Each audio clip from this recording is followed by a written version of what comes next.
for 2 days. I want to talk a little bit about WMO, and I will provide an overview of WMO Integrated Global Observance System. But before I begin, I actually wanted to say why we're here and what it's all about.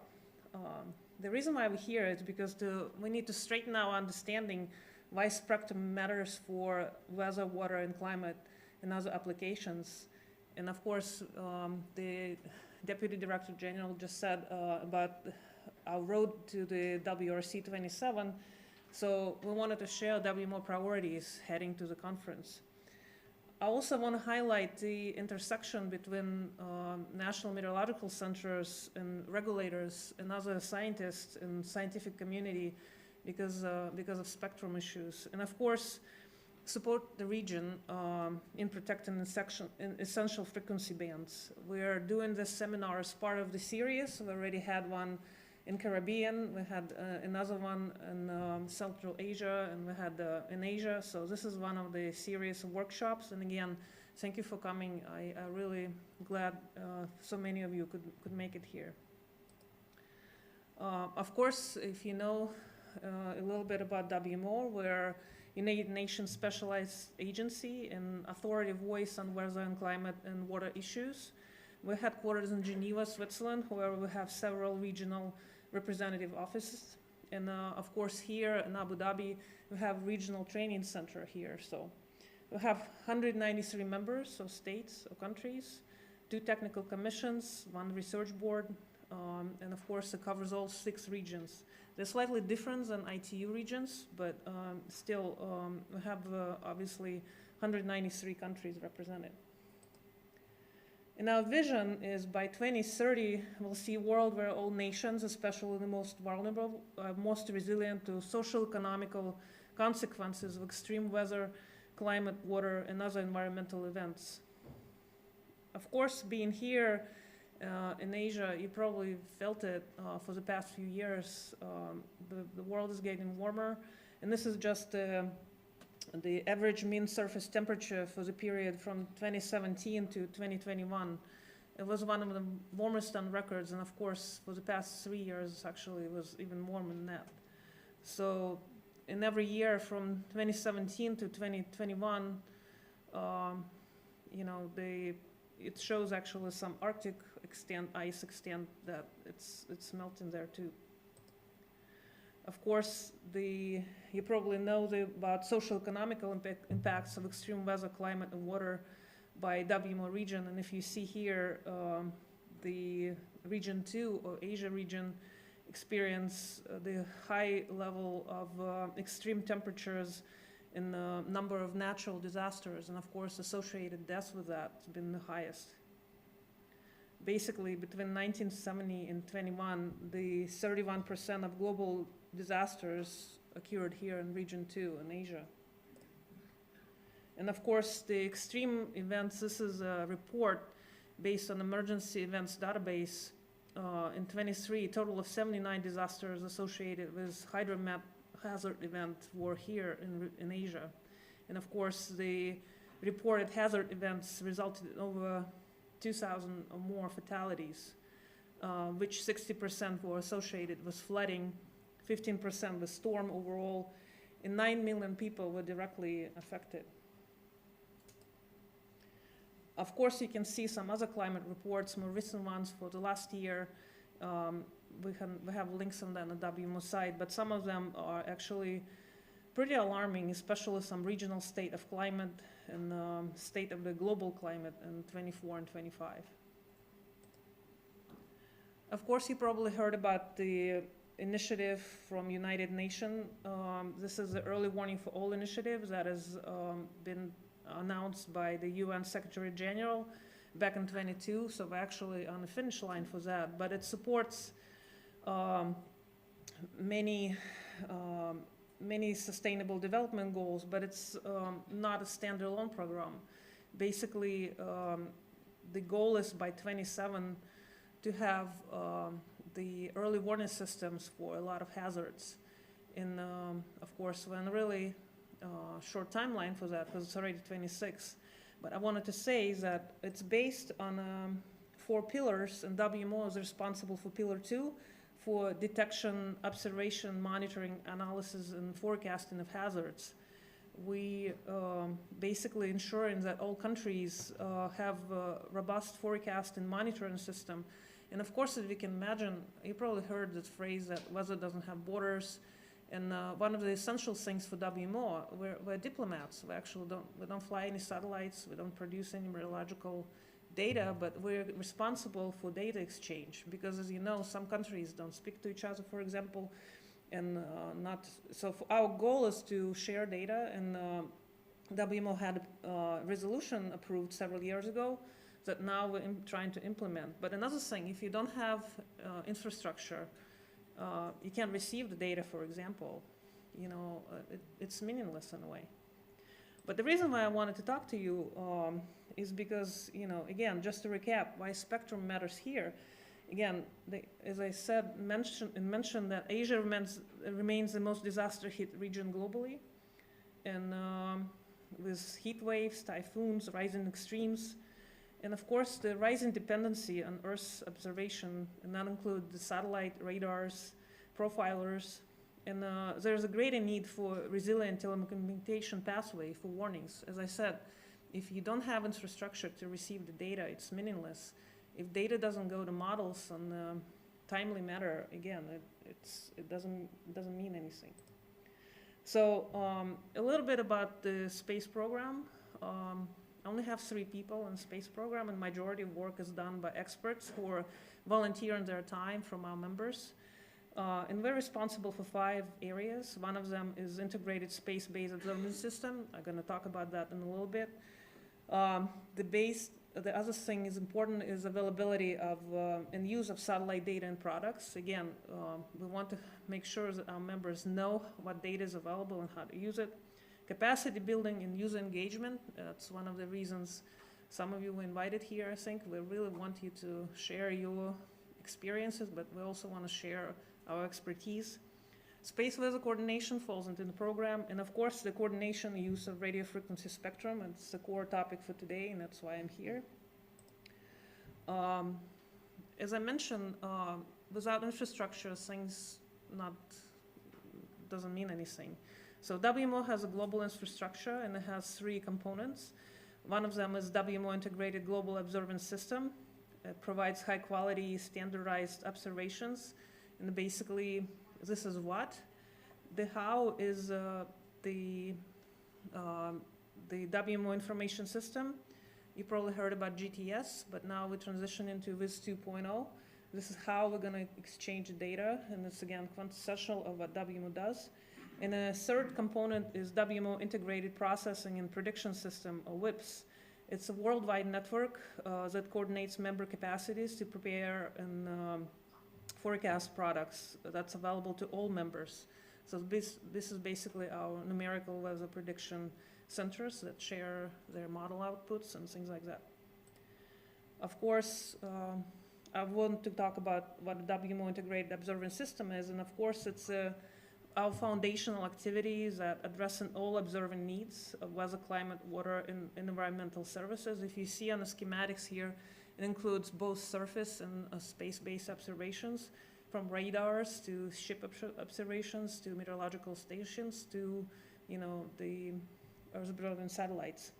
And the framework for that is to integrate all WMO observance systems and WMO contributions to basically under common management framework and standards. We want to make sure that data is interoperable and shared. And why is that important?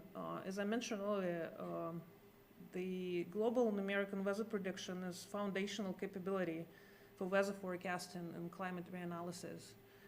But the needs for observations everywhere is for accurate prediction anywhere. So, it's a global thing. So, the weather prediction beyond 3 to 4 days range is essentially required from observations from the whole globe.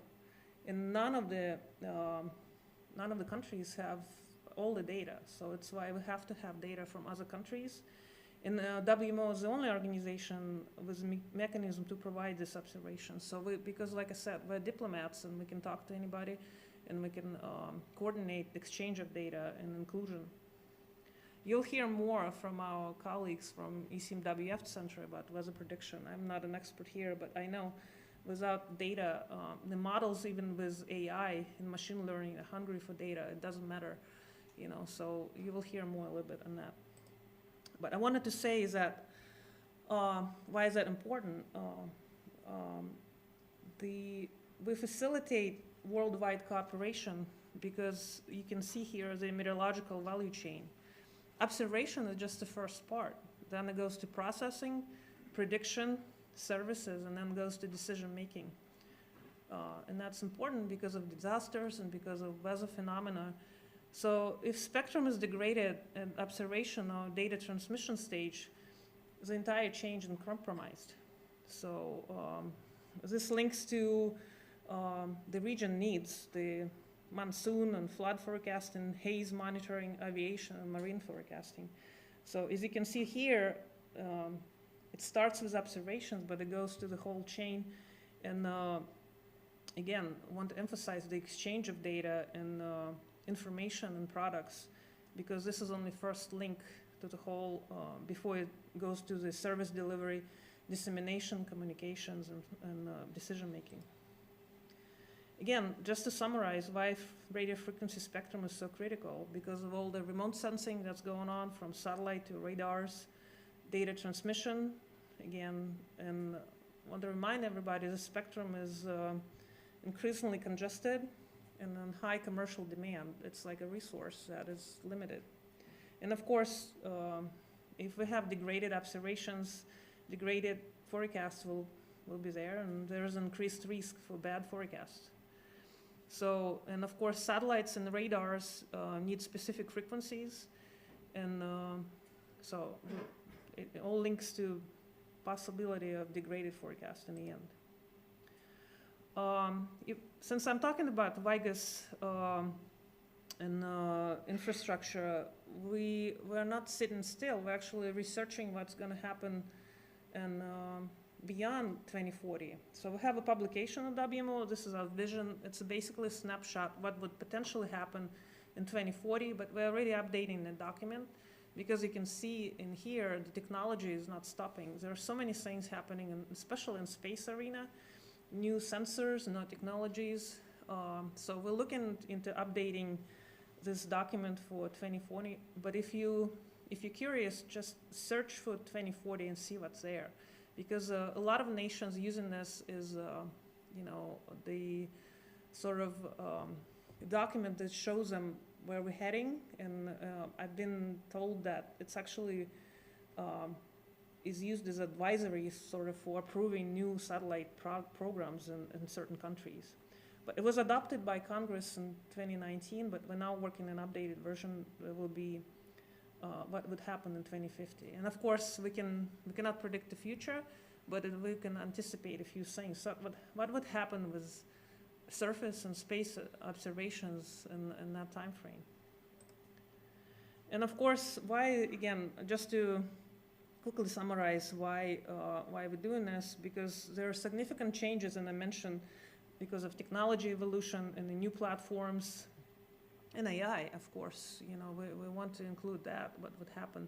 You probably heard about a lot of nanosatellites and some nations not actually building a lot of big systems, but launching smaller ones.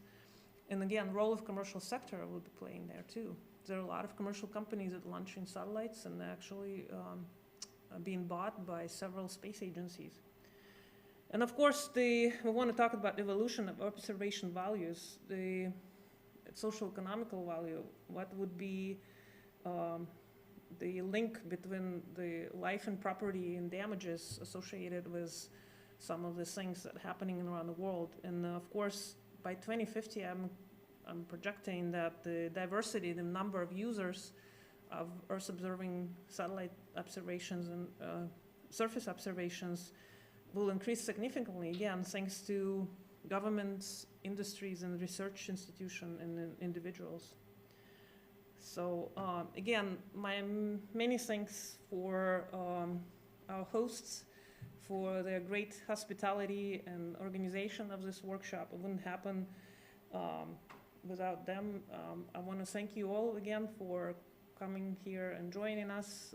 This is, again, one of the series of workshops, and really hope that you raise questions and interact with our experts. On the first row here, I think we have a lot of our experts from our expert groups that we met last week, and that's the reason why you can actually talk to them and ask a lot of questions. We wanted to have in-person interaction, and we wanted to have real interactive exchange here. So if you have a list of questions, please talk to people who will be presenting today. Again, many thanks, and that's it. So, thank you.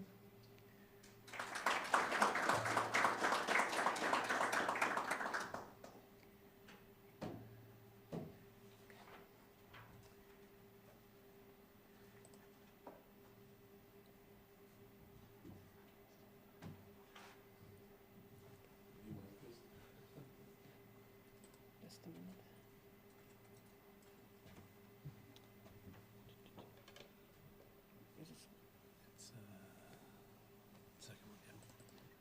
So I would like to introduce Alec Casey from Canada, who will talk about WMO activities relevant to spectrum matters. He is a vice chair of our expert group on radio frequency coordination. So I would think.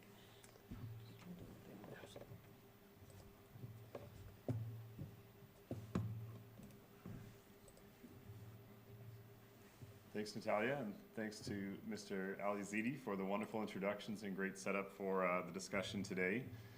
I'll just wait for the slides to get up on the screen, but you'll hear a little bit of repetition with some of the themes in Natalia's discussion in my presentation. I really want to reinforce that reason of why we're here, explain the dependencies at a very high level. You'll hear more about specific systems from our experts throughout the day today. Yeah, my name's Alec Casey. I'm from the Meteorological Service of Canada. I'm the Vice Chair of the World Meteorological Organization Expert Team on Radio Frequency Coordination. And today I'm going to talk a little bit about what the expert team does and the other work going on within the context of the WMO for spectrum issues. So to quickly recap, we heard about this in Natalia's presentation. The WMO has a mandate to address issues related to weather, climate, and water. Our mission is to provide worldwide cooperation in the design and delivery of meteorological, hydrological, climate, and related environmental services. And our vision is to ensure that we have a world that is resilient to the growing impacts of weather, hydrological, and climate disasters. So WMO plays a coordination role, and this includes in the area of spectrum management, given our significant dependencies across our wide range of observing networks. So as outlined in the strategic plan, the overarching priorities of the WMO are to ensure that we are prepared for and reduce the loss of life related to life, property, and livelihoods related to extreme disasters, to inform science-driven, smart decisions related to climate change, building resilience, and mitigating the impacts and adapting to climate risks. And through those processes, ensuring that there are significant and growing socioeconomic value of weather, climate, and hydrological services. So Natalia touched on this a bit, but I'm going to reiterate because this is really important to understand in the context of our workshop today, the value chain of the services that we provide for weather, water, and climate. We start with our data collection and analysis. Those observations feed into our models. Those models and data go through automatic production and manual production processes to generate forecast products, both in short and longer timescales. Those information are then fed to our forecasting offices and, of course, inform decision-making and are disseminated. Both the data products as well as the information products that the forecasters and modelers provide are then disseminated to users to try to ensure that folks are making informed decisions. And as Natalia mentioned, the reason we're here today is that two of those steps in particular are incredibly dependent on assured and long-term access to radio frequency spectrum. On the data collection and analysis side, depending on where you live in the world, every single observation network may rely on access to radio spectrum. If you're in a more densely populated area, maybe many of your surface weather stations are attached directly to telephone networks. In Canada, we have a lot of remote stations, so we rely on satellite communications for many of our surface weather stations. Other things like marine buoys, our radio sondes everywhere, of course, rely on radio frequency communication to send down the observations from the buoys, from the radio sondes to the ground stations. And we have a growing reliance on satellite data, especially for our global models and longer-term forecasts, because there are so many areas of the world where we aren't able to maintain and operate in situ infrastructure. On the other end of the chain of our value chain, we are also reliant on access to radio frequency spectrum to provide our products, data, and information to users around the world. We are, of course, reliant on terrestrial internet, but also cellular networks for providing severe weather warnings in a timely manner to users around the globe.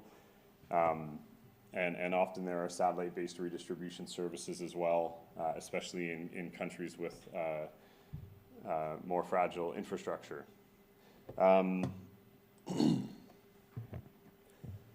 Okay, so as I explained on the last slide, we're reliant on access to radio frequency spectrum for two vital functions. First, to observe the Earth. Many of our other networks I didn't talk about weather radars, wind profiling radars, space weather observations, which the experts across the front row here today will talk about in the coming presentations in more detail. And then second, for the transmission of data, both to our meteorologists, hydrologists, and climatologists, and scientists and other organizations that are working in related fields, but also to disseminate to the general public, to emergency management organizations, as well as impacted industry sectors like the aviation sector, marine shipping sector, are critically reliant, even tourism, critically reliant, of course, on weather forecasts. So assured access to radio frequency spectrum is critical to our operations of the WMO global infrastructure. And as we heard earlier, we'll keep hearing this term, it underpins the services that we provide to our member states to protect lives, property, and livelihoods around the world. What is becoming an increasing challenge for WMO member states is that radio frequency spectrum is a physically limited resource, and it is increasingly contested. There is a growing demand, not only in meteorological services, but also for commercial telecommunications industries, for cellular networks. We're looking to get better coverage. We're looking to have more frequency bands to provide faster service. Satellite operators are growing rapidly. We're seeing hundreds, thousands of satellites being launched per year now to provide broadband internet services.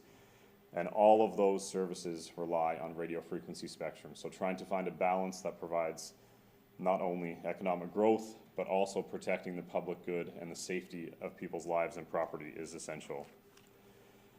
So on the WMO side, we are ensuring that we continue to participate in international regulatory processes related to radio frequency spectrum. And as we'll hear, as I'll explain a little more in some of my later slides, it is a very long process to change the international regulatory environment. And there are also activities at the domestic level as well that we need to participate in. And we have all of you here today, especially those from meteorological services, to try to share our knowledge, and we're really looking forward to discussions today and tomorrow. And as you'll hear from some of my lessons learned over the last 7 years while I've been involved in spectrum management, it is a steep and long learning curve, and it is an area where understanding all of the processes and building the networks to participate effectively takes time. So we're here for this workshop to try to kickstart that for those that may not have an existing relationship with their national regulator, and provide some advice and lessons learned to help you engage more effectively in the process of radio frequency management. So hopefully for some of you in this room, I expect you may well understand this, especially those from the regulators. But for the meteorological services, a very quick overview of the hierarchy of spectrum management. So at the global level, the International Telecommunications Union is responsible for the international radio regulations, which is a 4-volume publication often referred to as the Red Books. Those are updated every 4 years through the ITU's World Radio Communication Conference, or WRC. So that is, the ITU is a sister agency of the UN, and is responsible for managing the international radio regulations, which determine what must be considered in cross-border radio frequency environments. Feeding into the international process, there are 6 regional telecommunications organizations. So for example, in this region of the world, there's the Arab Spectrum Management Group. And the regional groups help to try to bring in a common view from their region to feed into the I2R processes, specifically the World Radio Communication Conferences, and ensure that decisions for their region of the world are in line with their member states' interests. So the regional telecommunications organizations can provide inputs to the ITU, as can individual ITU member states. Typically, delegations to the ITU, or the delegations to the ITU, are led by a National Radio Communication Administration. So in the UAE, that's TDRA. And the national organizations are typically responsible through legislation to manage the use of radio frequency spectrum. We can see here some examples from the UAE and on the right from the UK of the responsible organizations who manage what is called the table of frequency allocations that determines which frequencies can be used for which radio communication services and any regulatory provisions that need to be applied to them. So from the WMO perspective, you see that the WMO isn't explicitly listed here.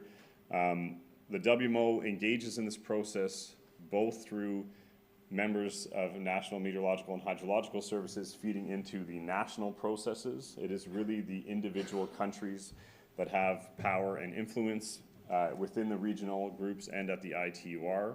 So it is important that we have an impact at the national level and affect and influence the decisions that our regulators are making on behalf of our countries to ensure our spectrum remains protected.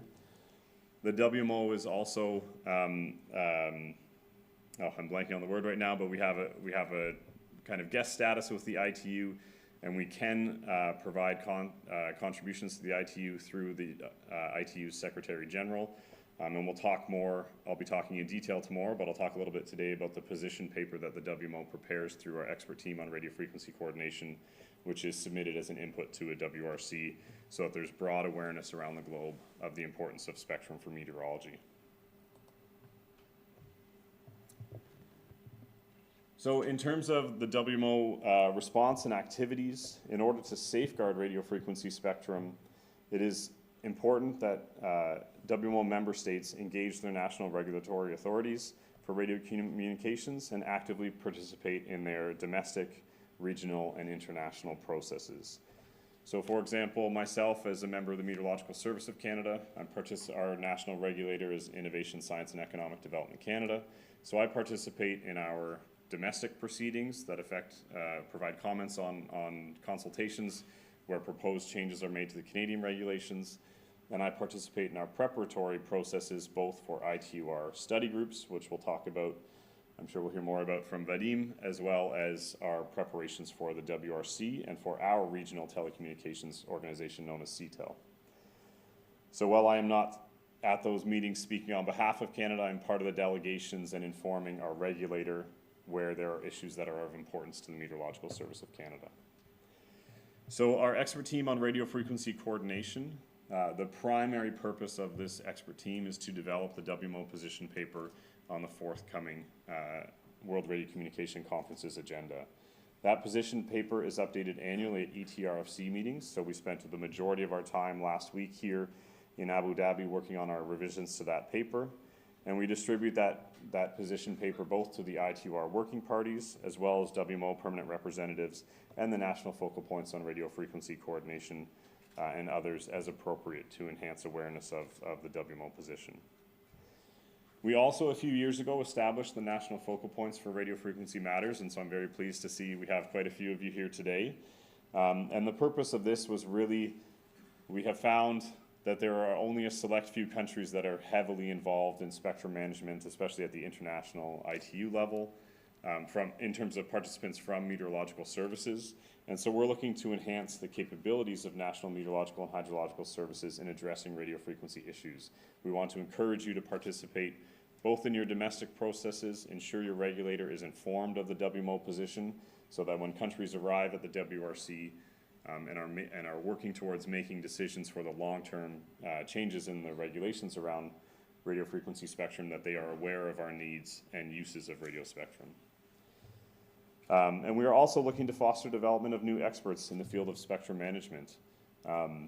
It's not unique to spectrum management. In many fields, there are lots of folks near retirement age, and we're looking to ensure that there is a younger generation stepping forward who are capable and able to participate in these activities and ensure that we do not lose our kind of corporate knowledge history here.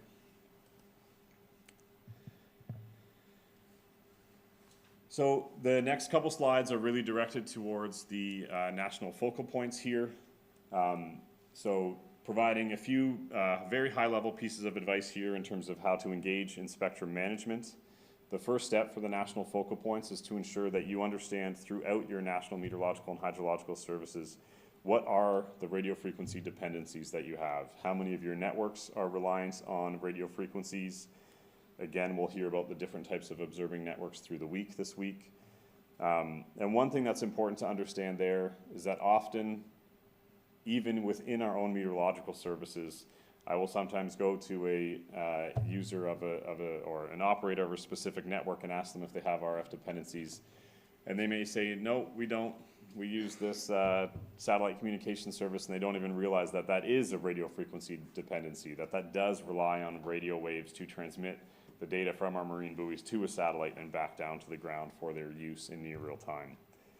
So sometimes you have to do a bit of digging. It's important to build those networks with all of the operational networks within your organization, and also understand that you may use a lot of products. If you don't have your own numerical weather prediction center, you may use numerical weather prediction forecasts that are coming from ECMWF or another numerical weather prediction center.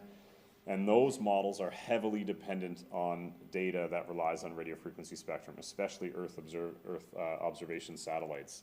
So you may use products that their generation relies on radio frequency spectrum, and you may not even be aware of that. So there is a learning curve to digging deeper into understanding what all of your dependencies are. Once that is established, it is then important to develop a relationship with your National Radio Communication Administration. So finding out the department in your government that has the responsibility for radio communication regulations, finding out what preparatory processes they have in terms of inputs to the ITU, in terms of inputs to the regional group, and also in terms of how they do decision making at the national level. In Canada, it took a while for me to find out there was a mailing list I could get on to get an email every time there's a new consultation. Otherwise I was having to manually check a web page, and you really need to be aware because things can come at any time that could potentially impact some of our frequency bands. And then once you've established contact with your regulator, it's important to advocate for the protection of meteorological spectrum. This should really start out with just talking to them about how your meteorological service uses spectrum, what your dependencies are, and give them that baseline understanding of what systems you operate. If there are systems that you operate that transmit radio waves, you should have those licensed so you can talk to your regulator about the process of getting radio licenses for any stations that transmit radio waves. And it's important, and this last bullet is really important from my perspective, it's how I've been able to make more of an impact domestically, is making sure that you're communicating why the work that we do aligns and supports your national priorities.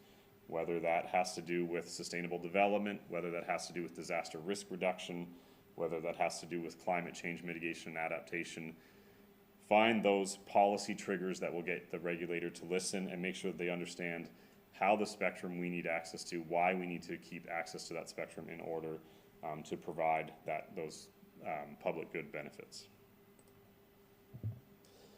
I believe all the slides are available online, so feel free to go and look at the slide decks after the fact. I've included a few links here for some handy references for the national focal points. The WMO and ITU jointly published a handbook on the use of radio spectrum for meteorology. That is currently under revision. That revision is nearly complete, and in the fall, Marcus, if I'm remembering right, will be this September that we have the upcoming global seminar for the release of the new revised handbook, but there's an existing one that you can look at for now. The ITUR Study Group 7 also publishes a handbook on the Earth Exploration Satellite Service. You'll notice through the week this week in the ITUR world, We use very different language for many things. Typically, you will refer to our satellites as Earth observation satellites. In the ITUR, we refer to them as Earth Exploration Satellite Service. So if you're confused with some of the terminology we're using this week, feel free to put up your hand, interrupt, and ask us to explain, because that was probably the biggest challenge for me when I started, was trying to understand the different language used in radio communications regulatory work. The WMO also publishes a guide for meteorological services to participate in radio frequency coordination. The current version is from 2015, and we are actively, as the expert team, revising that guide as well. And we hope to have a new version of that publication available by the end of next year, if possibly by the end of this year. And then the ITU also has a news magazine that has some great stories to share information about what's going on in the global context.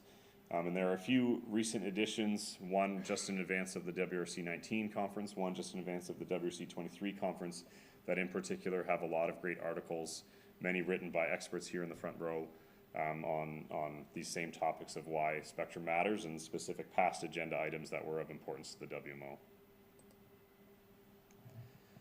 So I think I have about 2 slides left. I'll reiterate some of the key lessons learned that myself and other expert team members have put together over our workshops from the last couple of years.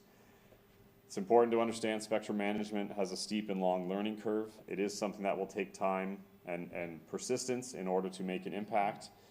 But it's important to remember that it's to not be afraid to ask for help, whether that's asking for help from contacts in the expert team on radio frequency coordination. That's why we're here the next today and tomorrow. Asking help from your radio communication administration to understand your processes domestically and how you can feed into their international contributions. And on that front, building that rapport, building that relationship, and building trust with your national radio communication authority is critical. Ensuring that they understand how we use radio frequency spectrum, which bands we use, which ones are our highest priority. Ensuring any radio frequency transmitters you operate are licensed with your regulator.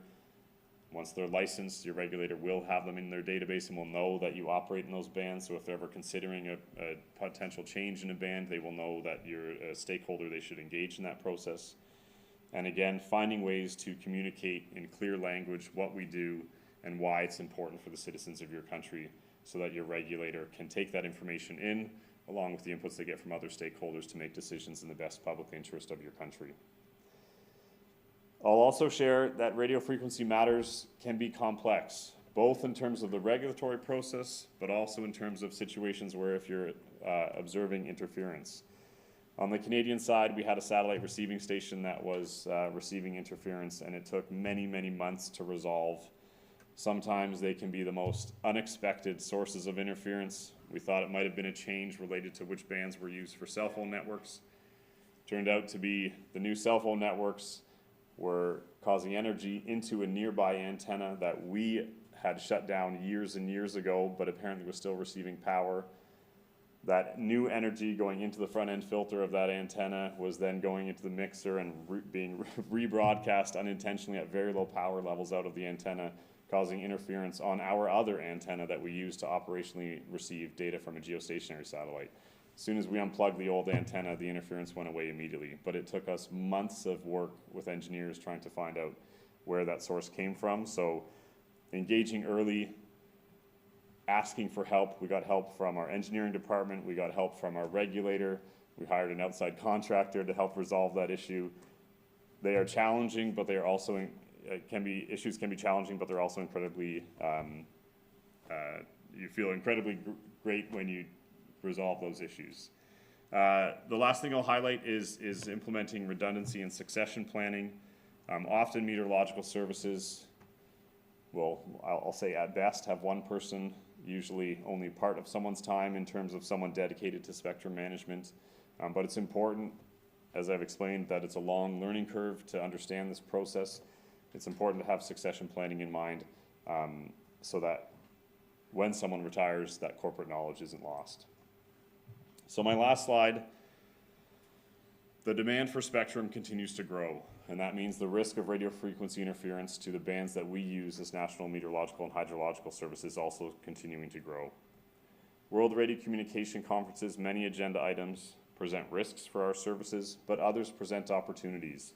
Marcus led an agenda item at the last WRC that got us new allocations for Earth-observing satellites for measuring ice in clouds. So that was a great success for the WMO at the last conference. And that will enable a new satellite that EUMETSAT is launching, which you'll hear more about from Marcus, I'm sure, to provide novel observations to improve our weather prediction systems. Beyond the WRCs, there are national processes where the WMO is not involved, but we're trying to provide our member states with the baseline understanding of these processes so they can engage the regulator and participate in those. So we're seeking increased participation at all levels, domestic, regional, and global. And I think it was Marcus that told me this at my first expert team meeting. And this has been the one piece of advice that has stuck with me more than anything else through my 7 years working in this field. If you're not at the table, you're on the menu. If we are not there to represent our interests, our radio communication regulators, if they are not hearing from us, they will not know about our needs, and we need to be proactive in providing that information to them so that they can take that into consideration in the decisions being made both domestically and internationally. So that's why we're here today, to build this expertise, increase expertise in this region along with the other regions we've been to previously and the regions we'll be to next around the world, to try to increase our capabilities, the global WMO community, to protect our spectrum interests. So thank you very much for your time.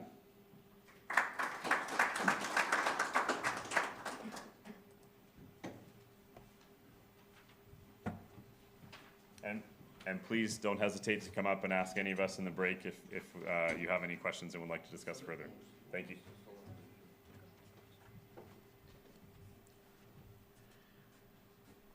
We'll keep questions until after all three presentations, before our picture and the tour, if it works for everybody. But I would like to introduce our next speaker, Dr. Vadim Nazdrin. He is a counselor with ITU Radio Communications Sector Group 7, and he obviously works in ITU, our sister UN organization, and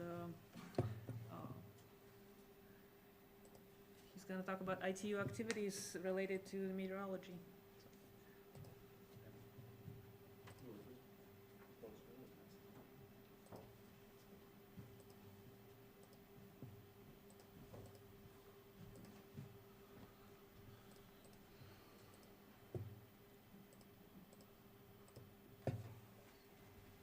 Thank you. Assalamu alaikum. Good morning.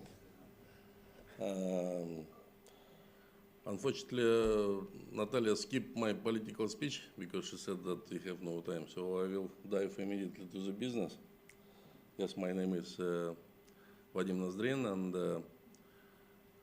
I work for ITU already quite a long time. And first of all, I would like to thank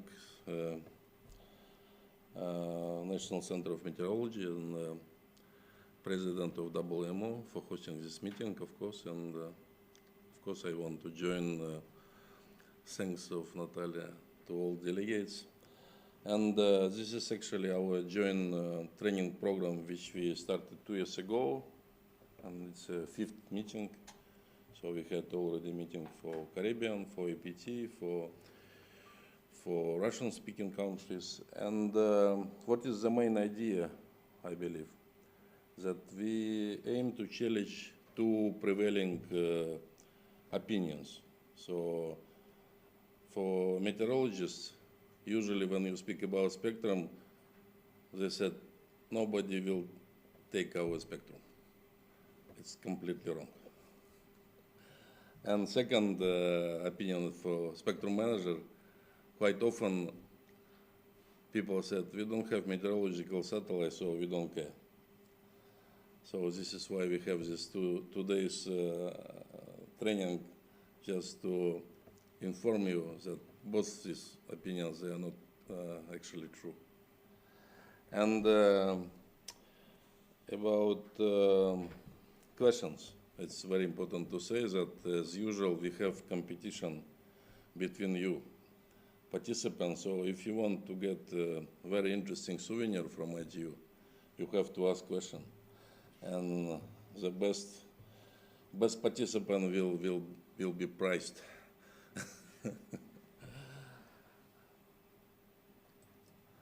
I just try to change mood because when the previous speaker said about menu, don't be scared. ITU is not so dangerous, actually. So yes, so it appears that WMO and ITU are the most oldest international organization. Of course, ITU is the most oldest, but WMO is second one, and we are the most biggest. And actually, like all UN system, we are supported by our member states, and the difference with WMO is just that we are open for so-called sector members. It's representative of industry and telecommunication operators, and as well as ITU is open for participation of university like academies, so they have special condition to contribute in ITU activity. And of course, I have to mention that besides spectrum, we have a lot of activity like standardization of cable telecommunication, and as well as we support program on telecommunication development in for developing countries. So this is why we actually ITU is divided on three main sectors: radio communication, telecommunication standardization, and development. But I will speak mainly because of I'm spectrum manager, so I will speak about radio communication sector activity mainly. So this is, I could say, a summary of my presentation. So first of all, for each spectrum manager, life is divided in 4 years cycle. So it's a cycle between World Radio Communication Conferences, and it World Radio Communication Conference has right to update international treaty, radio regulation, and it's established, I could say, global order for spectrum use on global scale. And one of the main engine of ITU activities, radio communication sector, study groups, which try to develop commonly used recommendation reports and handbook. They establish actually technical basis for engineers to discuss and to reach agreement on different scenarios of spectrum use. And Radio Communication Bureau, where I work, it's 200 engineers which are located in Geneva, not so far from WMO. And we are doing a lot of technical activity, such as, for example, filing for satellite networks. So you cannot avoid ITU when you wish to launch national satellite. And we keep so-called Master International Frequency Register, which gives national system status of international protection from interference. And we support as well international system of radio monitoring and basics of interference reporting, giving possibility administration to discuss cases of interference on international level. And the main target is efficient spectrum use. And this is a very difficult question because everybody translates this in different meaning. And some slides about interference. I hope that I will try to speak not in spectrum manager words. So as you can imagine that any radio transmission is like any radio transmitter is like a shower. So instead water we transmit electromagnetic waves, and unfortunately some waves goes to the right direction and to the right receiver, but some part of electromagnetic energy goes not not to the direction which we expect, and it causes interference to other system. And you can see now scenarios of different kind of interference, plus because of new radio communication technology like drones or this, millions of satellites like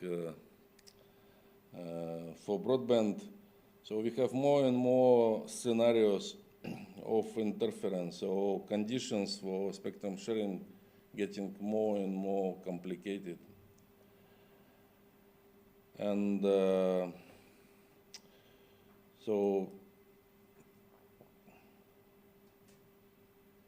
some more words about interference.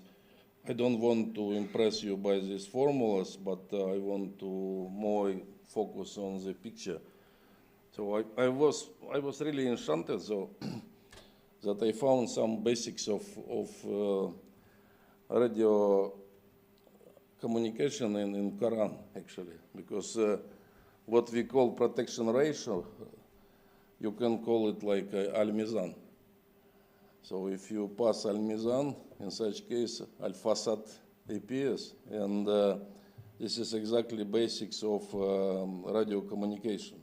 So as you can see, if interference doesn't pass certain level, in such case, protection rate it doesn't pass protection ratio, and it doesn't cause degradation of data quality. But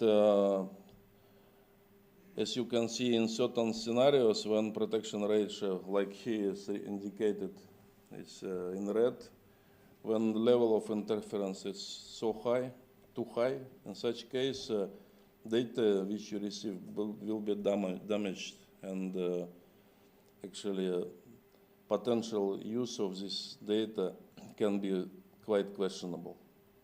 And again, this picture is very important to show that what is the difference between conventional telecommunication system and Earth observation satellites. So for telecommunication system, if you have interference a little bit more higher than expected, in such case you can increase power of your transmitter, or you can increase amplification of signal on the receiver side. But when you work with of observation system, in such case, you work with natural signals, so you cannot increase it. And the capacity, technical capacity of satellite is very much limited by possible weight for satellite useful capacity.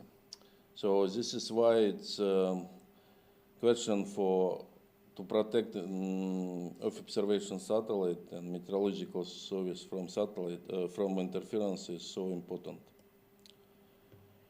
And this is actually again about interference. Some words that in general meteor satellites works with mosquito abuse, and any additional noise can damage data, and you can see on the picture, for example, that for telecommunication engineers, 100K is just miserable value, but for observation system, it's very, very high, and it can cause obvious contamination and degradation of the data.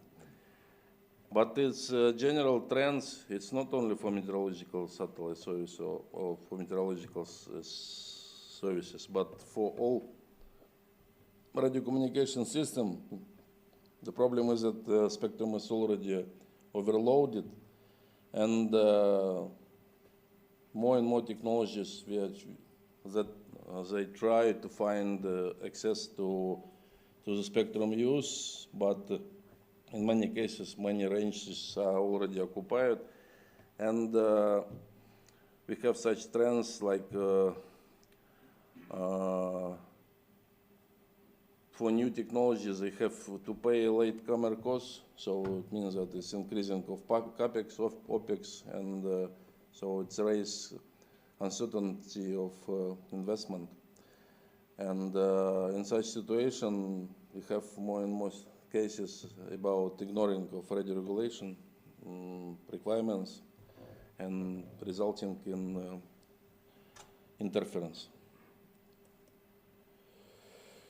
And this is some picture which we have now. You remember that what does it mean red? So red on this picture means that data which receive from these areas. I don't want to go to the technical details, but it's just some calculation which has been conducted within study group 7 within study group 7 studies, which show what will be potential result from introduction of new AMT system in 7 GHz band, and this WIC, it's a new wireless system on the board of the airplanes. So you can see that it's a path from Europe to US, and its modulation shows that when all system will deploy this WIC system, what will have, what of observation satellite will see. And this is a reflection from the broadcasting satellite. So it's really physical reflection when electromagnetic wave is reflected by sea and receives. So you can imagine what will be value of this information. And this one I have stolen from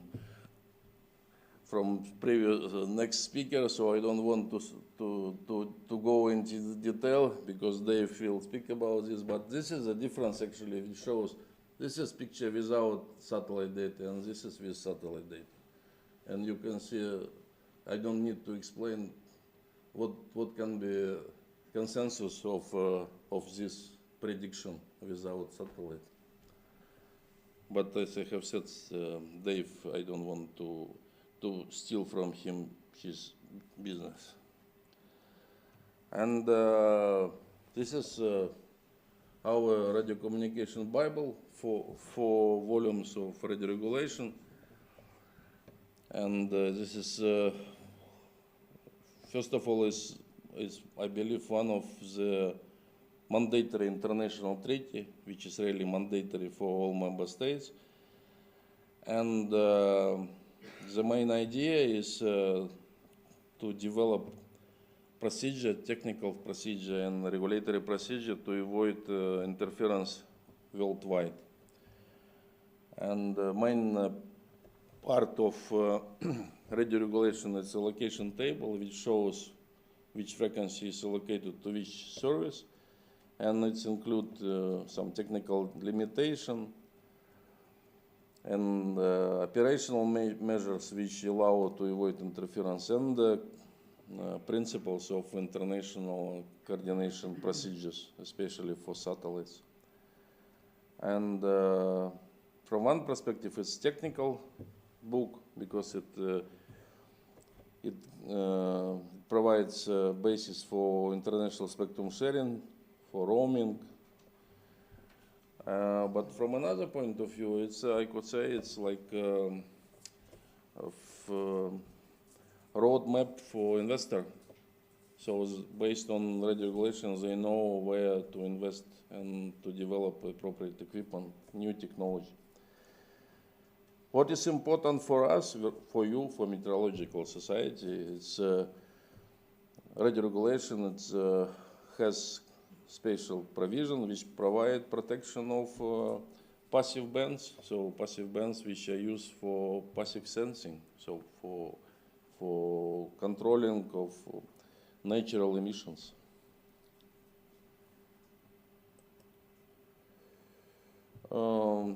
Very short, as I have said this already, that we have four years cycle between WRC. Next one will be in China in 27, and in general we have 4 years for very simple stuff.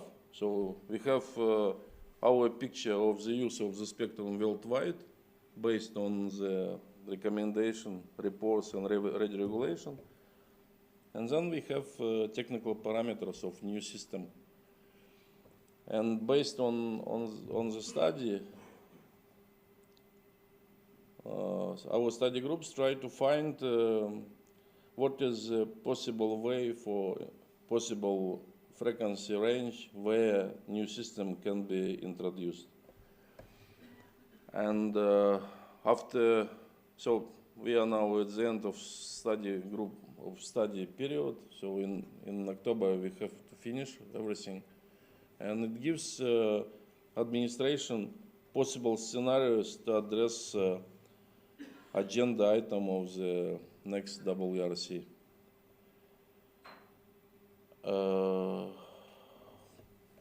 That's all for this slide. And some words about radio regulation. So the question is, because today and tomorrow my colleagues will go in more deep detail of radio regulation, but the main basis of radio regulation, we speak about radio communication services. So if you ask, for example, how could you establish global legislation for 5 billion of radio communication system in the world, it's very simple, because we follow actually international law. So all planet is divided on countries. We divide all radio communication system on services. So we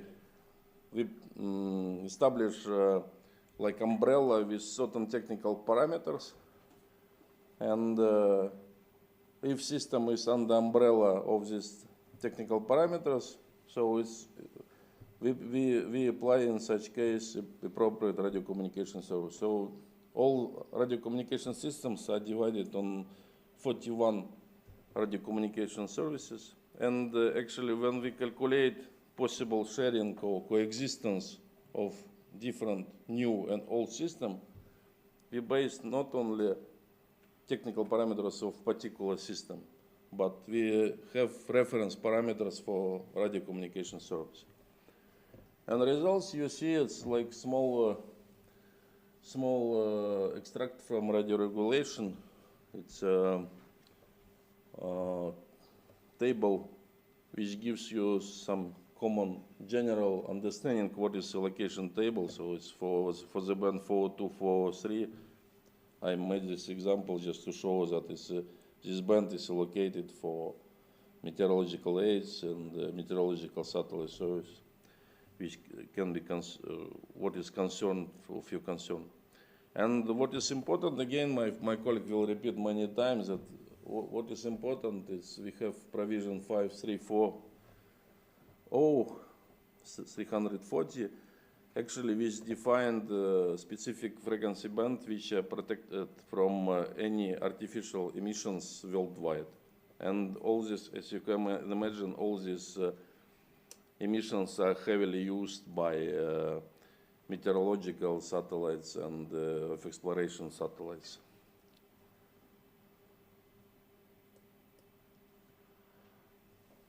So I have only 3 minutes, but however, so in WMO you have 2 study groups, we have 7 study groups, or 6 study groups, but it's divided in accordance with terms of reference. Of course, the best groups is where I work like counselor, study group 7 is science service, so it's concerned not only meteorology, but space research and exploration. So one of the, for example, agenda item for the next conference, we try to find spectrum on the moon for development of some kind of mobile systems. And as you can see, we have as well study groups which are dealing broadcasting, terrestrial service, in particular mobile, IMT, satellite propagation. So it's about 500 experts. And output is we produced, first of all, technical study for preparation to WRC, as I have mentioned, and we have so-called recommendation reports and handbooks. So from one perspective, recommendations reports are not mandatory at all, but recommendations are partially mandatory, partially not. But in any case, adoption of any recommendation requires agreement of each member state. So this is actually basis for engineers to discuss some technical stuff between themselves. And this is what is going on now in ITU. It's we have, of course, development of sixth generation of. He wants to have millions of satellites on non-geostationary orbits, and even some trends in development of hubs for providing broadband access. And we receive NICA, TEFI for recommendation for broadcasting. And all transport, they're trying to find spectrum to be unmanned. So everything soon will be unmanned. And planes, and we'll see, but we are working on it. And finally, Radio Communication Bureau, as I have mentioned, what is the most important, that we have so-called International Frequency Master Register, and if any administration wants to have international recognition of particular station, especially if the station is near the border, there is special procedure how they can be registered in MIFR, and we have special publication each 2 weeks via REFIC, which shows all systems which are registered. And it helps very much in the, for example, assistance in interference resolution, because registration in this master register gives special priority for the system. Very short, but I just put some figures about, we are talking about not only about meteorology, but in general about digital economy, and it's obvious that for digital economy you need data, and tremendous part of this data comes from satellites. And one of example is European Copernicus data space ecosystem, which, and there is predictions that it will generate up to 131 billion euro annual profit. And it's not only meteorology, but land, atmosphere, disaster, security. And just give you some understanding that we are talking about not only, when we are talking about spectrum, we don't need, we have to speak not only about private investment, but about public investment and economic benefits from such socially valuable services like meteorology. And this is, it gives me, by the way, good conclusion. So what I wanted to say is that actually protection of radio spectrum is, in general, it's essential to ensure that public investment of observation translate into real world benefits and economic development, human being, and the basic condition of life, actually. Safe shelter, clean water, food security, and clean air. And if you want to have some more detailed information, you have reference to our page. We have a lot of very interesting information and recommendation reports. So you're welcome, and thank you very much for your attention.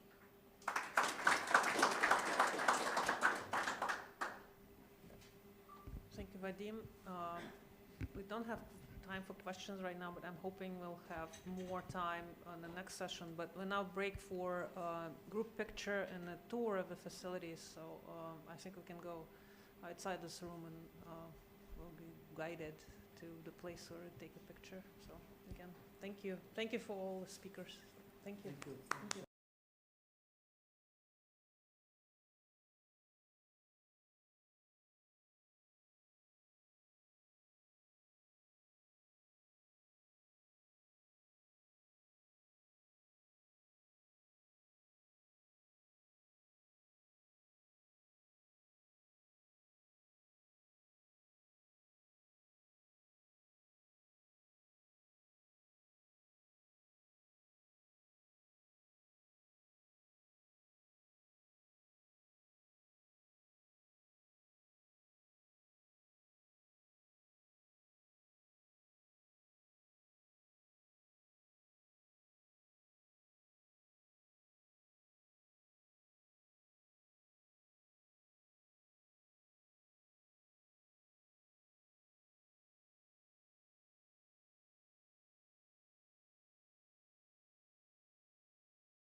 switch it to the screen, no problem. Where are we? Here we are.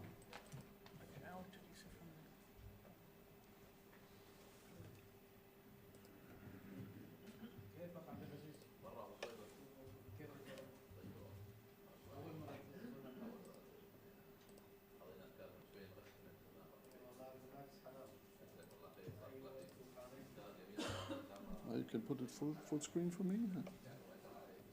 Yeah. Do you have a pointer somewhere? Yeah. Here we are. Okay. It's over there. You want to draw something? No, it's there. Look at this.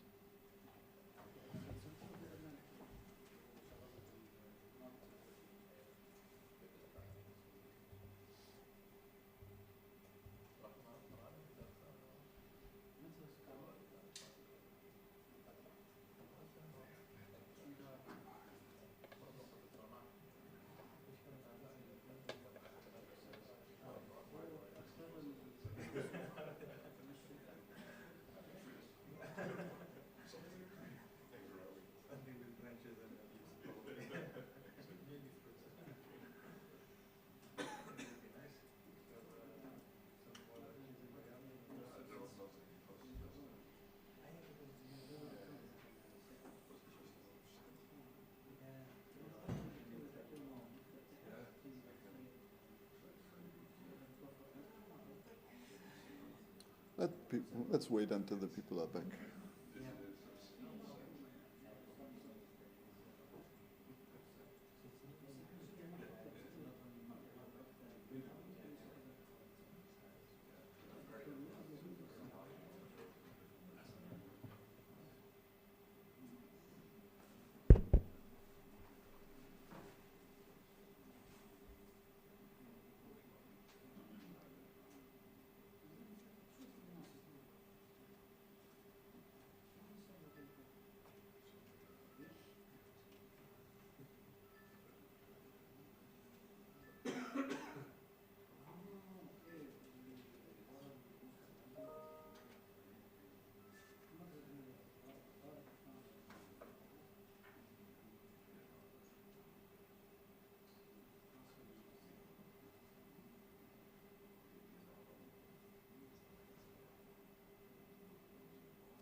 All right, good afternoon.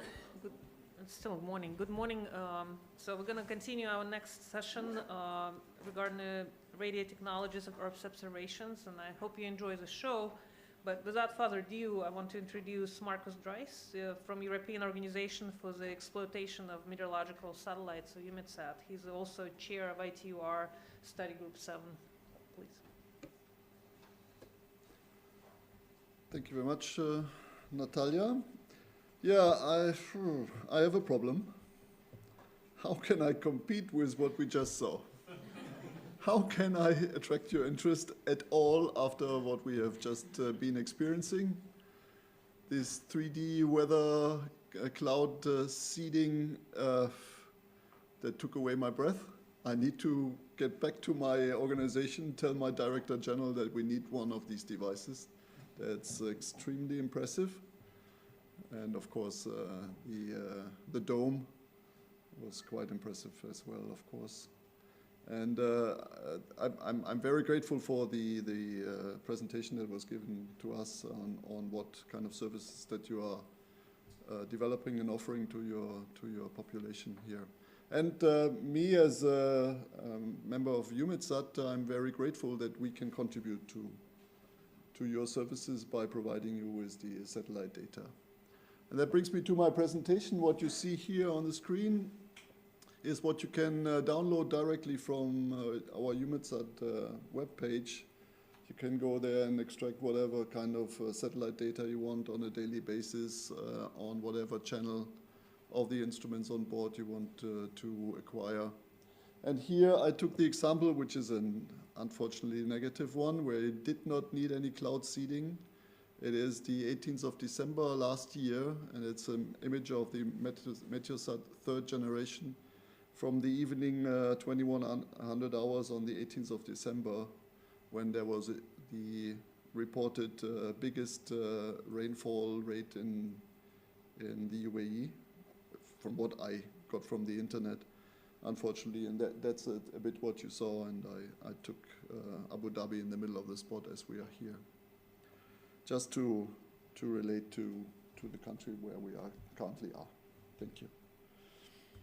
So Vadim explained to you that all this frequency use requires some structure, and this also is true for these radio communication services, and they all are defined in the radio regulations in Article 1. And the meteorological satellites that I want to talk about is a subcategory service of the Earth exploration satellite service. And you see all the definition here. It's a bit abstract, but it's, you're observing the Earth for meteorological purposes, and you do it with very different means. And I will go into the real life examples for that, but I just wanted to let you know these are the definitions, and in order to use the frequencies that are allocated to this meteorological satellite service, you have to be within this definition. So when you translate this definition into what is really done is that, a meteorological satellite is observing the weather. It does it by using active sensors, which are radar type services. Marcus, pardon me, there is no sound online. No sound online? Yeah, just a minute. What can I do? Wait.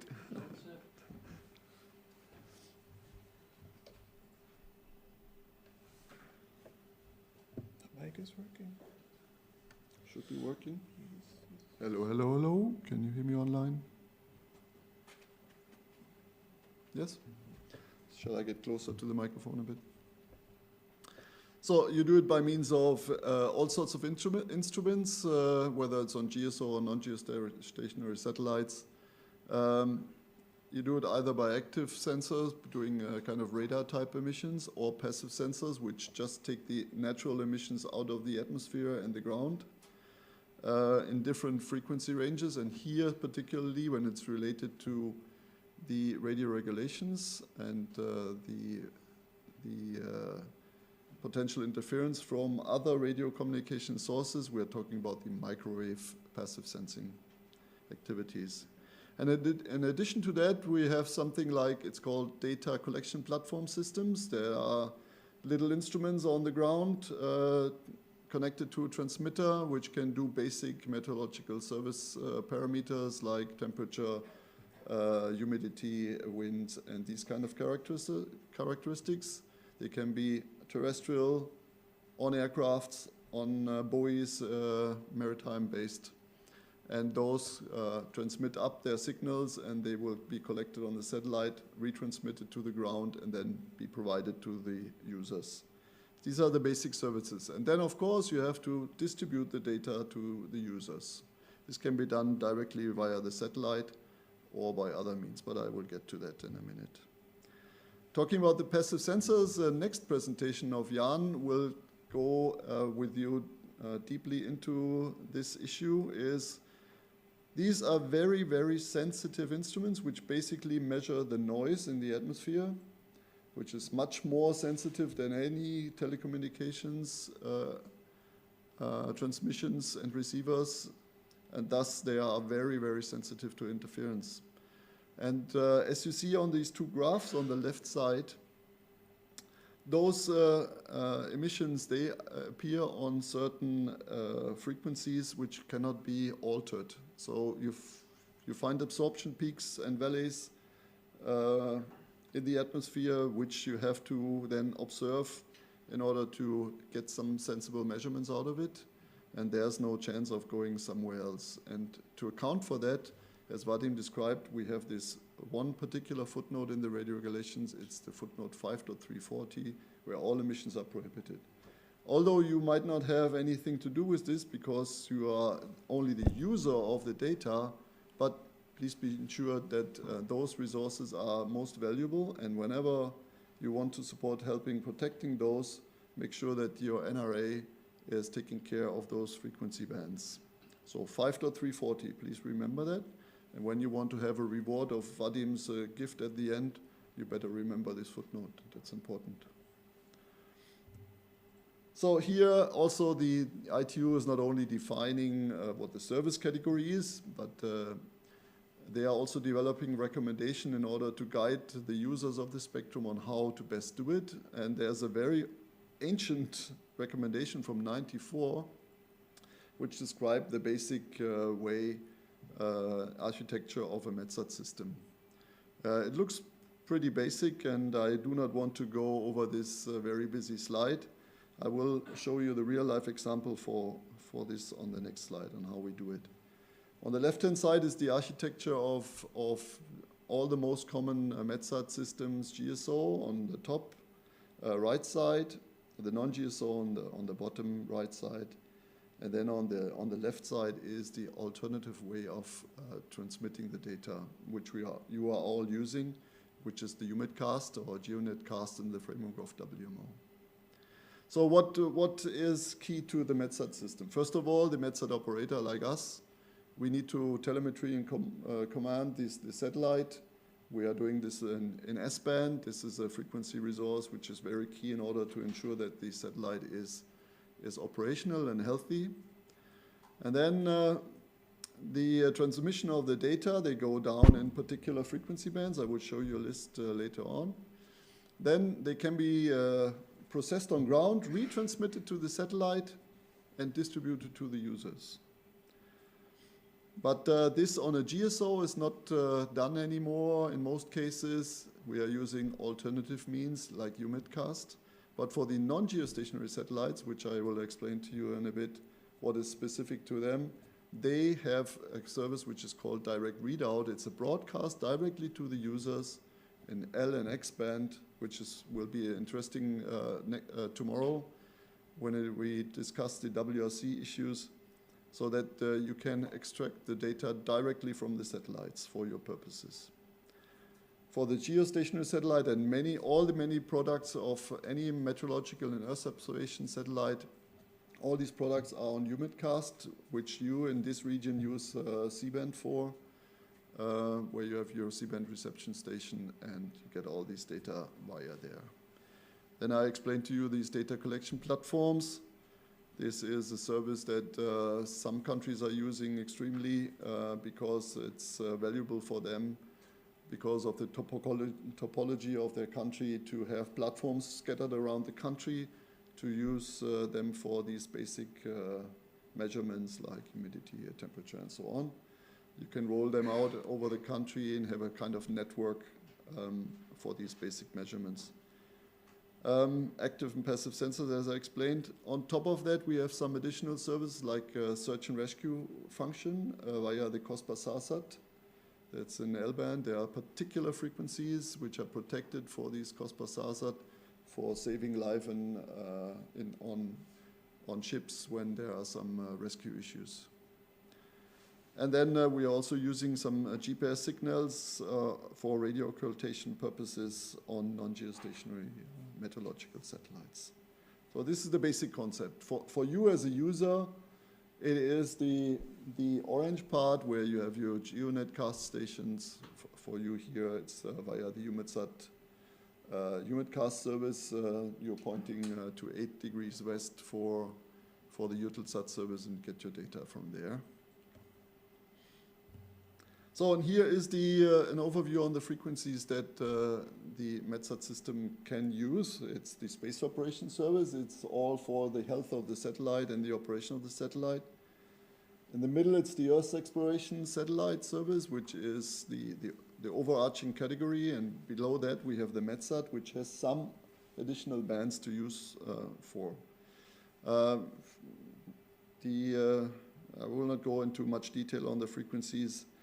the higher frequencies are used nowadays for getting down the data from the latest generation of METSAT systems, because they also have higher data requirements as in the past, and they had to migrate from frequencies like L-band, around 1700 megahertz, up to 26 gigahertz now. So what is METSAT vital for? So it's monitoring weather, that's the first thing. Monitoring the climate, that's also important for all of us. Monitoring the oceans, atmospheric compositions, atmospheric chemistry, so all the particles in the atmosphere can be measured. And then, of course, these data has to be distributed to the users on a worldwide basis.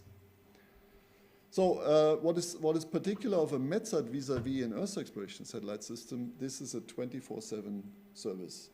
So you have to provide the data 24/7 to the users, not like some of the Earth exploration satellites which have particular applications, may it be agriculture, may it be kind of measurements of some areas. They might not have to be available for 24/7, but this is important here for METSAT system. And especially also because, as explained by Natalia, all these METSAT systems, they are feeding the WIGOS of WMO. So these GSO and the non-GSO satellites, they are providing the data for the WIGOS system of the WMO for global distribution of the data. So as I said, it's a global undertaking, and you might not be confronted with the operation of it. It's usually done by public investments by only a limited number of countries around the world. And for the case of Europe, it's a European intergovernmental organization where many of the European countries group together to fund the operation of these meteorological satellites.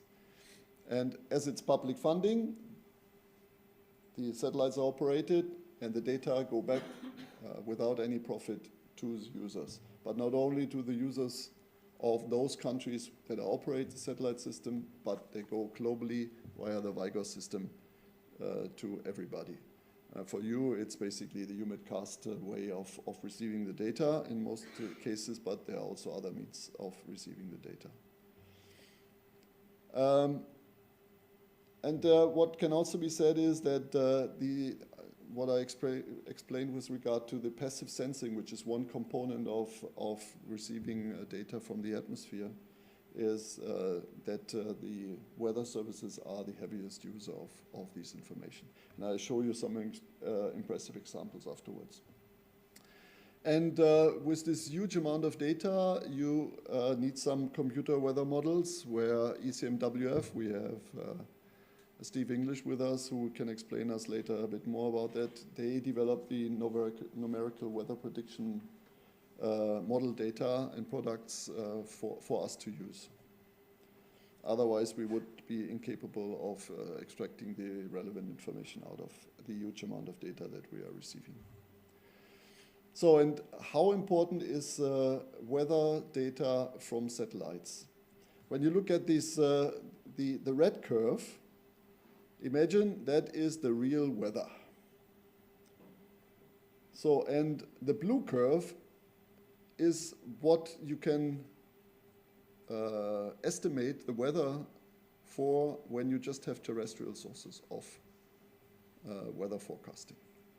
When you have satellites, you're kind of increasing, or you're closing the gap towards the real weather, and that's what we call the error reduction. So you're minimizing the error between the real weather and what you can forecast. And that goes up to 70%. So 70% of the improvement comes from satellite data. And to illustrate that, I will show you a picture like this. ECMWF has provided these figures. When you have no satellite data on the Hurricane Irma several years ago, and when you look into the Atlantic, you see these spots all over the place here, but you would not assume that, what will that be? With satellite data, you see the top picture. And it gives you 4 days of advanced warning. So that means you would have been completely blind, or the US and the American, South and Middle American and North American people would have been totally blind about Irma without satellite data. But with satellite data, they were able to see this 4 days in advance and take appropriate actions. So that's how important satellite data are for weather forecasting. I think that's an impressive thing. When you have to convince somebody, I think these kind of information are key. So, and in order to have all these data, you see this huge amount of instruments that are flown for quite a number of frequency bands, as you can see here. Many of them are 5340 bands, others are shared with other frequencies, frequency users. And what you need to do is you have to have contingency on these instruments. So you have one flying, you have to develop the next one, you have to ensure that always there's an instrument in the sky in order not to have a gap in your measurement. And on the right-hand side, you see all the applications that those sensors are used for. I give you one example also, which is also important to understand. So not one single sensor is using just one frequency. As you can see there, this is an example of the 2 of our latest instruments that will be launched next year. It's a microwave imager and an ice cloud imager. And there you see that there are several channels used for such an instrument for doing different measurements, from water vapor to ice cloud measurements. Everything needs to be combined in an instrument in order to make sensible measurements. And tomorrow I will show you this picture again with some effects of WRC 27 agenda items to show you on what is the impact if everything goes really bad at the WRC on such an instrument, which we do not want to hope. So back to the global undertaking, and as I said, we need a network of GSO and non-GSO, and we have to have continuity. There will have to be always the next generation of satellites out there. And for this, we have a group which is called Coordination Group for Meteorological Satellites. And there, all the operators from around the world meet, and they ensure that they have their planning correct and coordinated with all the other space agencies to ensure that there's contingency on the deployment of those satellites and providing the data for the users. And here you see the grid of the geostationary satellite systems. It's basically not so many providing METSAT systems from GSO. It's Europe, US, Russia, India, China, and Japan. But they're providing all the data into the WIGO system. And as you see, this is the belt of 360 degrees around the globe. So you have coverage everywhere, and most of the time also twice. And as it was explained from your side, you have down in your operations room, you cover satellites from India, probably Russia, and EUMETSAT to cover your region. For non-GSO, it looks a bit different. So those satellites are flying like this over the poles.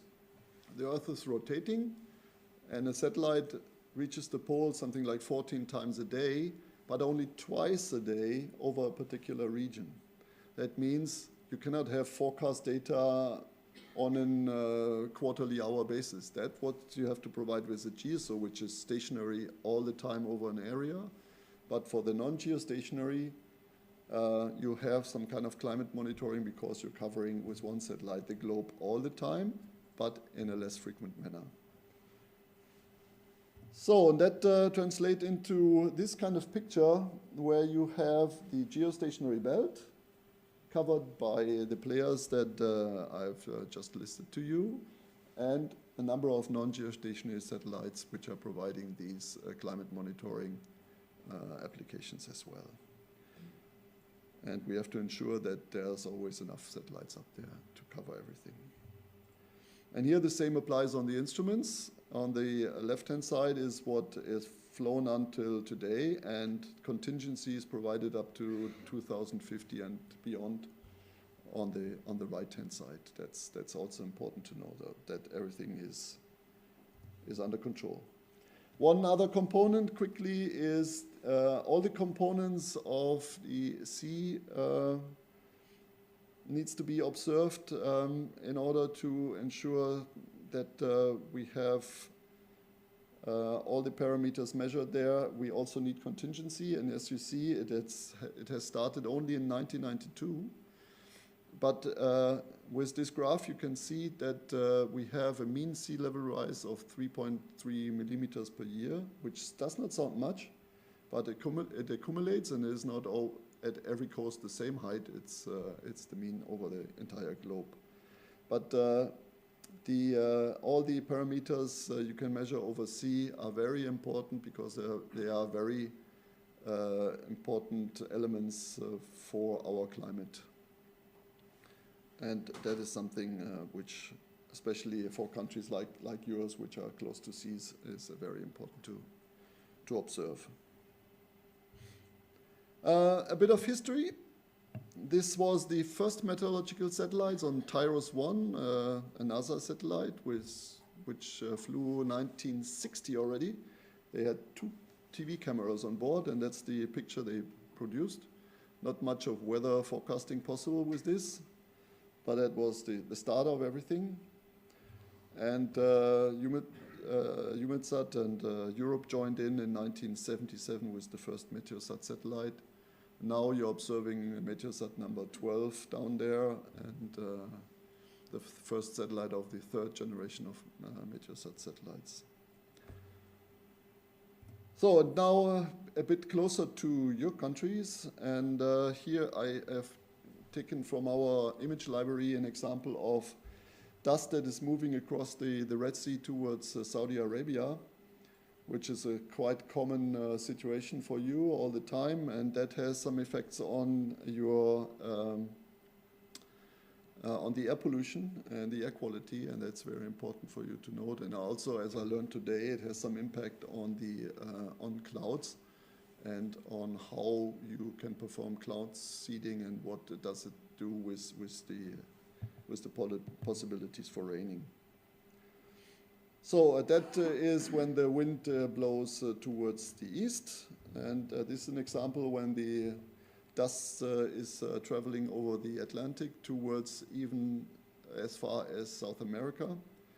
That is a quite a common wind stream, which is happening quite often. And nowadays we also see it quite often in Europe, that the Sahara dust is traveling north.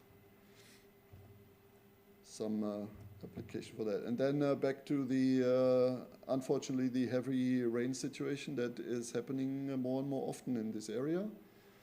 That was the December 18 and December 19 situation for the UAE around Abu Dhabi and Dubai, and as you can see, that is quite a picture that we are more used in Europe, but now it's catching on you as well. And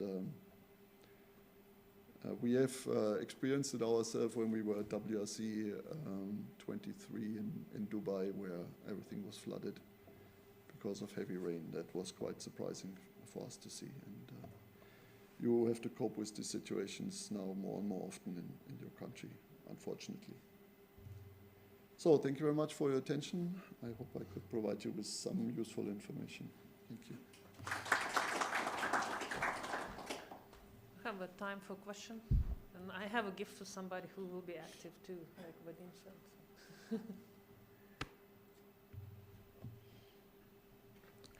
Thank you very much. Thank you.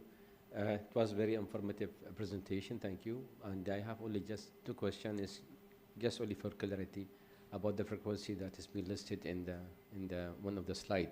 Is this harmonized frequency for all region, or is this just in our region?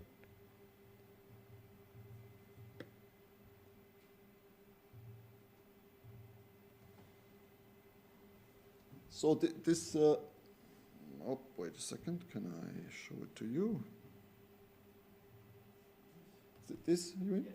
Yeah, these are the allocations as described by Vadim in the radio regulations. So the red book provides the allocation. This is global. This can, of course, be slightly different in your individual country. So a national country can deviate from that, but basically globally this is used. But as we are operating satellites, it has to be global. So these are the frequencies that we are using. When tomorrow I give a presentation on WRC preparations, and then I will link all these towards the WRC agenda items that are related to meteorology. And then you see those again, and then we can talk about those issues which are attached to that, like for the downlink of the data and so on. If we go to what you just demonstrate here, so do you think that we don't need, if we depend on the satellite communication for the weather forecast, do you think that we don't need anymore the terrestrial communication like radar and the other, and we can depend on the satellite communication to measure the weather forecasting? No, I think it's every application has its particular strengths and weaknesses. For example, when you have your network of weather radars, that's what you need in order to have in situ, on the spot, at the time, measurements of potential rain or whatever coming. For your upper air applications, you need still your network of weather balloons. We also need that in order to calibrate the data of the measurements of the satellites. So it's a network of data that has its merit and needs to be coming together in order to provide the global set of information. So satellites alone cannot do the job. They need to be accompanied with other measurements terrestrial and other way around. So that's very important, that you keep your terrestrial networks. Just only last question. As you know that we are depending on the C-band and S-band and Ku-band. As you know, there is a lot of interference reported in the C-band. And I don't know whether do you think that, and we compare this is not in UAE, just also we compare it in other region and in other country that the same. Is it coming from Wi-Fi or coming from recently 5G towers? So do you think that we can move to S-band and Ku-band, and we will we don't need to depend on C-band anymore? And do you think that C-band is gonna to become worse and worse because the new technology, new services coming in around this band of the C-band? Yeah, I do not want to jump to conclusion because we will have dedicated presentations for that. But of course, if a country has enough money to spend on refarming their entire terrestrial network to a frequency that is not polluted today, of course you can do that in order to avoid such a problem. But for many, this is not an option because, as I said, it's public money, it's public services. They cannot simply take away quite millions of investment to move to somewhere else just because there is another application violating the regulations. So this is a very situational decision to be made from country to country. There are other means of trying to get rid of the interferer rather than trying to prevent interference by just moving away. But this is something where I would like you to hold off a bit because we will have, first of all, presentations on that, and then at the end of the workshop tomorrow, we will have enough time to discuss all the pros and cons, all the possible consequences, and what can be done and what not. There are some people here that have some experiences on such cases, on what it meant to change frequency and all these kind of things. So if you don't mind. Thanks. Thank you, Marcus. Our next speaker is Jan Solder. He is a researcher in Earth observations and remote sensing and he works at the European Space Agency.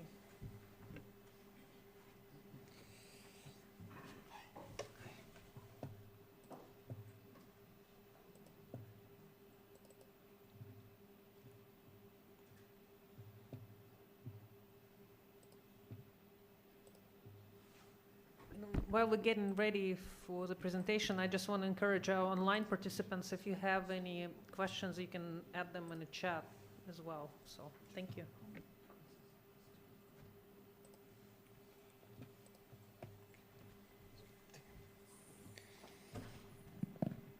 So, hi, my name is Jan Soldo. Thanks, Natalia, for the introduction. So indeed, I'm here as a representative, and I broke something already. Okay, no. As a representative of ESA, European Space Agency, which is a space agency funded by 28 countries, basically in Europe. And my topic will be to explain a little bit about sensing. So a nice continuation with respect to Marcos's talk. There is a little bit of overlap between the two presentations, I have to say, but it's because they are important messages. Some of them are important messages, so worth repeating.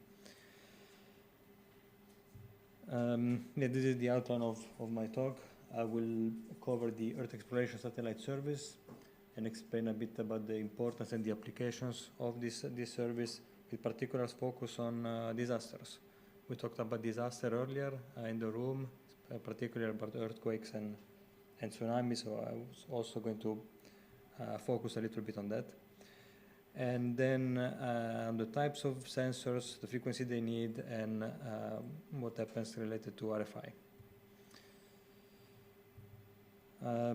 Okay, so just like Marcos, I wanted to start with definitions. So this is the definition of DSS. But at the top, you see also a bit where, do you see my cursor? I guess not. All right. Well, at the top, you see a bit where we are in the workshop, more or less. Three important services, ITU services for meteorology. Marcus covered METSAT. I will talk about ESS. And later this afternoon, you will hear more about MET8s. Without repeating on previous talks, just to say that when you want to do meteorology, then you need to have part of it done from space. There is no way around it because space offers a unique vantage point for a number of aspects. In particular, it's the only way to have global coverage and also to have samples on remote areas, middle of the ocean, Antarctic, deserted areas. That's one very convenient way to measure also in those places. And also, when you do this based on satellites, you get to have frequent revisits at regular intervals. And also, there is continuity with the different satellite missions. So in the end, you can have a long time series, which then enable you to make consideration about climate and so on. Some of these bands have been observed for 50 years, since the late 70s. So then you can really make some nice global and long-term observations. So ESS service has then different qualifiers next to it. ESS active, which is also described in that article number that I referenced there. You know what it is. Basically, the satellite both transmits a signal and then receives its backscatter from the Earth system, either the surface or something in the atmosphere. Passive sensing, also defined in one of the articles, where this time you only measure what's naturally being emitted from the Earth. I will focus a little bit on that later on. And it's also, under DSS, also you can have communication links, but I will cover only these two in my talk. Okay, so a bit about the importance of the ESS service. It enables a few applications. One we already talked about earlier during the visits. It enables improvement of the weather forecasting skill. In this chart, If you have questions about this chart, the author is sitting over there, so you're free to ask him questions. But basically what it's saying is that how much the forecast skill depends on different types of input contribution. And the two curves that are often at the top, I don't know if people can hear me, but the red and the black one, they correspond to passive sensing. So these are the main contributor to the weather forecasting skill. And another application is climate monitoring. Now, I know this slide has been already observed, shown, but I have a backup. So I will show you why ESS is important for climate using another examples. There are many, so no need to use the same example twice. I'm going to show you a slightly different example. Here in this chart, you see the extent of the sea ice in the Antarctic. First thing that you see is the sinusoidal wave. This is normal seasonal variation on the sea ice. This is not surprising. But then when you look at the color, you see how the sea ice extent has been reducing overall over the years. So this is one indication of climate change, which is complementary to the example that we saw earlier about sea level rise. And then don't look too much at these slides. I will get to them soon. Okay, and then so these are two important applications, climate and weather, but there are a number of applications that are enabled by ISS satellites. So I'm going to show one example for land application, one example over the ocean, but there are so many. So this example was made using data from a type of satellite, a type of instrument called SAR, synthetic aperture radar. And one of the things you can do with this satellite, you use different passes of the same satellite exactly in the same spot, and then you measure the difference between observations made at the same place but at different times. And that gives you extremely precise information about movement in the land below you. So here what you see is this is Tuscany, a region in Italy, and the color indicates overall displacement of the surface, either up or down. And this displacement that you can see are quite small. In the orange correspond to about 1 centimeter over a year. So 1 centimeter of difference, you can observe it from space. And then the other interesting part is that if you look at the right, you see that you can get so many data points. So you can actually go to the level of the individual building or the individual bridge, and that gives you information about if certain portion of the city is moving for whatever reason. So that's one example over land. Over the ocean, I also had an example about prediction of hurricanes. I will not spend a lot of time on it. You've seen this before, now you understand it. ESS, science satellites, let's say, are really useful to improve prediction of the hurricanes. So that's a real no-brainer in terms of benefit for prevention of deaths and loss of properties. I wanted to spend a couple of slides on disaster in particular. Science satellites can be really useful both before natural disaster occurs and during and after. So there are various examples, but they can help predict the occurrence or the forecast of floods, landslides, tropical cyclone, volcanic eruption. Volcanic eruption is also related to this movement of soil vertically. The soil moves a little bit up before a volcanic eruption. So this is something that's also being monitored from satellite. And also during the disaster or in response to it, Then you can use satellite data to monitor the damaged area, for example, see the extent of the flood, how it changes over time, and so on, or the evolution of droughts and wildfires. And on this topic of the usefulness for disaster, there are several useful resources online. I just wanted to include them there.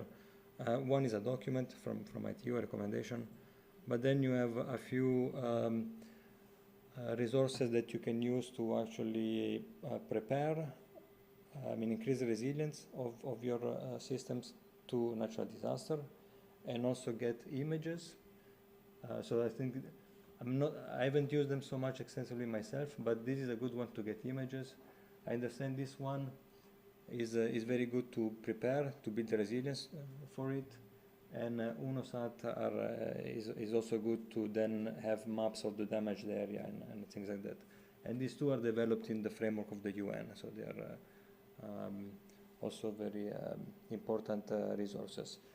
The SFGG is a group of space agency. They also have their own database for disaster information that just gives you some information about which kind of instruments are useful for certain type of disaster. But the other three are really good resources. And one point about data access. So when we talk about the weather and socioeconomic benefit and so on, it's important that the measurement is global and the data is shared. And it is actually being shared. So there are a few places where that were designed just with the purpose of distributing data for free to users. So you just need to register, but then you can get them for free. I included some examples from some countries. I was not trying to make a comprehensive list, but definitely passes across the message that there are multiple places where you can get the data. And this is also to point out that there are a few operators of these systems. Not every country needs to have their own suite of weather satellite in orbit. So there are only a few operators, but the user base is very large.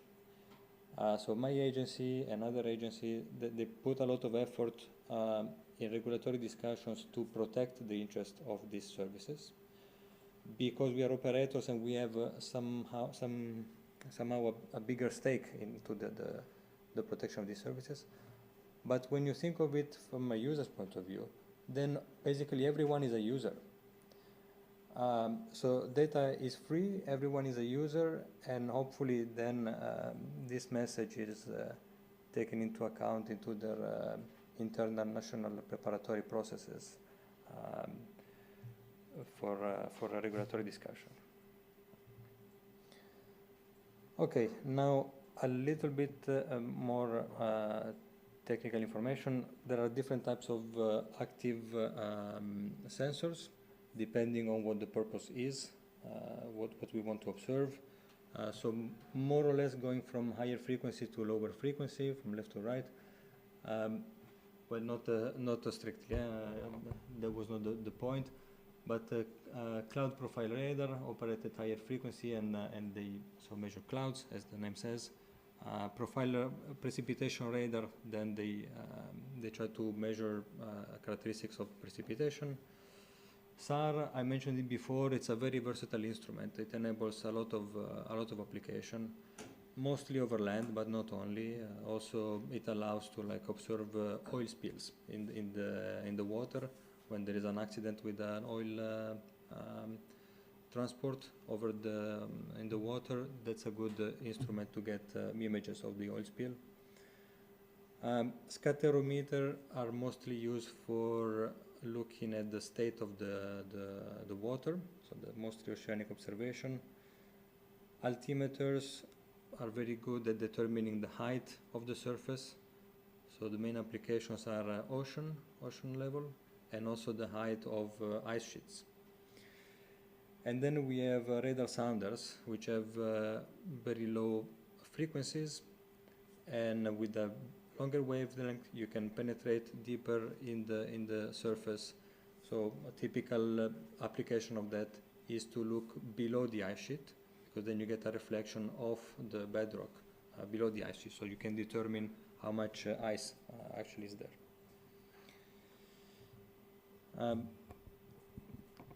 Yeah, also depending on what we want to measure, there will be passive sensors that are better suited than others. One way to distinguish them is with frequency. Another way is with the geometry of the observation. So this is about the geometry of the observation. We have radiometers that are looking straight down. These are mostly to support altimeters in their measurement. When you combine these two types of instruments, then you get better accuracy. Or you can have cross-track scanners. So the satellite moves forward and is scanning in this direction, and this is good to sounding. This is good for sounding the atmosphere. And then you have conical scanners. This is good for looking at the surface. You get to observe over a large swath during a single pass of the satellite. And then if you want to look at the top layer of the atmosphere, then you need something else, which is called a limb sounding, which looks more or less straight ahead towards the top layer of the atmosphere. Yeah, now about the frequency that sensors use. So we are limited by the physics of the measurements when it comes to sensors, much more than a communication system. Well, first of all, we need to look at the atmospheric opacity. So there are frequencies where the signal can penetrate more or less within the atmosphere. On the right, it just shows a very crude characterization where you just see the optical windows and the RF window. But of course, it's much more detailed than that, because the RF window then has a bunch of peaks and valleys. But at the first approximation is like that. So that's one type of limitation that we have. Then we need to look into which frequencies are more sensitive to certain parameters. I will show you a slide next on this. Then depending on the wavelength, we have different penetrations, and depending on the size of the particles that we want to observe, we have other limitation. For SAR, we also need to look at the coherence time that we want, and so on. So regardless of the technical details, the important thing is that certain frequencies are needed for certain observations, and we cannot change them. We need to do with whatever nature allows us to do. So we cannot make the same measurements in two different portions of the spectrum. It's not how it works for us. And yeah, one of the things I mentioned earlier was that we need to see which frequencies show sensitivity to certain parameters. So this is an example over land. When you take measurements over land, you will be sensitive to various characteristics depending on where you are in the spectrum. So if we want to measure soil moisture, then we need to be in this part of the spectrum more or less, because this is where sensitivity to soil moisture is highest, and also is where sensitivity to other parameters is lowest. So this is the only band where we can have very good measurements of soil moisture. And yeah, then it allows us to make those nice map on the right. And yeah, so we have also here we have no control. So this is the situation with respect to the physics of the measurement, and we have to abide by that. Another aspect of sensor is that sometimes we need multiple frequencies at the same time. We need them in a set. This is an example over the ocean. Again, sensitivity curves for different parameters. And this is an example from ESA mission called SIMMER, which will make measurements over the ocean. And we'll have 5 channels measuring simultaneously, because with the 5 channels, then we can resolve the contribution of the various types of characteristics. So then we can resolve what was the impact of sea salinity, what was the impact of sea surface temperature, and so on. But we need the 5 measurements at the same time to do that. So this is what we want, but what we have is a certain allocation in the table of frequency allocations.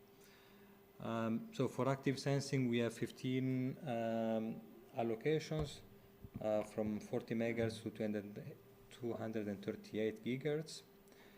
And for passive sensing, we have 2 types of allocation. One type is shared with the other active services, typically terrestrial.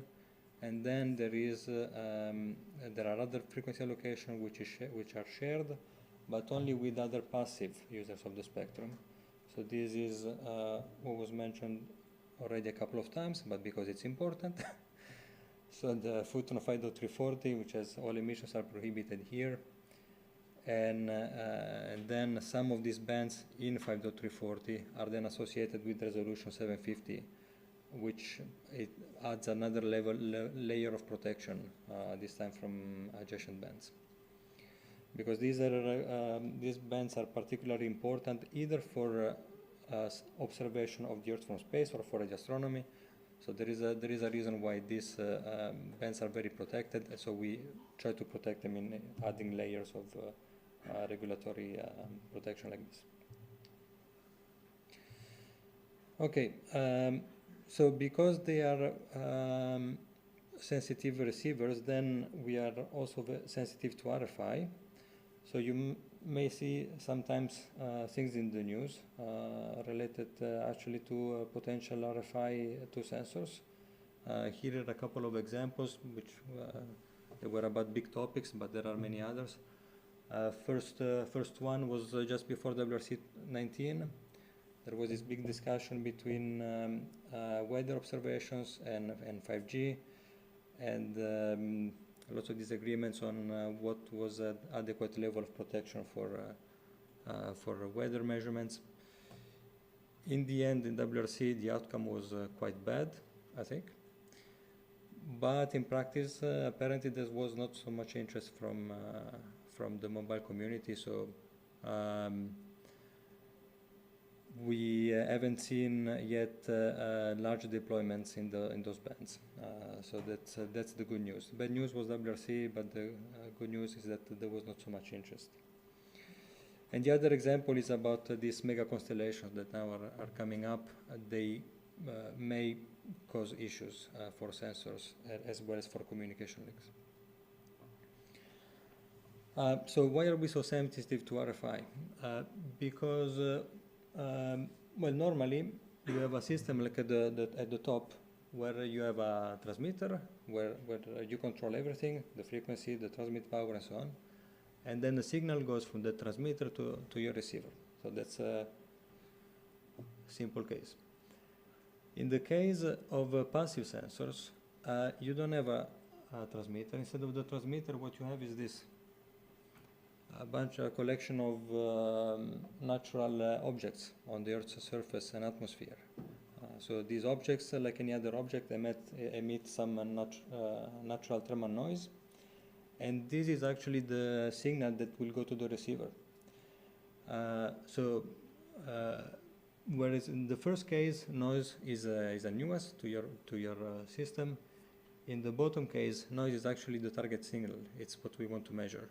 Actually, we want to measure variations in the noise, because it's those variations in the noise that will tell us about variation in the properties of the Earth.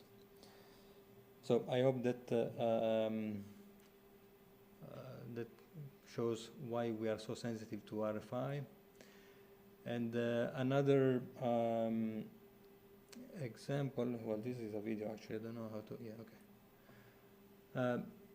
Another way to show how we're sensitive to RFI is to show you about the objective of a mission in particular.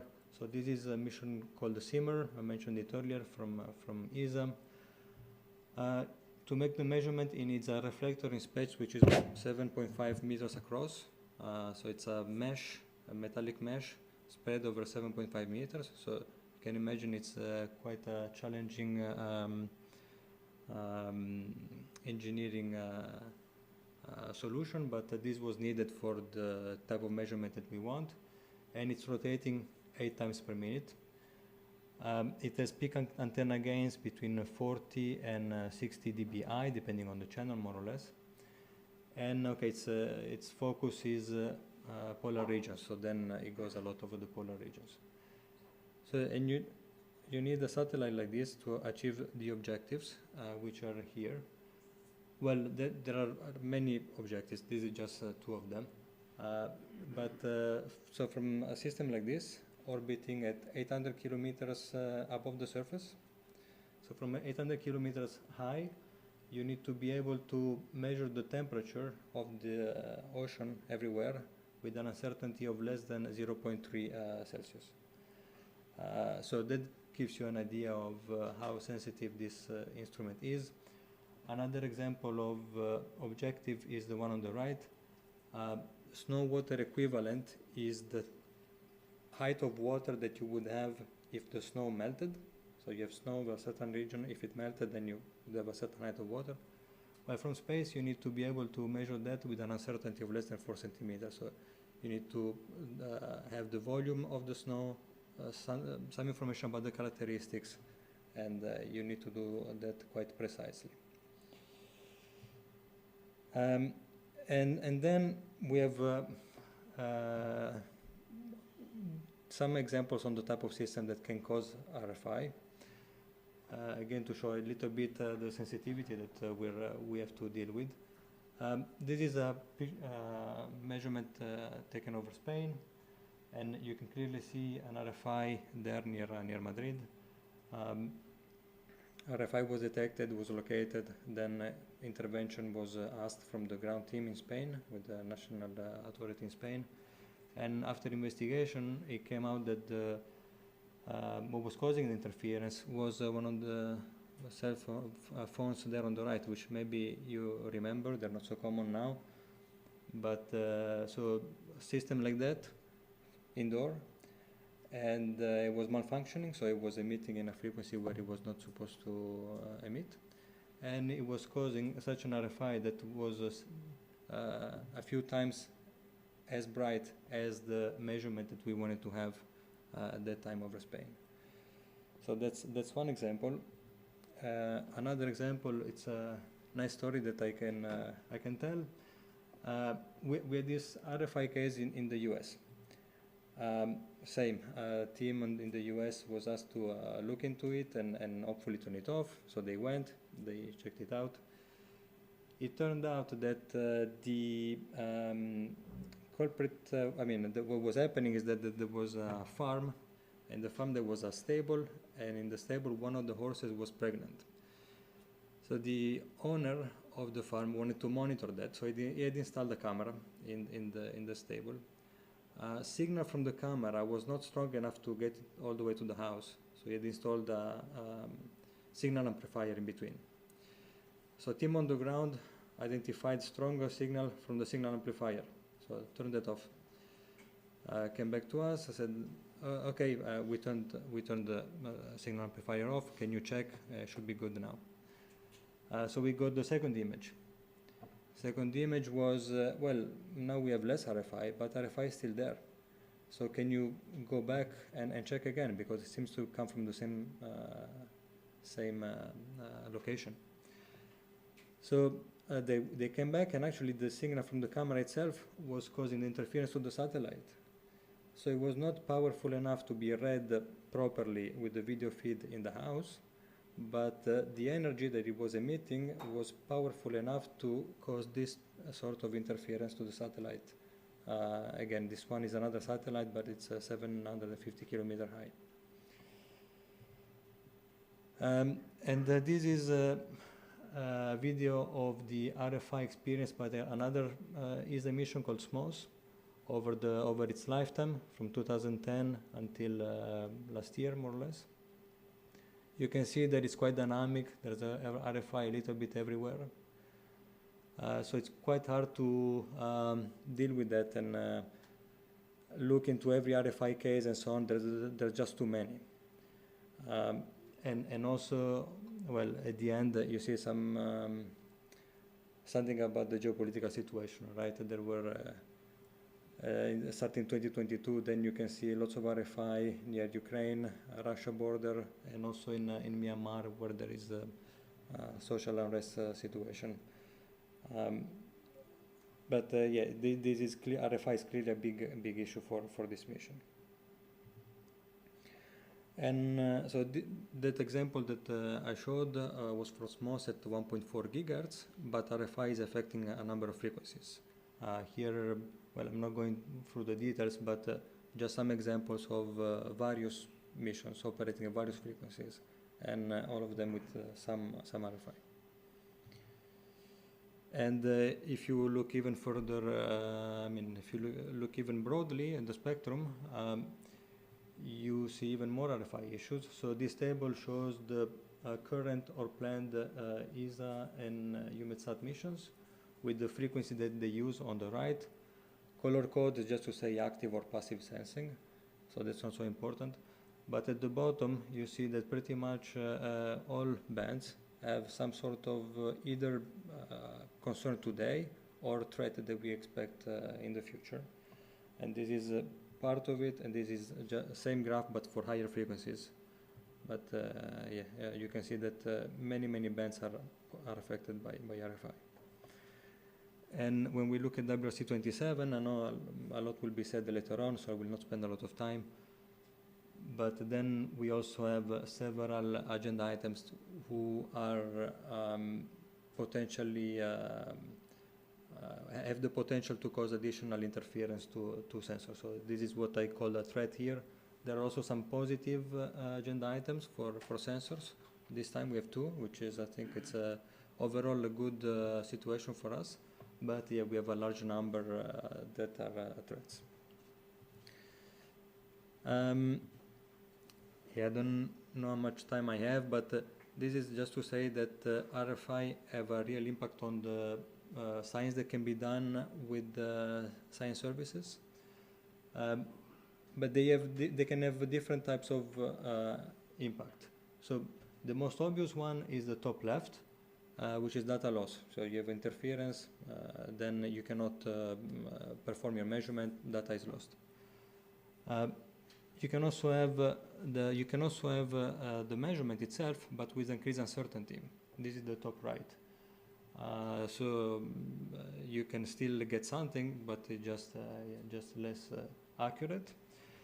And then you can also have just wrong measurement, because RFI was there, but was too low to be detected. So it went through the processing chain, and then it was used for retrievals. But when you look at here, this blue area compared to this, before and after RFI was removed, so this is with RFI, the other one is without RFI, then you can see that in this case, clearly the measurements made were wrong at the time. And another potential impact is damage. RFI can be so powerful that it actually damages the sensor. We don't have an example of total damage, but we have an example where the hardware changed behavior because the RFI that it received was so strong. So overall, what I wanted to say with the previous slide was that the science value of a mission decreases when you have RFI. So the science goes down, cost goes up. Why? Because first of all, you need to take that into account during the design of the satellite, that you may encounter RFI, so you need to protect from damage, you need to maybe do RFI detection on board and things like that. So it complicates the design, makes the data exploitation more difficult, because then you need also people to look at the data that were measured, remove as much RFI as possible, and so on. And then also what we do for one of our missions is we report the interference to the national authorities. That's good because you get actually less RFI, but it takes time, it takes effort. So science goes down, cost goes up. So in overall, the return on investment is lower. and also all the benefits that you get from the mission. We talked earlier about hurricanes and climate and weather forecast. All of this goes down because you have RFI, so you cannot exploit the mission properly. And this is just to cover a little bit the RFI reporting. As I said, we do that for one of our missions. It's called SMOS. Sometimes we have very good results with that. In this case, on the left, there was a RFI, powerful source in Poland. It was identified, turned off, and then we gained a bunch of data over Europe. And another on the right is an example over the ocean. There was an RFI in one of the islands, and because of that, a huge portion of the ocean, we couldn't make any measurements, so the salinity measurements there were totally lost. So yeah, we try to do that. Clearly, it's not easy, and also we don't always have the right regulatory framework to do it, but we try to do it if we can. Actually, the ITU has developed a platform just for this type of activities. And yeah, more or less to conclude, I wanted to leave you with some references that are useful to cover the topics I described. Well, at the top you have some recommendation with characteristics and protection criteria of sensors. But then these are better references. In particular, the last one is really good, and it will be published soon, I believe, the revised version. But also the other three ITU recommendations are very good references if you want more information. So, last slide. Active passive sensors contribute to various applications, including socioeconomic benefits. Their data is distributed for free, which means there are few operators, but user base is huge. Almost everyone is a user. And the operator frequencies that are determined by physics of the measurements, so we have no control over that. This cannot be changed. And in particular, passive sensors have no control over the signal they want to receive. And because of that, they need a very sensitive receiver, and therefore are very vulnerable to RFI. This is why they need a lot of protection. And RFI decreases science value and decreases the cost of mission. So overall, we need to protect sensors as much as we can in regulatory activities. Thanks for your attention. Your questions? We have time for maybe one question.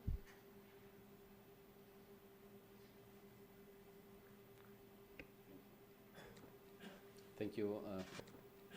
Thank you for the presentation. Just my question is to the slide where you list the agenda item, and I couldn't understand. Yes, what you mean by threat? There is agenda item 1.1, for example, or 1.2 for small antenna FSS. What do you mean? Threat, I mean that if this agenda item, and depending on the outcome of this agenda item, we expect RFI to increase in bands used by sensors. So for example, 1.1 is looking both below and above that EO band, 50.2 to 50.4.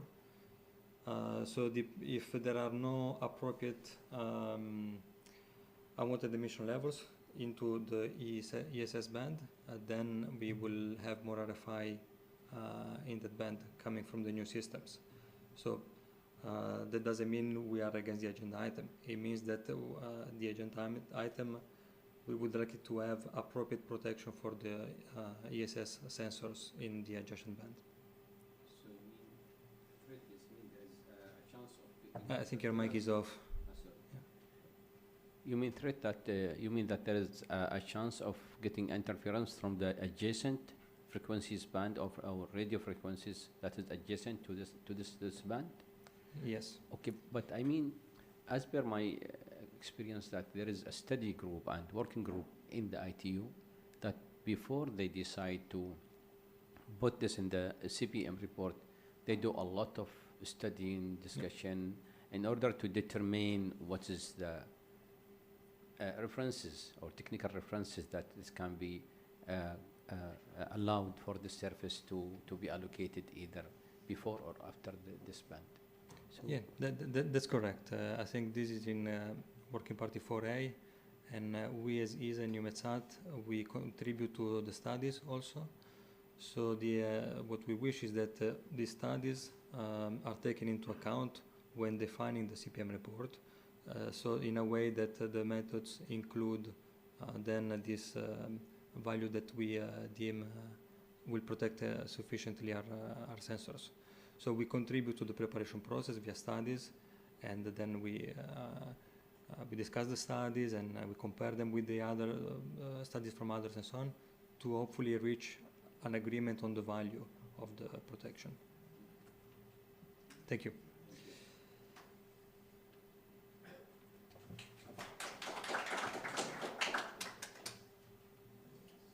Sorry, we have to break for lunch, but I'm encouraging you to ask Ian questions directly. But I also have a few announcements before we break for lunch. So because we're a little bit behind, I was wondering if 45 minutes instead of an hour would be okay, since we're having lunch right around in another room. If it's okay with everybody, I'd like you to come back at 13:45, so 1:45.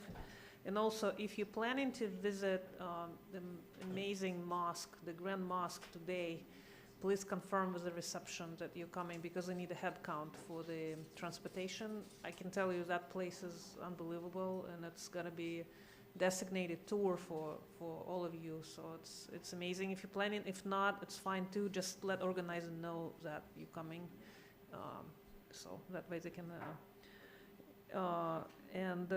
We will continue our session at 1:45, 13:45, with more radio technologists. So again, thank you for participating this morning. Enjoy the lunches provided by our organizers, and it's just around the corner. So thank you again.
speeds because it enables long-range tracking.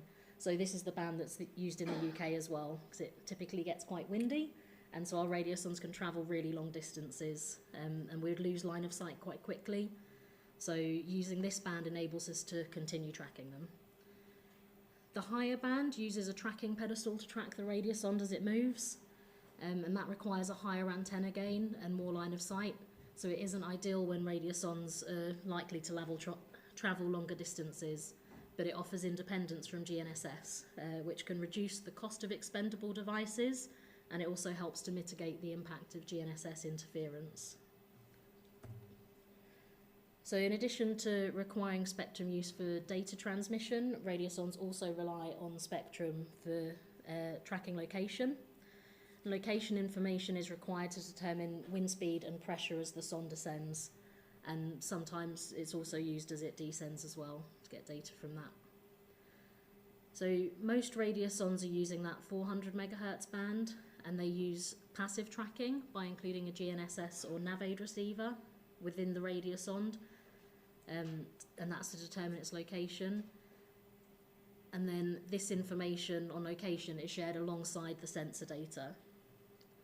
Radiosondes that are using the higher frequency band determine location with active radar tracking, either through primary tracking by suspending a reflector below the balloon and then tracking reflected radar signals, or through secondary tracking by integrating a transponder into the radiosonde and then tracking this signal. But both of those methods use that same band. And the main thing there is that line of sight limitations means that tracking isn't as feasible over longer distances or at high latitudes. So just to summarise that a little bit, so there's the two bands that are used for radiosondes, and we really need to make sure that we retain both of those because they both have advantages and different uses. So most countries are using that 400 megahertz band, and this one offers lower propagation loss, so it allows the use of simpler, smaller antennas and is better for regions where the radiosondes are likely to travel longer distances. The higher frequency band is limited by line of sight, but it offers independence from international GNSS systems, and that helps to reduce the cost of expendable devices and also mitigates against that interference. So on to how it's regulated. So the frequencies used by radiosondes are allocated to the Meteorological Aid Service worldwide on a primary basis. So this just means that other service can't interfere with them. So this is an extract from the ITU radio regulations, and it shows how the meteorological aids have primary allocations, where they're all in capital letters. And there are also, so you'll see there are other primary allocations in there as well, but because they're all primary allocations, they can't interfere with each other, and there would have been studies done prior to allocation to make sure that they could coexist. There's also secondary services, shown in lowercase. So these are services that must not cause harmful interference to radiosondes and cannot claim any protection from other primary services. There's also various footnotes in these bands, but a lot of these are for things like small medical devices, which aren't much of an issue, because they have a very small footprint, so they don't cause issues for radiosondes. This extract from the radio regulation shows the primary allocation in the higher band. So there are also other primary allocations in all of these bands, and as you can see, for the highest part of that band, there's different allocations for different regions. So that's something that happens quite frequently in ITU, where there's different rules in different parts of the world. On a national basis, things can differ with allocations as well. So this is an example from the UK. So the UK allocates radiosondes in the 400 megahertz band as a primary user, and then not in the higher band, which is for satellites. So there are several things that can impact radiosonde spectrum use, so I'll just run through a few of them here. So interference from other spectrum users is one key consideration, especially where there are neighbouring countries that might be using the same bands. So for here, it's really important to coordinate with other nearby locations. So, for example, in the UK, we've spaced out our launch sites to avoid interference, and we coordinate with Meteo France about radiosondes that we're launching in the south of the UK, and we also coordinate with Met Norway about radiosondes that are being launched from Scotland, because sometimes they'll drift over in that direction. We can also get interference from data collection platforms that are using the same band for data uplinks. And this is mitigated by limiting radiosondes to that upper 3 megahertz of spectrum in that band, so 403 to 406 megahertz. And as I mentioned before, there's also meteorological satellites operating in the higher band. So again, coordination is required there just to make sure that radiosondes aren't causing any interference to METSAT ground stations. Another potential cause of interference is obstacles near launch sites. So if someone decided to build a big wind turbine or skyscraper near a launch site, the radiosonde could just go straight into it, and it could also cause a break in the transmission path. So this is mitigated through local planning rules to limit nearby development, and then just careful selection of launch sites. Finally, there can also be GNSS issues with blocking or spoofing in some regions, and this can confuse the location tracking to either make it think that the radiosonde is actually in a different location, or to just stop the location tracking completely. So this is more problematic in conflict areas, but it can also spill out into non-conflict areas, especially at high altitudes. So there are a couple of mitigation options that have sort of emerged in recent years for this. So one is using partial or degraded data modes on radiosondes. So that can mean that even if the GNSS is blocked or sends unrealistic data that indicates spoofing, the temperature and humidity data is still transmitted back to the ground station rather than losing all of the data. But a key thing to note there is that the ability to process and use that partial data will differ for different users. So it's really important to engage with local assimilation teams to make sure that you'd actually be able to make use of that data and assimilate it properly. The other mitigation option that's been emerging is having multiple GNSS modes on the radiosondes. So that means, for example, if GPS is blocked, then it can still use Galileo or another mode. However, this does require upgrades to ground stations, so it's something that will take a bit longer to implement, but will likely start to become the norm. So moving on now to radiometers. So Jan talked a bit about radiometers, so I'm going to talk to you about ground-based radiometers now.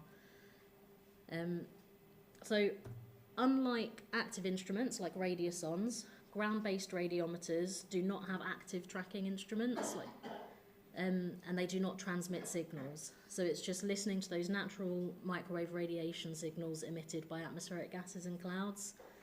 And as Jan said earlier, this radiation is extremely weak, so radiometers need to use very sensitive receivers to detect it, and that means that they're very vulnerable to interference.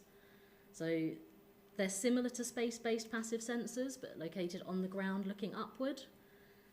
This means that they provide very high-resolution vertical profiles in the boundary layer, as this is closer to the sensor than satellites. And this just helps meteorologists to understand weather conditions nearer the ground, which can't be resolved as finely as from satellites. So it's critical to have these as well for short-term weather forecasting and climate studies.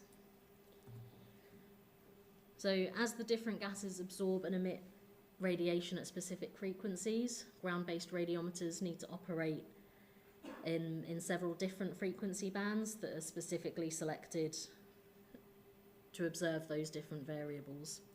So by using multiple frequency bands, radiometers can measure water vapor at different altitudes, support cloud identification, and obtain temperature measurements.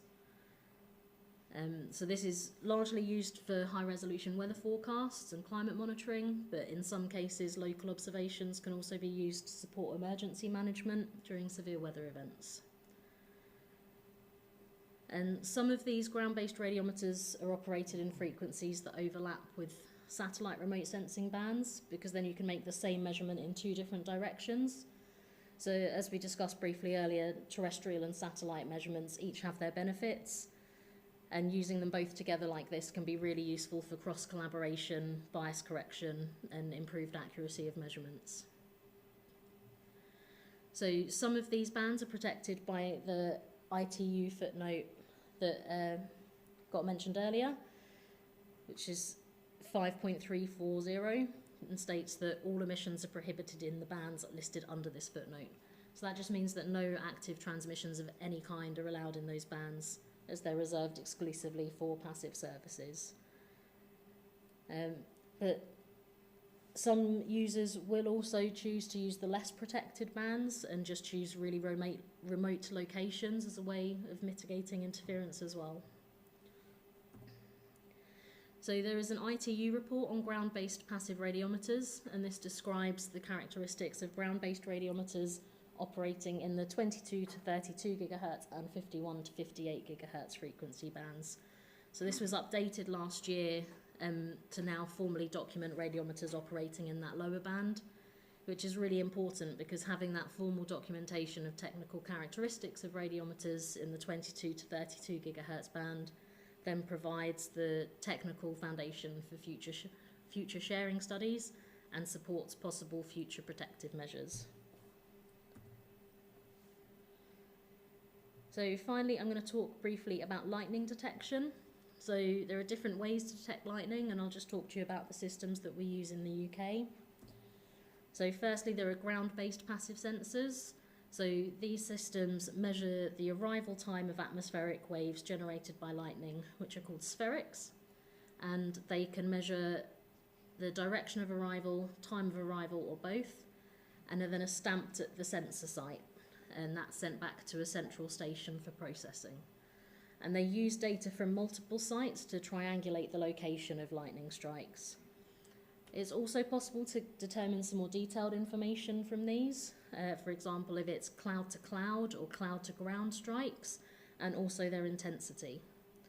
So this information is really useful for helping forecasters assess storm severity and understand the type of lightning that's occurring to help them issue more accurate and timely warnings. So there are a few frequency bands that are used for this globally. So this includes very low frequencies in the 8 to 11.3 kilohertz band, which are allocated to meteorological aids on a primary basis. There is an overlap with the primary allocation for radio navigation service, but as they're both primary allocations, they can't interfere with each other. There are also some sensors which operate a little bit higher up in the low frequency band, and then also in the VHF bands. So they don't operate across this whole bandwidth, they'll just be different smaller bands that are used within this. So these can be used to cover more limited areas. So while the lower frequencies let you detect lightning strikes that are very far away, as you move into the higher frequency bands, the detection range decreases. And the second two bands don't have the same protections as the VLF band, so there's normally a bigger risk of interference with those as well. And some regions manage interference risk in general by maintaining a larger network of sensors and then excluding affected data points as needed. So for example, in the UK, we have a network of 11 nodes and the geometry's been set up, so we've got a good coverage specifically over the UK, but also Europe. And then we have some resilience built into the network. So if there's issues with individual nodes or interference issues, we can just exclude those individual data points as needed. But one thing that all of these have in common is that all of these lightning detection systems rely on having really reliable communications links and GNSS. So the GNSS isn't used for location, the nodes stay in the same place, but they're required for really precise time synchronization. So in the UK, we recently moved our system into the globally allocated VLF band to help improve our protection from interference. So the main frequency risks arise if nodes are positioned too close to large or high power transmitters. But because transmitters are stationary, their effects can usually be filtered out. But if the node is too close or the signal is too strong, then it can overpower or overwrite the other signals that the system relies on. So this can be mitigated through careful site selection and local planning rules to limit nearby developments. Another key frequency risk is GNSS jamming or blocking or spoofing. So because the GNSS accuracy is so critical, any form of jamming or blocking can create major problems. So it can confuse the node into thinking it's a different location or make the location too unstable. And in these cases, the affected node would need to be taken out of service until it stabilizes. So the main mitigation there is designing some network resilience so that other nodes can compensate if individual nodes are affected by GNSS interference, and the rest of the network is still able to effectively detect lightning. So in the UK, in addition to the ground-based lightning detection networks, we also use the Meteosat third generation lightning imager.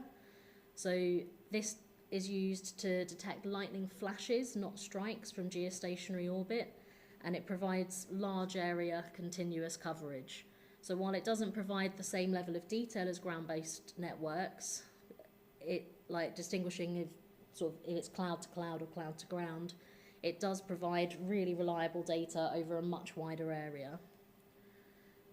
So while the lightning imager itself doesn't use radio frequencies, as Marcus discussed earlier, radio frequency is essential for satellite communication. So the lightning imager data is sent to the ground through the satellite's high rate link, which operates at 26 gigahertz, and then that carries all of the instrument data. And then the users receive the processed lightning imager products through UMetcast, which broadcasts in the KU band for Europe and C band for Africa. So spectrum management is still really important here to ensure uninterrupted data dissemination. So at the UK, we use both systems, and as we discussed earlier, terrestrial and satellite systems complement each other, so they each have their merits, and this is an example of where we can use both to improve the detail and quality of the data. So our operational meteorologists can view data from both the ground network and the satellite imaging, and having both provides a really useful point of comparison to check system performance and build some resilience in. So if one system fails or experiences issues, we still have access to lightning data from the other. That's all from me. Thank you very much. If you have any questions. We have time for questions.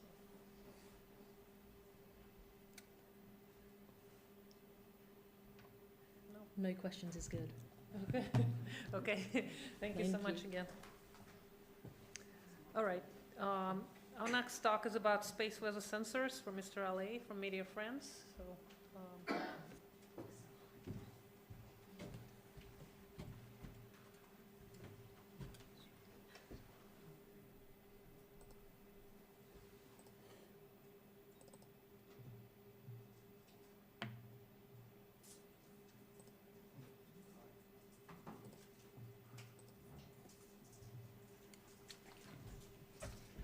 Thank you.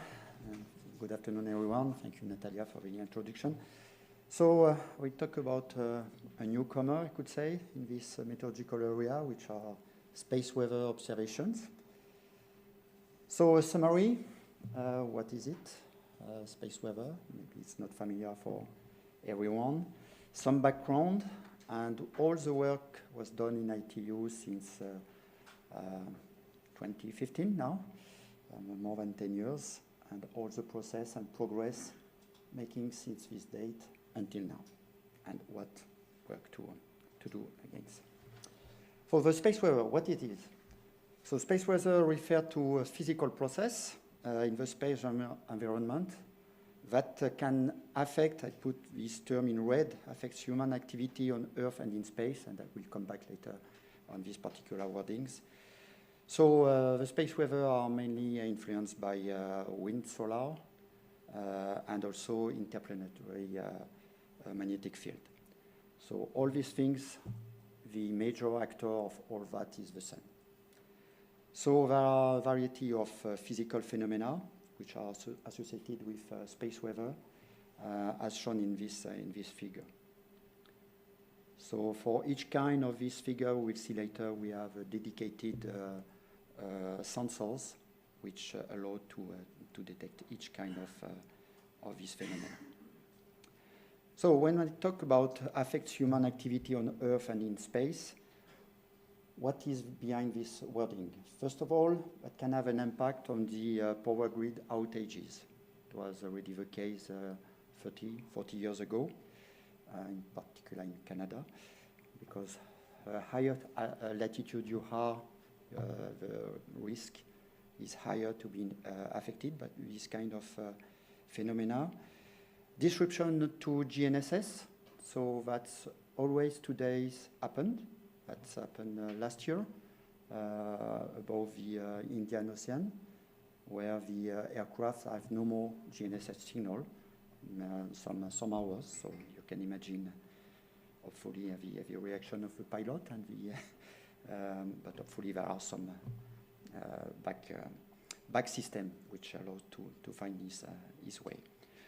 So also some impact on radio communication, and in particular on satellite. So sometimes the satellite are switched off in order to be sure that they will not be impacted by space weather influence.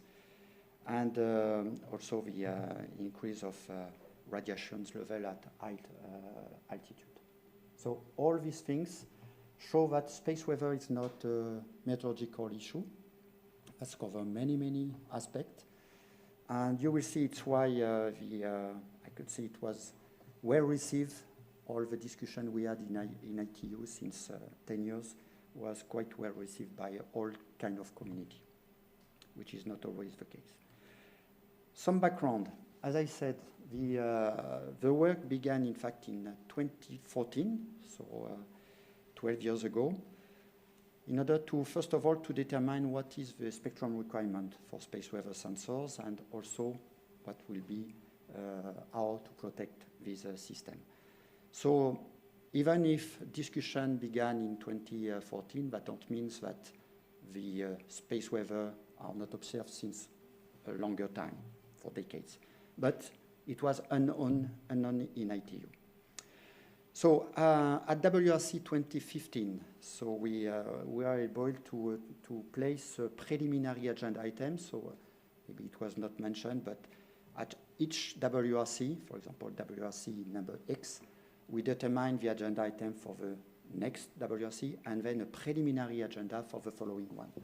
So in 2015, a preliminary agenda for WRC 23 were put on the table in order to treat the space weather sensors issue. So it was obtained, and the work began in 2015. But to be sure that at the WRC 2019, which was the following WRC after 2015, to be sure to obtain an agenda item for the WRC 23, but because even if you have a preliminary agenda for the after two WRC, it's not sure that you can have an agenda. You need to find or to propose elements in order to be sure that you will obtain an agenda for the following WRC. So during all this 4 years period between 15 and 2019, we worked a lot in ITU at different levels. The first level was to, I could say, educate people, because as I said, it was a newcomer. Nobody knows what these space weather systems are used for, which kind of phenomena that can detect, and whatever. So it's why we elaborate a first report. I will talk about this report later, 2456, the name, in order to define all kinds of space weather sensors and also the different characteristics and operational characteristics. And it appears that between these 4 years, we discover a lot of usage of space weather, hopefully. We are not waiting ITU to make observation. But it was important to see how many usage operational systems are deployed all around the world. So, as I mentioned, this report. So in WRC 19, we review the work, all the work done during these four past years, and we obtain a new agenda item for space weather sensor for WRC 23. And we manage in this agenda item to very stipulate what we are waiting for in WRC 23. First of all, to elaborate a definition, because everything needs to be done, to define under which radio communication service such system can be operated, and also all the definition of the different kind of sensor, active and receive only. So it was done with this resolution 657, and we work between 19 and 23 on the to try to answer to this agenda item. And here are the results of WRC 23. So first of all, WRC resolution 675. So I encourage you to retain this resolution because it's a very important one. In this resolution, we have different aspects. First of all, the space weather definition. For your information, space weather were in the past more observed or looked at by radio astronomers. So they have in their handbook, in ITUR handbook on radio astronomy, they have their own definition of space weather, because they are not looking exactly at the same thing as we want to do in ITU. So it was important to collect all the different definitions, because even in WMO, in some part of WMO, there are definitions of space weather which are not exactly along with what was did in ITU, in WRC 23.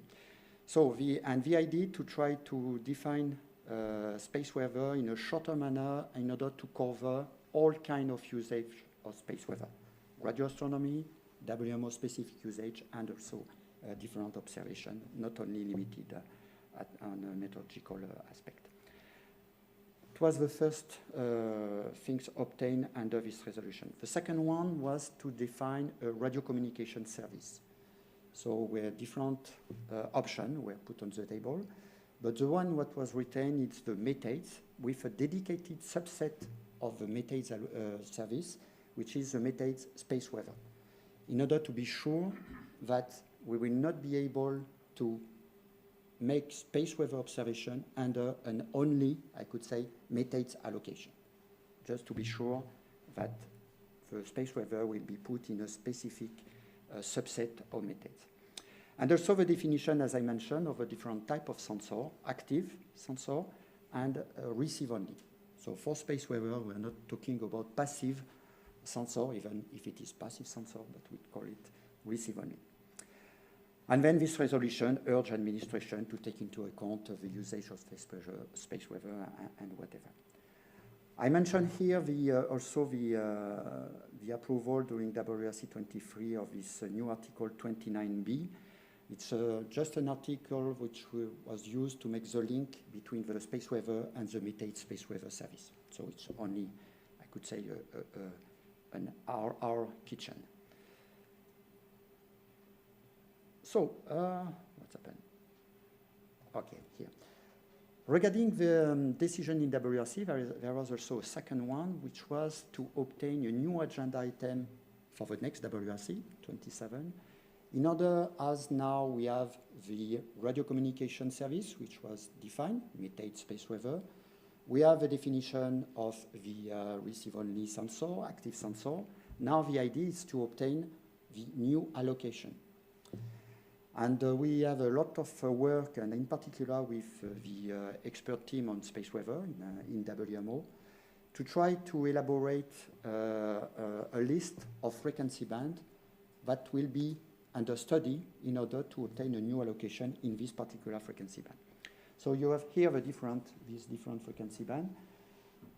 Of course, if you have time to have a look in the 2456 report, ITUR report, space weather are observed in many other frequency range. But as a first agenda item to obtain new allocation, we decided not to ask to too much frequency band, because when you ask for too much frequency band, first of all, that means that you will have to make a lot of study in order to prove that space weather can share with all the other services in this frequency band. And also, that means that we will not have time to do so. So at the end, the risk was the risk was to not have enough time to make all the study and at the end obtain even no new allocation. So the choice was focused on frequency band below 1 GHz, which is in fact the more affected frequency band that have an impact in particular to border country on an international level. And also one other things to do during this WRC study period is also to make all the study, not only sharing and compatibility study, but also to the process in order to be sure that when the allocation will be there, will be obtained, to be sure that it will be a possibility on a regulatory point of view to register this usage in the MIFR, so the International Frequency Register. So the work is ongoing in ITU because we are now, the WRC will be in more than 1 year now. And here is the, what we are regarding this different study. So for your information, it's Working Party 7C, which is responsible of this agenda item. So all the studies are made under this working group, the responsibility of this working group, Working Party, sorry, 7C. Here is the latest document from the last Working Party 7C meeting in last September 2025. And I put this fourth document here, and these documents are embedded in the presentation, so you will be able to have a look on it. I begin with the first one, which is in fact a document regarding recommendation which will determine the different protection criteria for each kind of space weather sensors. So I will enter more in detail just after, but this one is the, could say, the most important document at this stage, because this document needs different status level in order to be approved, and we hope that this document will be approved before WRC 27 in order to be sure that we will have all the complete picture to obtain the new allocation. The second document is a working document at this stage. It's the ITU world. You have working document toward the preliminary draft ITUR report.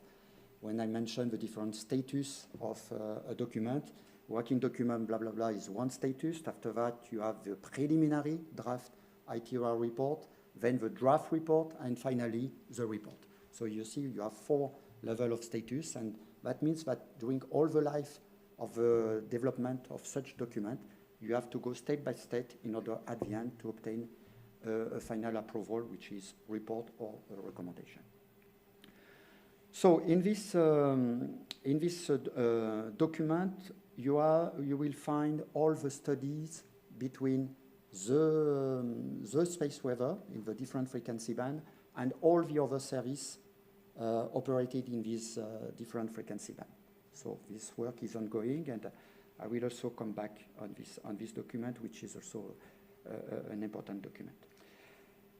You will find also the draft, what we call the draft conference preparatory meeting text, which is the text that will serve, it will be a report that will be approved 6 months prior to WRC 27. Vadim told about this this morning. The idea is to propose for each agenda item different methods in order to resolve each agenda item. So I will come back also on this document. And finally, I put also here, remember I mentioned that during the period 2015 to 2019, a report was developed where all the different sensors and the activity and what these different sensors are measuring in terms of space weather. So it's this report, RS 2456, and now this report is under revision for the 3rd time. It will be 2456-2.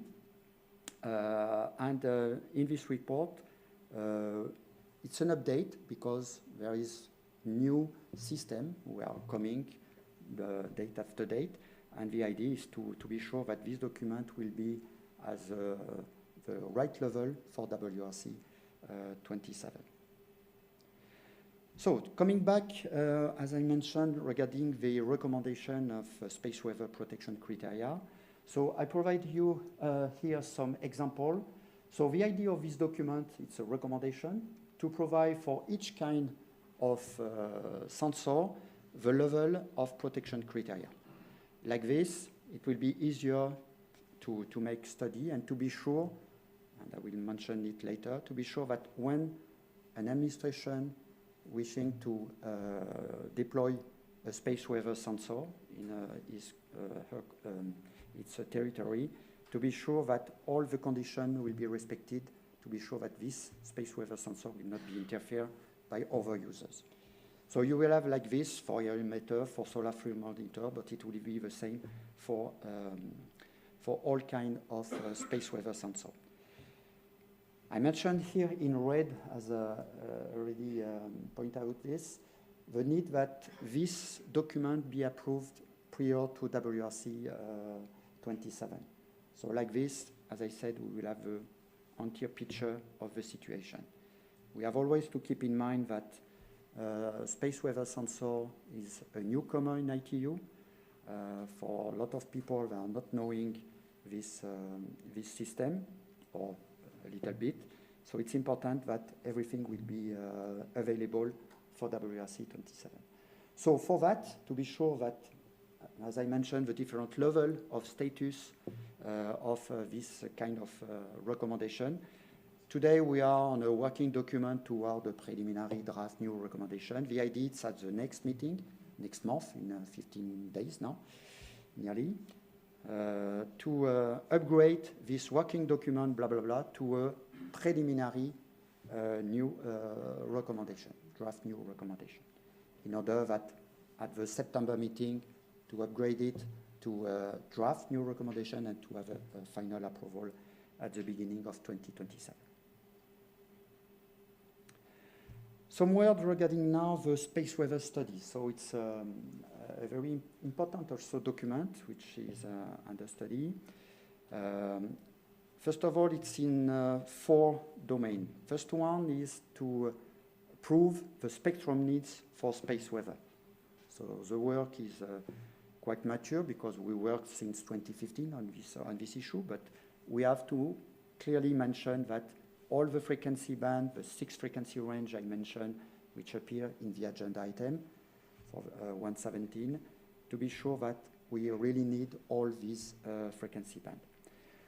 This report will also define the propagation models and technical and operational characteristics. So that means that for all other service which are already in the radio regs, all the other working parties responsible for all these different services provide to working party 7C all their characteristics in order to be able for working party 7C to make the study.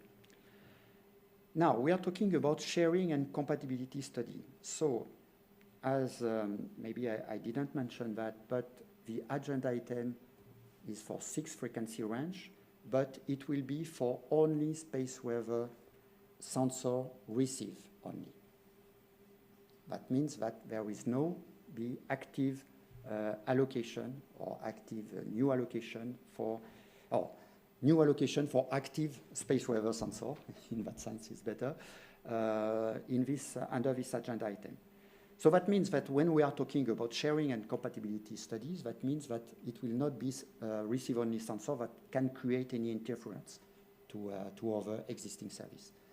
The only risk for the existing service is that the space weather sensor as receive-only system could ask protection or claim protection from the other active service. So it will not be possible because in the resolution 682, which is the resolution for this agenda item, in the resolution it's clearly specified that the space weather sensor will not be able to claim protection from the existing service. So, no. But what is important, as I mentioned, is to provide to administration, in case they want to deploy a space weather sensor on their countries, to know, for example, the separation distance with a fixed link or with a mobile system. So it's very as a guidance to administration in order to be sure that when they deploy a space weather, no interference will occur. And the last part of the what we have in this report, it's all the process for the notification of these space weather sensors. So at this stage, and I will go later with when I will go in detail for the draft CPM text. At this stage, it is proposed to modify Article 1 in order to provide the space weather station, because to declare a station, you need to know what kind of station you have, so the space weather station. There is also a modification proposed in Article 11 of the radio regs, which is the article used for the notification part. So just to specify the possibility to notify space weather station, and also some modification to Appendix 4, which is an appendix which provides the different detail of each characteristics of a specific station of a specific service. And yeah, something else which is aside the radio regs, which is to create a new nature of service, because it, as I said, it's a newcomer, space weather, to add in the preface of ITUR. Now, go to the draft CPM text. So at this stage, we have two methods, and I talk about two similar methods, because if we look in the different methods, the way to notify, as I mentioned, a space weather station, it's exactly the same approach. The only difference appear here, and I try to put it on the screen with a color code in order to try to fix things. In blue, you have similar thing, which is in fact to add a footnote for each frequency band listed here. So these are all the frequency bands which are under study under this agenda item. Just to say that the usage of this frequency band will be limited to receive-only weather sensors. So it's the main main fix. In method A and method B, the difference is the fact that in method A, like it is proposed here to add this footnote 5.B117, in fact, for each frequency band, we will propose to have a dedicated footnote saying which service, for which service space weather, Meta space weather, will not be able to claim protection. It's in the resolution, we have to mention it. So we have to fix it in the radio regs. So for example, for the band 27.5 to 28 GHz band, you have meteorological aids. Meteorological will be the newcomer, meteorological aids space weather. You have some fixed and some mobile as a primary service. So in this footnote, the idea is to say that the new Meta space weather will not claim protection from fixed, mobile, and meteorological aids service.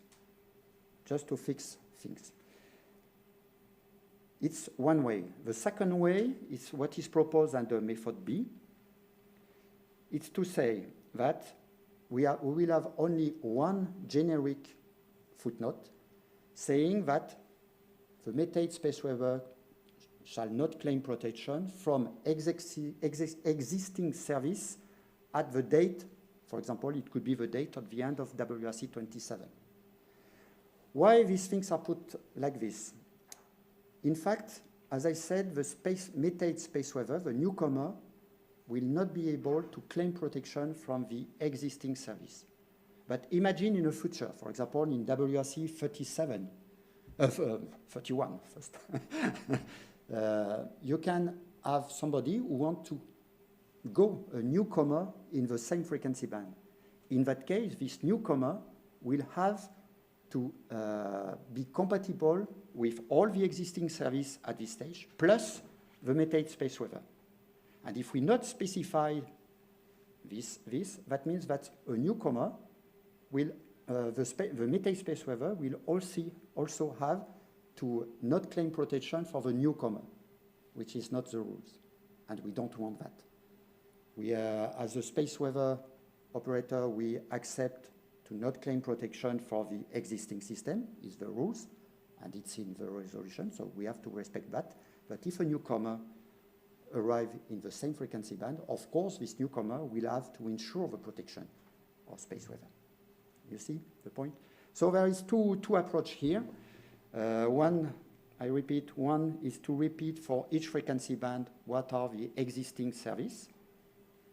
And when we are talking about existing service, we are talking about primary existing service.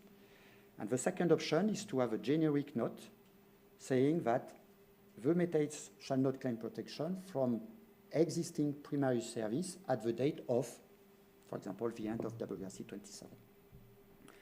So, as you can see, there are no big difference between these two methods.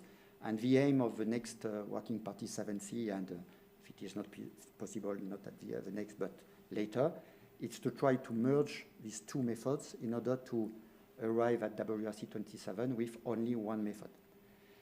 What is interesting here also, it's in general, for each agenda item, you have a method, generally the method A, which proposes no change.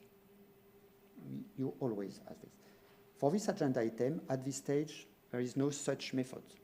So that means that at WRC, if we can merge the both methods prior to WRC 27, it could be an agenda item that could be solved very quickly, not at the first week of the conference, but maybe at the second one.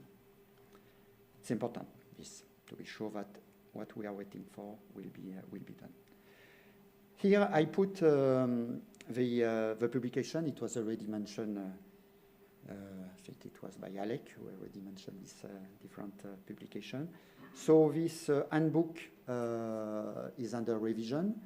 So if you look the handbook as it is today, you will see nothing regarding the space weather, but in the revision one, you will find a dedicated chapter, chapter 6, which is dedicated to space weather. So like this, you will have all the information regarding these newcomers in ITU. Let's conclude my presentation. Thank you. Thank you so much, Eric. Do we have any questions? Have a real good prize from them. I was clear. Thank you. Okay, thank you so much. We have another presentation in this section. So Mr. Razima from UMETNet is a network of 33 European national met and hydromet services. So, please.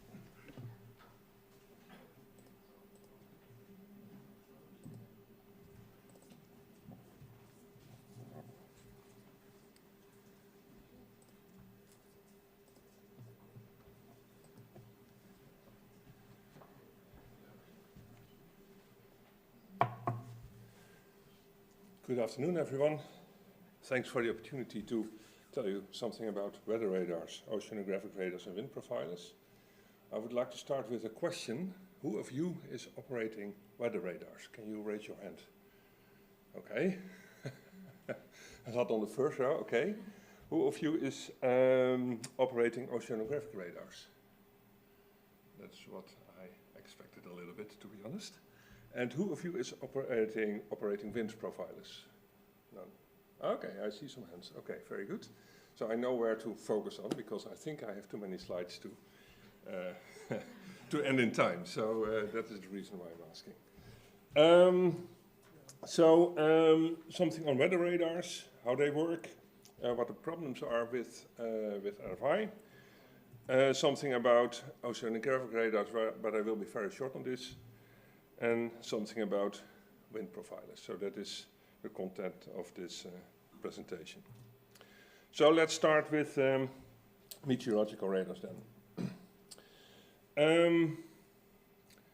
I'm working for UMETNet, which is a sister organization of UMETSAT, only with a lot less of money available.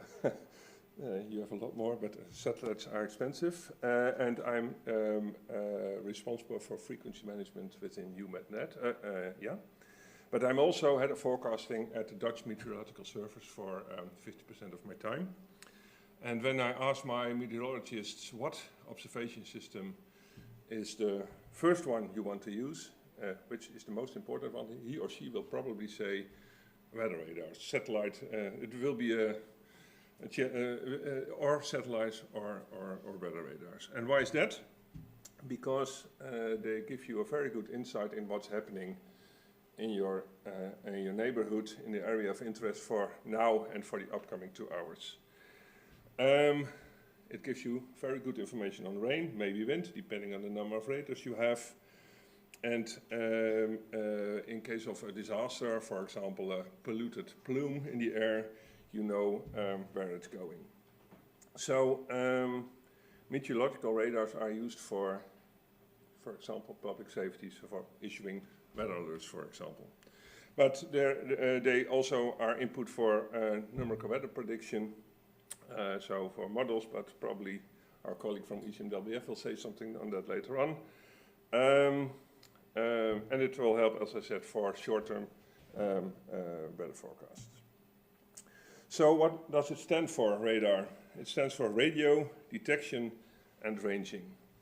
And it basically sends a signal out, and the reflected signal, reflected against a raindrop, for example, is being received, and it is a very weak signal, so you need to listen very, very good. And the traveling time of this signal says something about the distance from your radar transmitter. So that is basically how it works, and you see a nice picture reflecting that. A lot of there are some things, more things I can say about a radar. They are sending on a specific frequency, for example. They use pulses with a specific frequency, so a pulse frequency. And they send, of course, in a specific direction, and you have also the elevation. And the radar is not only looking horizontal, but the antenna will move upwards step by step, so you will have a volume which is scanned by your radar. There was already some talk about which kind of radar. There was a question here this morning. What kind of frequency do you use? You have S-band radars, C-band radars, X-band radars. And the principle here is the longer the wave, so the lower the frequency, the larger your range is. But there is also a drawback, the lower your resolution will be.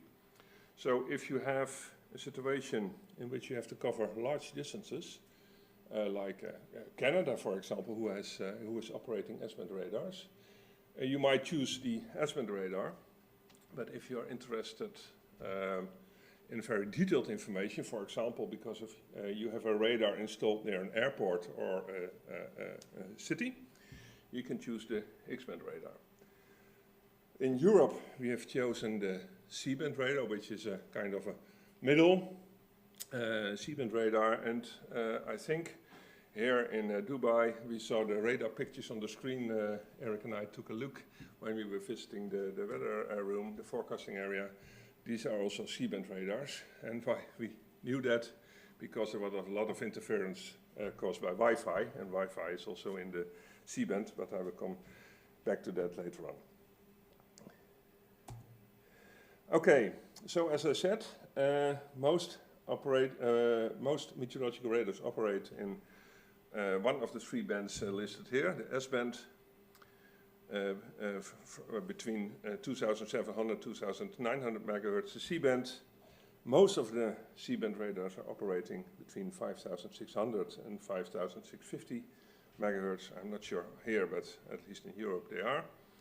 And the X-band radars, which are operating from 9,300, between 9,300 and 9,500 megahertz. And they have their footnotes in the radio regulations. If you search in volume 1, you type this number in, you will find it right away, and you can read the same text as listed here. So the choice which band you want to use is a trade-off, resolution versus distance. Also, it's not in the slide, but because longer waves need larger equipment. S-band radars tend to be much more expensive. The last figures I heard about C-band radars is about 1.5 million euros per radar, but S-band radars tend to be way more expensive. So to have a feeling on the costs involved. And X-band radars are again much smaller, so that is a very big advantage of X-band radars. Okay.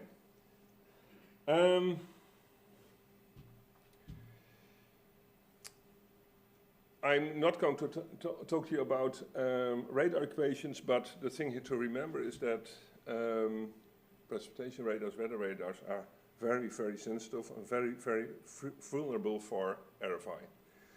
And why is that? Because they are scanning a volume. When you have a radar on an airport, this is looking for airplanes, or in a harbor looking for ships, so one specific echo, but here you are scanning a volume, and if there is anything in this volume causing RFI, you will see it in your picture, and I have some nice pictures here, but you could see it also in the forecasting area here, with a lot of slices in your radar image. Because these radars need to be very sensitive, you want to do noise calibration, which means that you stop transmitting, you listen what you receive as a signal, you are turning the antenna around, you are listening very good, and later on when you are sending and receiving, you will subtract this noise level from your received signal, and the thing that remains is the actual signal, actual reflection on, for example, raindrops. But if during such a noise calibration there's interference, the whole scanning cycle of your radar, so the antenna moving up and circling around and moving down again, it will be destroyed. So you will lose 15 minutes of data, for example. So this is a very important thing. During this noise calibration process, you really need to have a situation without RFI. So then, when you have your radar, you need to think on your scanning strategy. So do you start with the antenna pointing upward or downwards? Which levels of your antenna, which elevations are most important? Maybe you want to do them more often. What kind of pulse frequency do you want to use? What type of pulse repetition frequency you want to use? Rotation speed of your antenna depends also on the physical properties of your antenna, of course. But all these kind of things have to be considered. These are examples, I will not go into detail, but examples of types of pulse repetition frequencies. And this is an example of a scanning strategy. So what you can see here is that, let me see if this works. No? Okay. On the lowest level, you see that there are a number of rotations. So you can see, how do I get a pointer on this? I'll do it like this. You can see it here, here, here, and here. This is the lowest elevation, which is of most importance because you want to know where rainfall is hitting the ground. That's the most important elevation. So you might want to have it more often than once every 50 minutes, so you can update your imagery, for example, every 5 minutes. And then you start with your noise calibration. It's here. And then you go upward with your antenna here. Do around, decrease the elevation, do around again, etc. And the lower elevations you can, for example, do it twice, like here, so you have more information on more important lower elevation. So these are all the decisions you have to make when you are operating a weather radar. So, important thing to remember here is noise calibration, very important. You really need to avoid RFI there. And here there are some threats listed per band. So IMT is basically the mobile telephone industry, mobile telecommunication industry is basically a threat to everything.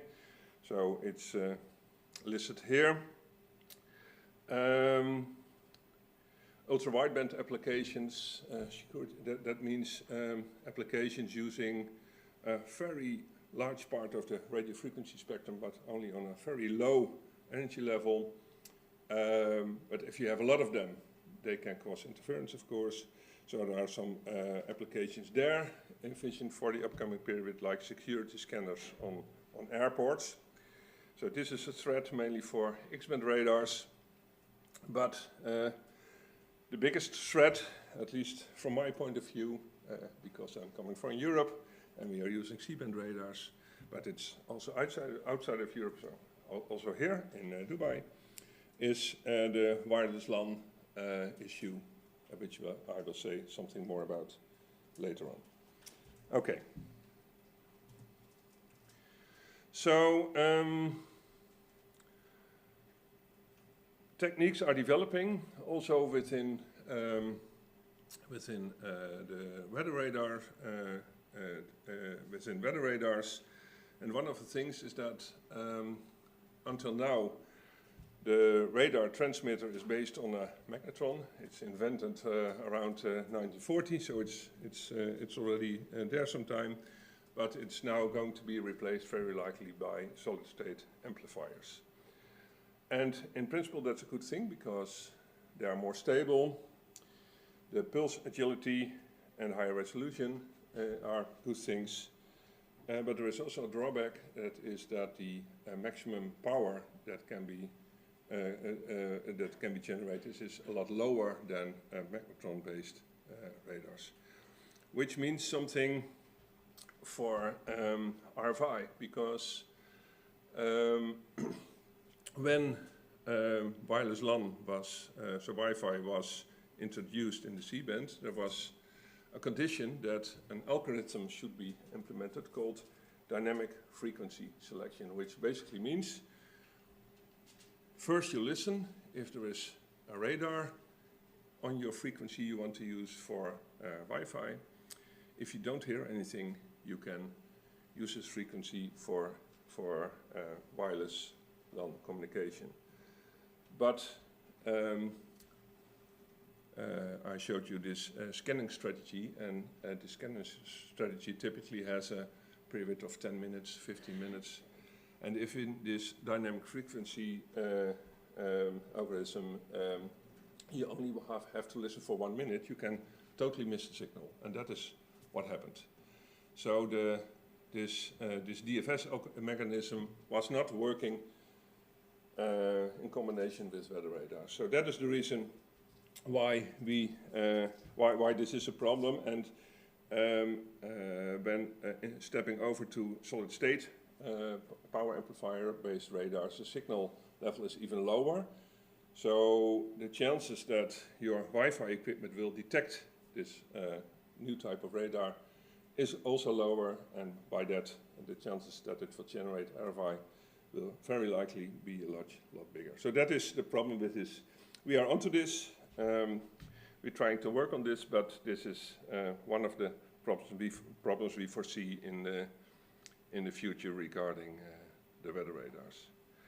Okay, there is also a possibility to shift the C-band radars to a frequency range in which Wi-Fi is not allowed, but there are other users as well, and there are other drawbacks in this frequency range as well. So there's not one solution to solve this problem. Okay, some ITU WMO publications here. You can find the presentation is shared, so you can take a look yourself. I would really recommend you to read it. I did it myself as well. It's very, very helpful. So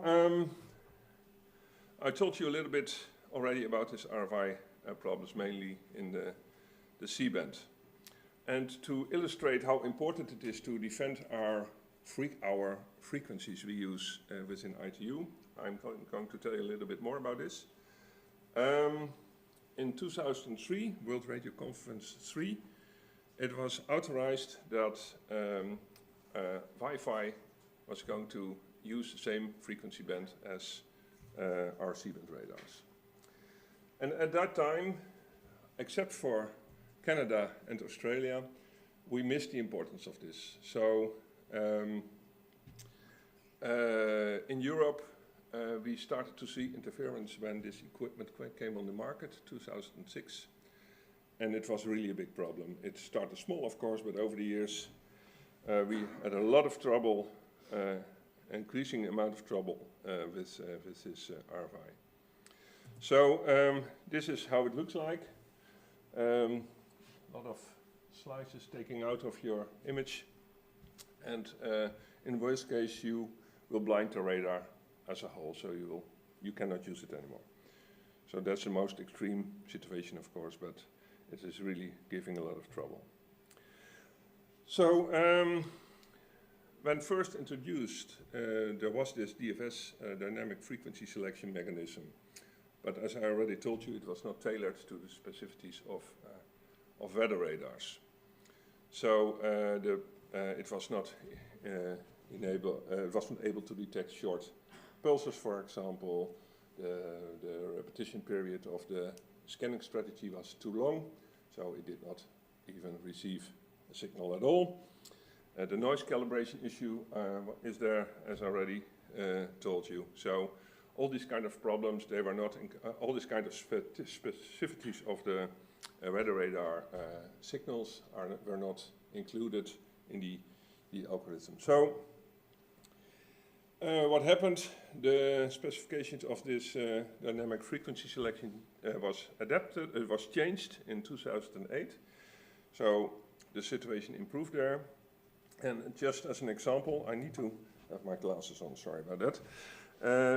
So one of the things that is described within the dynamic frequency selection algorithm is how the period such a device has to listen for a precipitation radar. It was 1 minute, which was way too short, and now it's 10 minutes. So if you have a scanning frequency 10 minutes or less, the Wi-Fi equipment should detect your weather radar, and it should not cause interference. Also from the meteorological side, some adaptations were made. So at least one rotation of your radar with a minimum detectable signal, we agreed to do that. So Wi-Fi equipment was also able to detect us. So we adapted our scanning strategies, and this helped. But not enough, because what we found out, that equipment that came on the market did not have the DFS algorithm inside at all, or it was switched off, or the specifications were not correct. So all these kind of problems still were there, and we are still fighting this. And it is all because we missed the importance in 2003. So that is really a painful thing for all of us, for everyone who is using C-band radars in populated areas with Wi-Fi equipment there. To give you an idea, on a yearly basis we ask our European members what's going on with RFI in the radars, and they have to report on this, and if it's increasing or decreasing. And the number of radars affected by RFI is still increasing still now. So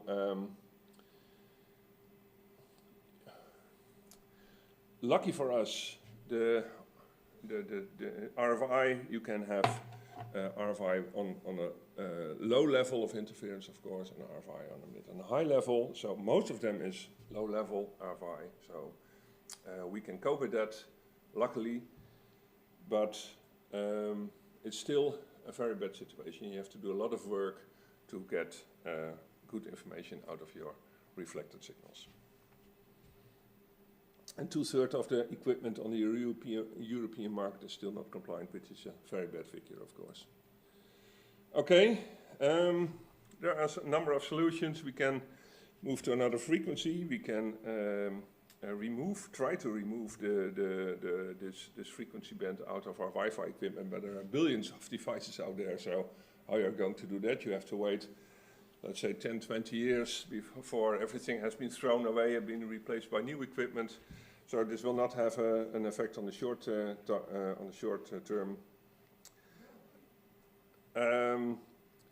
So we can move to another frequency, but as I said, that will cause other problems. So it is not an easy solution.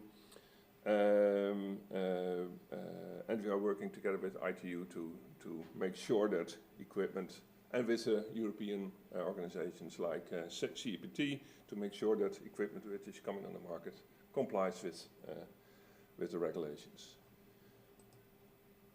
Okay, any questions so far on weather radars? Sorry?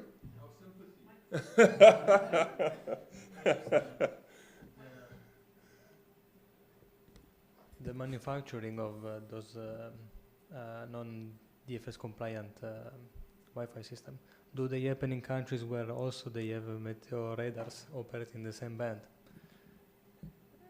And what do those countries say about interference to their weather radar when they also have manufacturing of the non-DFS compliant system? I'm not sure if I understand your question completely, but in principle, when an equipment has a CE sign on it, it should be compliant to regulations.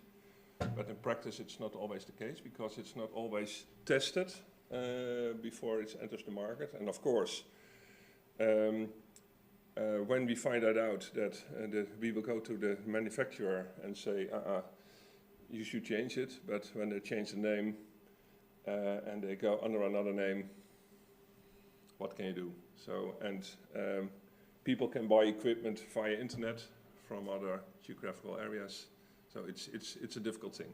So we try to do it like that, and we try to get rid of the equipment which is causing interference, of course, but that is very costly because you have to approach your NRA, they have to investigate, they have to go to this location and talk to this person and try to convince him or her to remove this equipment. It's a very time-consuming and costly thing. So but our NRAs, most of NRAs in Europe are very helpful in this, but it stays a difficult thing. But thanks for the sympathy. That's very good. Okay. I have a question. I can just mention here in the UAE, we've seen the introduction of wideband devices in the last 2 years. Yeah. And that seems to have snowballed now.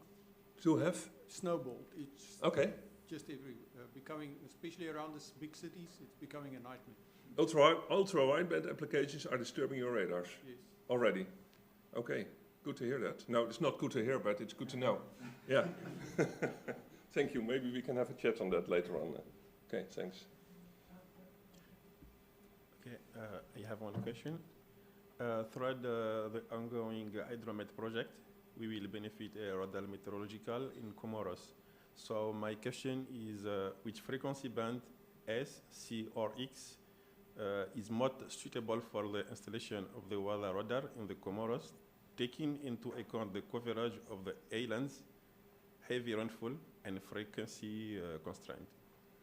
So you're asking me which type of weather radar is yes. most... Yes. So I think we should have a bilateral conversation on that, because I'm not sure if I understand from which region you are, but let's do it. But in general, when you need to cover a large area, you tend to go to a lower frequency, like a longer wavelength, like S-band.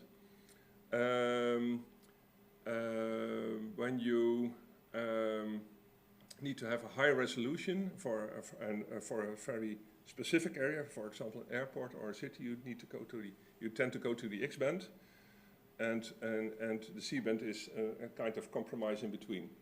So it depends on your application, but we can have a chat on that if you want me to in the break or whatever. Yeah? Okay, thank you. Not a question for you, Jan, but just a quick explanation of the situation in Canada. So we had a notch out in C-band from 5600 to 5650. Our national regulations didn't allow our land devices to operate. So our old C-band radars, We had very few interference issues. For scientific reasons, we moved to S-band with our current generation of radars that was only installed over the last couple of years. Unfortunately, now we're seeing quite a bit of interference. Some from cell towers operating in the lower adjacent band that are very close to our radars. They are operating within their regulatory limits. But changing frequency bands does not always mean you're getting away from RFI. There are issues in S-band. There are other issues in X-band. So they all have challenges, and it's really important not just to consider from a meteorological perspective which of those bands is best suited to the type of weather you typically have, but also from a regulatory perspective, what are the other things that are operating in that band and in bands adjacent to it. For the S-band allocation, it's actually a secondary allocation. There's a footnote that makes it primary to some of the other services, but that adds some complications that the S-band allocation doesn't have the same regulatory status that the C-band allocation does. So again, happy to discuss radars in particular further. We know they're a very hot topic in the breakout discussions tomorrow and through the breaks, but it's not a simple answer for which frequency band is best. It will be different. The answer could be different in every country. So there are a lot of things to consider trying to answer your question. So that is also the reason why I said maybe it's good to have a chat and a coffee break or this evening or tomorrow. Okay. Something about... No, just on the timing. Don't consume all the problems today, please. Because tomorrow we have scheduled in the afternoon a dedicated session where we can really exchange on particular topics. So don't try to solve everything today. So we will do that tomorrow. But if so, then we have to go to the Sphere and watch all the other movies, which could also be an option. But just please just try to leave some problems for tomorrow. Thanks. Which feels like a very attractive proposal. We can have both probably when we are good. Thanks. So the oceanographic radars. Thanks, Marcus.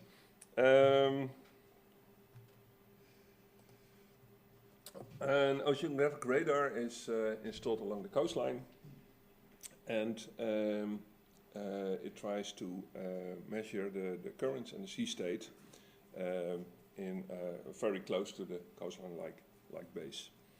And it's used for maritime navigation, of course, search and rescue, for research like beach erosion, sediment transport, tsunami warnings.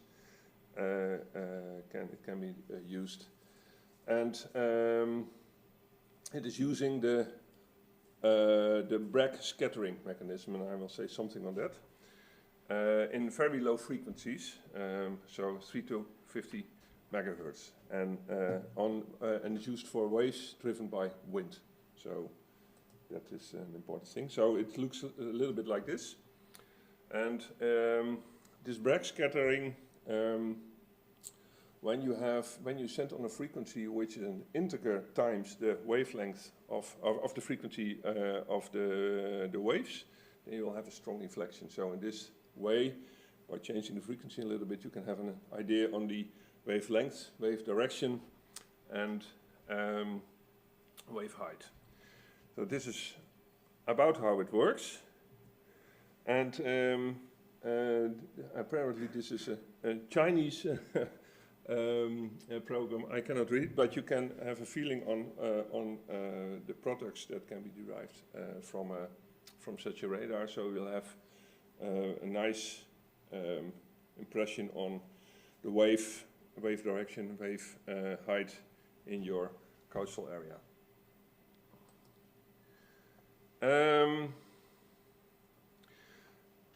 A little bit like space weather. There was no regulatory status for oceanographic radars. It has been introduced in 2012 on a global basis between 3 and 50 megahertz and a very small bandwidth. Let me go to the next one.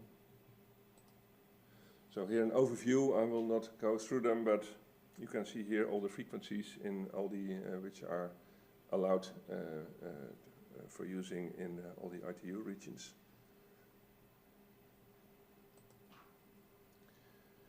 So also some footnotes here. and basically you cannot disturb anyone else, so, and you cannot claim protection, but you can use it on that basis. So that goes for the oceanographic radars. And at the WRC 27 agenda, we do not see any threats towards this, so that's good. There are threats for the C-band radars, S-band and X-band, but not for oceanographic radars. And some short remarks on wind profilers. They are working more or less the same as a radar or as a coastal radar. Only the reflected amount of energy from particles in the air is very, very, very small. So these has to be very sensitive receivers. But in this way you can monitor the wind speed and direction at several heights in the air, which of course is important, for example, near runways. So for turbulence measurement, updrafts, downdrafts. So you will see these kind of sensors on airports. I know we just have one installed on Schiphol Airport near Amsterdam, and it's giving us very valuable information. So you have the signal sending upwards on a small angle, because you need to derive the horizontal speed, of course, and you will measure the reflected signals, and you can calculate from that the horizontal wind speed and direction, but also the vertical wind speed. So that is a very nice thing, very nice addition to that. They operate on different frequencies, and also here you can see that the longer the wavelengths, the lower the frequency, the higher the range, and again the lower the resolution.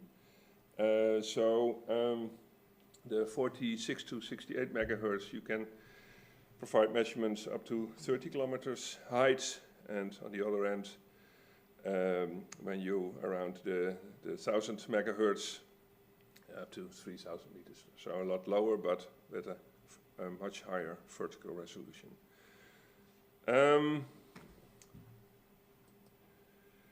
This is how this looks like. So you can have very large antenna parks for these very low frequencies, and on the right you see a profiler on a very high frequency, which is with a very much smaller antenna, just like the S-band radars, C-band radars, X-band radars. In principle it's the same. Okay. So then you have also a combination of acoustic and radio sounding systems called RAS with double S. And this uses the same principle as the oceanographic radars, and by so the Bragg scattering condition, and by that you can also have an impression on the temperature profile of the volume you are measuring. Okay. There are some solutions on these as well in the radio location service on a primary basis, so that's good. And some footnotes for specific countries on a secondary basis. But you can, if you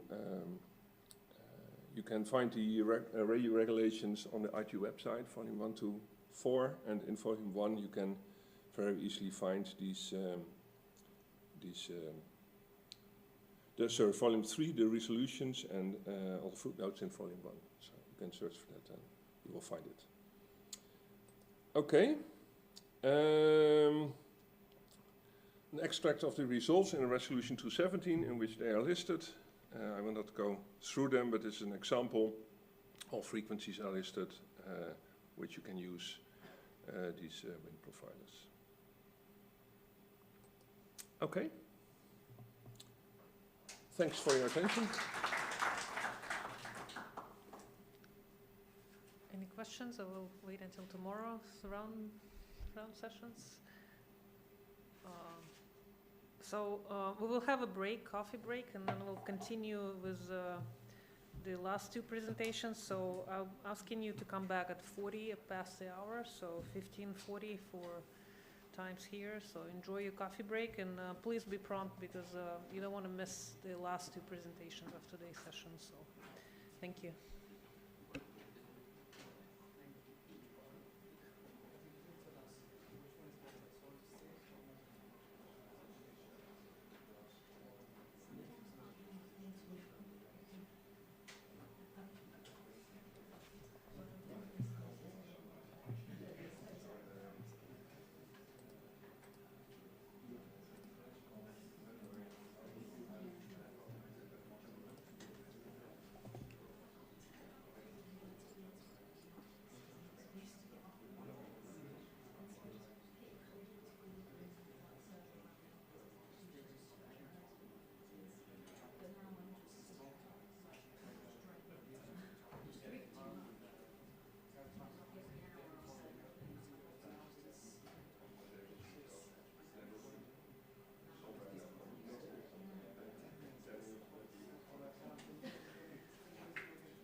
All right, we're going to go ahead and start our last session for the day regarding socio-economical value of radio spectrum for meteorology. So I would like to introduce Dr. Stephen English, who is Acting Director of Research of European Center for Medium Range Weather Forecast, ECMWF.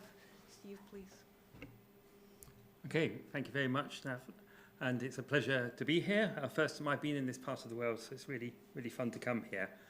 So I'll be giving the perspectives from a centre, ECMWF, which does global numerical weather prediction and also does climate reanalysis. So that's the context of things I will show, and I will talk a little bit about things like social economic impact and value of observations, try and put things in some sort of context.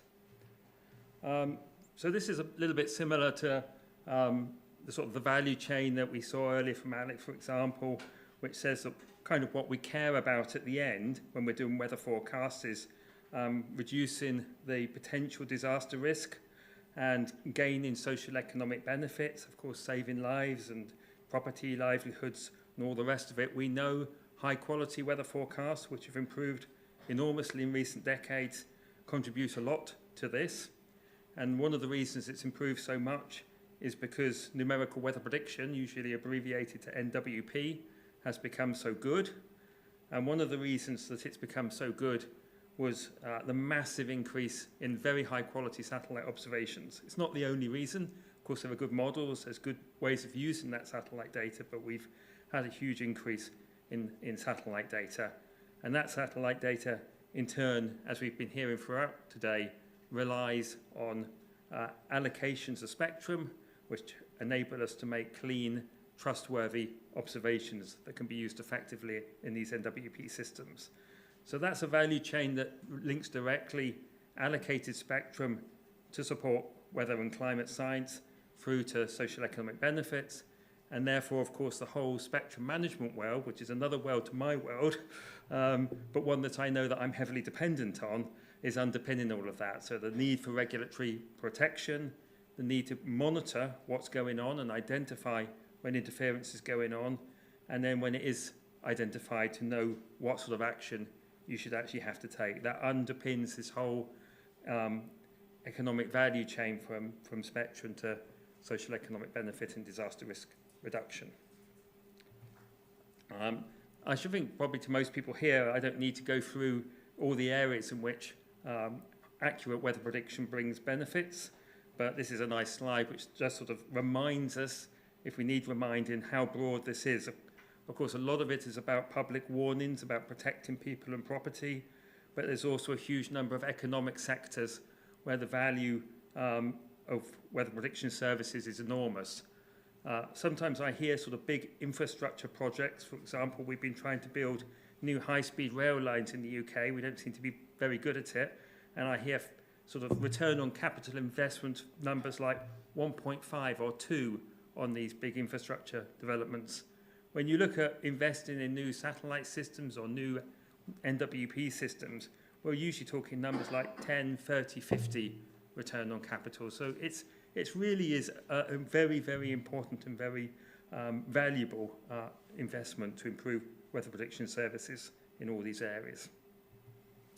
So I said weather forecast skill has improved enormously over recent decades. This is a plot that some of you may have seen before. It shows one particular metric for forecast skill, how it's improved over the last 40 years or so, at different forecast ranges ahead, so 3-day ahead, 5 days ahead, 7 days ahead, and 10 days ahead. So obviously the skill levels are higher at 3 days ahead and lowest at 10 days ahead. And on this plot you can see two lines, one of which is the skill in the northern hemisphere, averaged across the whole northern hemisphere, which is always the upper line, and the lower line is the skill in the southern hemisphere. So you can see until about roughly the year 2000, the skill with these weather prediction systems was much higher in the northern hemisphere than it was in the southern hemisphere. But since around about the year 2000, there's been very little skill difference between northern hemisphere and southern hemisphere. And in a way, because to get reliable scores, we have to average over large areas, so we can't go down into details, but you can sort of think of this as a proxy for, the northern hemisphere as a proxy for areas which are well served by in situ observations, and the southern hemisphere is a proxy for areas which are poorly served by in situ observations. So it's showing you that now the satellite data has, if you like, it's bridged that gap. It's performing as well as the in situ data. The other thing you can see is that all these curves have been going up, and for a long time we've talked about gaining 1 day in predictability every decade. So that's saying that a 5-day forecast now is as accurate as a 3-day forecast was 20 years ago.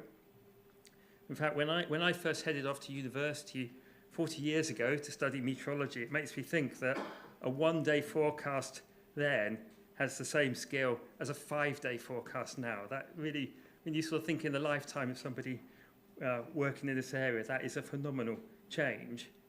But one thing people sometimes notice on this plot, and we kind of sort of wriggle out of sort of hide our eyes and try to ignore the question, is the rate of improvement seems to be slowing down. It's not really 1 day per decade in the last decade of this plot. And that is true.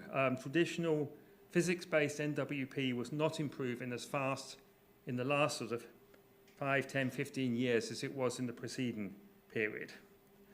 And when I was listening to all the excellent and wonderful presentations we've had today, I realized that nobody was talking about the really big change that's happening in weather prediction at the moment, which is making use of machine learning. So I didn't produce any slides on our machine learning efforts at ECNWF, but I realized it would be a mistake not to mention it at all. So if you look at this plot, and you can imagine another line, for example, if I can get the pointer to appear, there we go. For example, here, this is the 5-day forecast scale. If you could imagine another line that was round about here, so well up, sort of almost half a day predictability better, that would be the current performance of our machine learning models. So this is relatively recent development. It was, in fact, in 2020 that 2 guys at ECNWF, Peter Dubin and Peter Bauer, wrote a paper together where they did some training for a machine learning-based weather prediction system, very low resolution, very few parameters. It got published. It seemed to be ignored for 2 years. And then in 2020, suddenly there was this explosion of papers from big tech. So we saw Google, we saw Pangu from China, we saw Microsoft, we saw all these players suddenly producing weather forecast systems, machine learned, from big tech. And we realized that they hadn't been ignoring the paper by the 2 Peters. In fact, they had been busily trying to work out a way of doing this at higher resolution and really making a competitive system. So we at ECNWF and at some other places, we really accelerated our work in this area, because what we could see immediately from those systems, because they actually published everything openly and they made their code open source, so we could even just take their code and run it ourselves, so we could verify their claims as to how good it was. We had to produce something very fast. So in 2022, we really accelerated this. Very quickly, we had a machine learning version of our physics-based forecast system, so we were running dual operations, a physics-based system and a machine learning-based system. And initially just with a single forecast, but very quickly we went to a full ensemble system. And we're exploring, that's trained from something we call reanalysis, which is where we use our traditional system to create an analysis over a long period of time to create a training data set. But we're now exploring training directly from observations themselves. And this has been such a fast and such a profound sort of shock to the weather prediction world. It seemed like we shouldn't not mention it here. But the question we keep being asked at ECNWF is, what does this mean for observations? If we're fundamentally changing the system, are we fundamentally changing the requirement for observations? And up till now, most of the time we've been saying we don't know, because this is all so new. We don't really know the characteristics of this very well. But it's becoming increasingly obvious that these machine learning systems are much more sensitive to loss of key observation types and much more sensitive to any problems in the observations that are coming along. So we're in a slightly tricky situation here. You've got the physics-based systems which are performing less well, but are less sensitive to problems in the observations versus the machine learning prediction systems, which are performing to a higher quality and producing more accurate forecasts, but we know there's a bit more of a risk. And that it was thinking about this that I realised it was important and relevant to talk about this today, because we're talking about what the sensitivity is and what the impact is of radio frequency interference. And I've got some slides coming up showing you the impact in the physics-based system. And you might be wondering, but what would that look like in the machine learning system? I think we can say with absolute certainty that we are not more robust to the sort of problems that we could see with interference, and et cetera, in the machine learning system, and almost certainly we are somewhat more sensitive. And if you think about it, that makes perfect sense, because in the physics-based system, you've got information coming from the observations, and you've got information coming from the laws of physics, which are coded up in the model, and you're bringing that together into a system. So the observations are providing some of the information, but there's a very strong constraint coming from the physics. On the other hand, in the machine learning systems, everything's coming from the observations. You've forgotten that you know about physics in these systems. You've just got the observations. So it's kind of obvious when you think about it that a system which relies 100% on observations is going to be more sensitive to loss of or problems with those observations than a system which has got this strong physical constraint. So that was a little bit of a tangent which I wasn't intending to include in this presentation, so I might find that my last slides at the end I haven't got time for, but I thought it was really important to put some context for this machine learning revolution. In fact, again, if you look at this plot, there's 3 key points in time here. You can go back, well, a little bit earlier than the start of this plot actually, but when numerical weather prediction was first becoming a serious addition to the toolbox of an operational forecaster, which you could argue when it first became really effective, but let's say, for the sake of argument, that was in the early 70s, that the NWP skill reached a level at which it was actually useful to forecasters. So you could say that was the first revolution. The second you can see very clearly around the year 2000, when there was this jump up in skill, and this was when we had the first ATOF system, so really entered into the modern satellite era. So we have satellite data going back into the 1970s, but from the late 90s, we had really, really high quality satellite data for the first time, and you can see the impact that had on these skill scores. So that was like the second big revolution, and now the third big revolution is the machine learning revolution. So it's up on the sort of the scale with the invention of numerical weather prediction. Modern high quality satellite data and machine learning are 3 of the great sort of steps in the story of weather prediction, I would say. Okay, but now I'm going to go back to what I was intending to show you.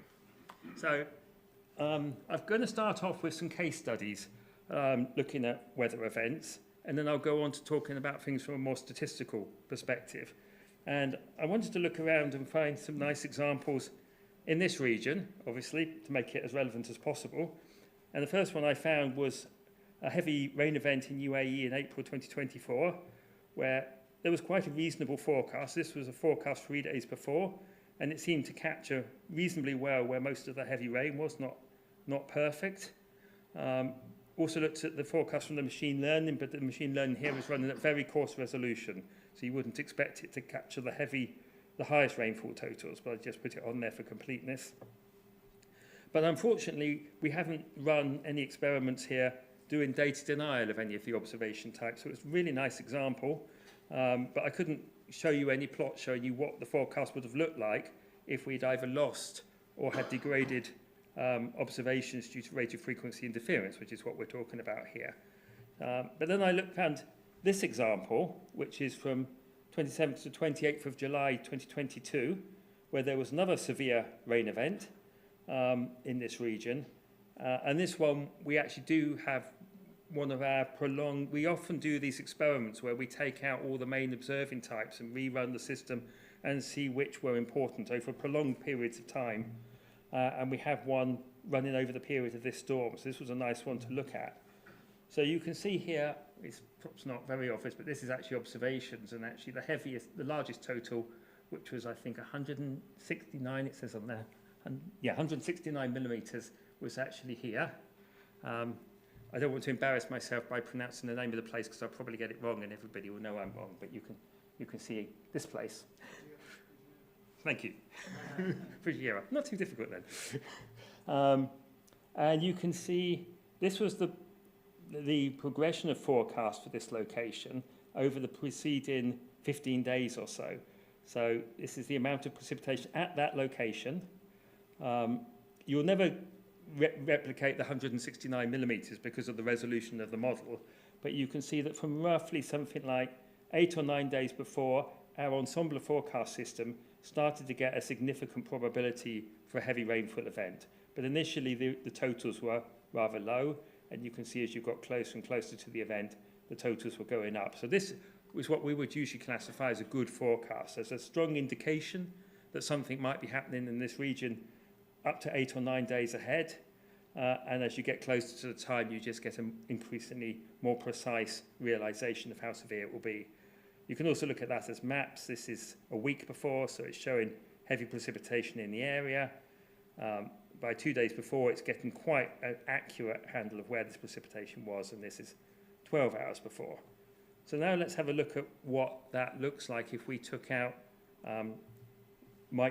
passive microwave observations, which are the ones that we're most concerned about losing or having reduced functionality of in the event of radio frequency interference from the point of view of global NWP.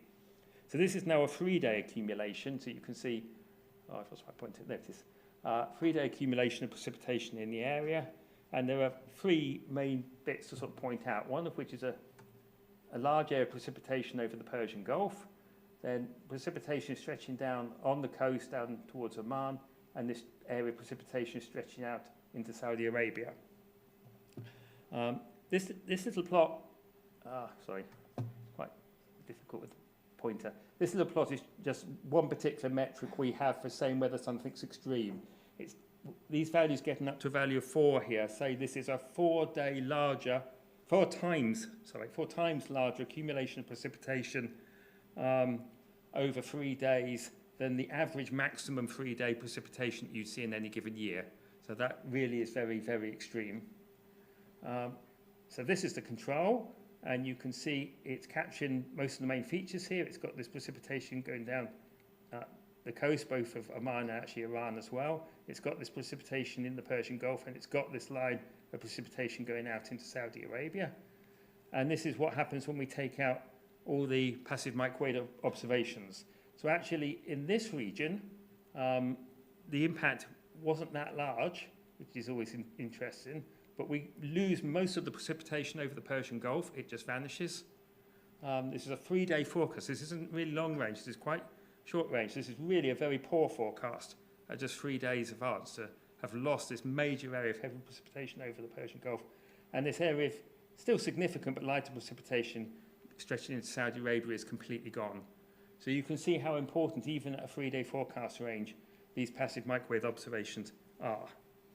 That's just one case study. And don't worry, I will go into a more statistically robust way of looking at this in a moment, but I wanted to capture it initially in a case study because I know if you're talking statistical approaches and you're showing sort of 5% this, 10% that, it's a bit dry. It's hard to sort of capture what that means. So I wanted to start with showing you an impact on a real event, so you know this isn't just statistics, this is real forecast making a difference. So that shows that there's a very strong sensitivity to the availability of passive microwave data. This is just to show that there seems to be quite a lot of these. I was surprised how many of these quite severe rain events there are here, and of course Jan had a different one in his presentation from December. This was another one where the forecast was really very good from about, this is about 6 days in advance. Our ensemble forecast system was absolutely rock solid on the forecast for this event on 16th of April 2025. And in the preceding 4 or 5 days, it had gradually been going from first, maybe getting a hint of it about 11 days before the event. And during that period from 11 days to 6 days, it got a stronger and stronger signal until it basically got it. So, you know, lots of examples where with the current observing system, these systems are doing a very good job many days in advance on these systems, but without the passive microwave data, even at 3 days in advance, we were doing a bad job. You've already seen this plot, so we don't need to spend too much time on this one. But this is just showing another example, which is looking at tropical cyclones, and it's as Vadim said earlier, it's very striking that without the satellite observations that we're quite worried about could be vulnerable to radio frequency interference, then you don't capture this tropical cyclone at all. So it shows just how severe the impact of observation loss can be. But I said I'd go on to talk about this from a more statistical perspective, because if, for example, I said, hey guys, I found a cure for cancer, and you say, oh yeah, how do you know it's curing it? And I said, well, a couple of people took the pill and they seem to get better. You wouldn't take me very seriously. You say, come on, you've got to do a proper trial. You've got to have hundreds and hundreds of people. You've got to have one set with and one set without all the rest of the testing that you would do. And it's exactly the same, actually, with changes in weather prediction systems. We can't make judgments on single case studies like the ones I just showed you. It brings to life results that are borne out in longer experiments. So again, if you were reading about a new medical treatment in the media, you might see that there'd been a big trial and it had demonstrated a certain success rate. Then they'd probably talk about somebody who got better taking this new drug or this new treatment to bring it to life for you. So that's what I'm doing here. I've shown you an example, but it's the statistical analysis of this which really matters. So this is looking at the impact of different observing systems in the southern hemisphere and the northern hemisphere. And again here, because we have to average over large samples to get statistically robust results, I would take southern hemisphere again as a proxy for an area not particularly well observed by in situ observations, and the northern hemisphere as a proxy for areas that are well observed by in situ observations. This is the average performance of these observing systems over a whole year, so it's a very long experiment. And you can see when you average over a whole year, and this is the difference it makes versus forecast range, so 1 day into the future up to 10 days into the future. You can see some of these observing systems that we know from time to time do have an impact in given cases are statistically having almost no impact at all. Then you get some which are having a small impact, but you can see the absolute standout observing type, which is having by far the largest impact, is passive microwave. It's labelled here as MW for microwave. So the passive microwave observations are the dominant source of observational information in areas which are not well covered by conventional observations. But actually, even in areas with even in the southern hemisphere, you can see at short range, this blue line, which is labelled conventional observations, is actually the second most impactful, and it underlines what Safara was saying earlier, that we are still very heavily reliant on the network of in situ observations, and if anything happened to degrade the quality of this, for some, she was talking about some of the potential issues there as well, that would be a serious issue even in the southern hemisphere. When you go to the northern hemisphere, it's still the same two occupying the two top positions and everything else being more neutral, but you can see the in situ observations and now have the largest impact with the passive microwave second. So these, if we're really concerned about impacts of radio frequency interference on global NWP, and I stress global here, if you're looking at very high resolution local models, this will look different, and things like radar become much more important there, whereas radar isn't a big player in a global forecast system.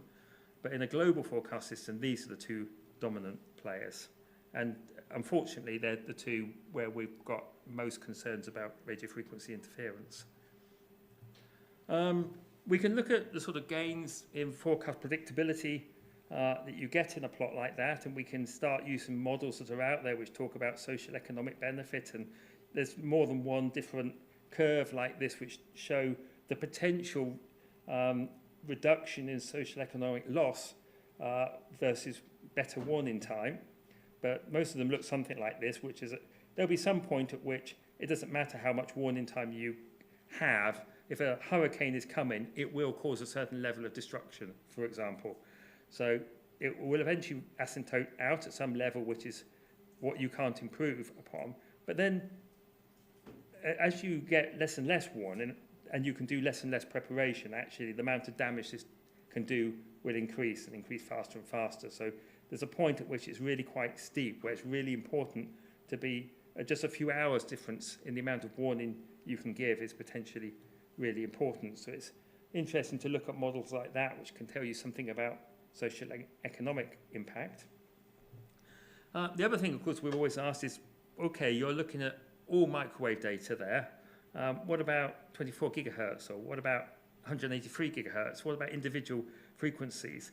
And as was mentioned, I can't remember who, it was probably Jan again, was saying you've got all these interdependencies. So, for example, 24 gigahertz isn't very useful on its own. You need 31 gigahertz and 24 gigahertz and 18 gigahertz. You need those three together to get cloud information, water information, and surface information, because all three are sensitive to all three of those variables.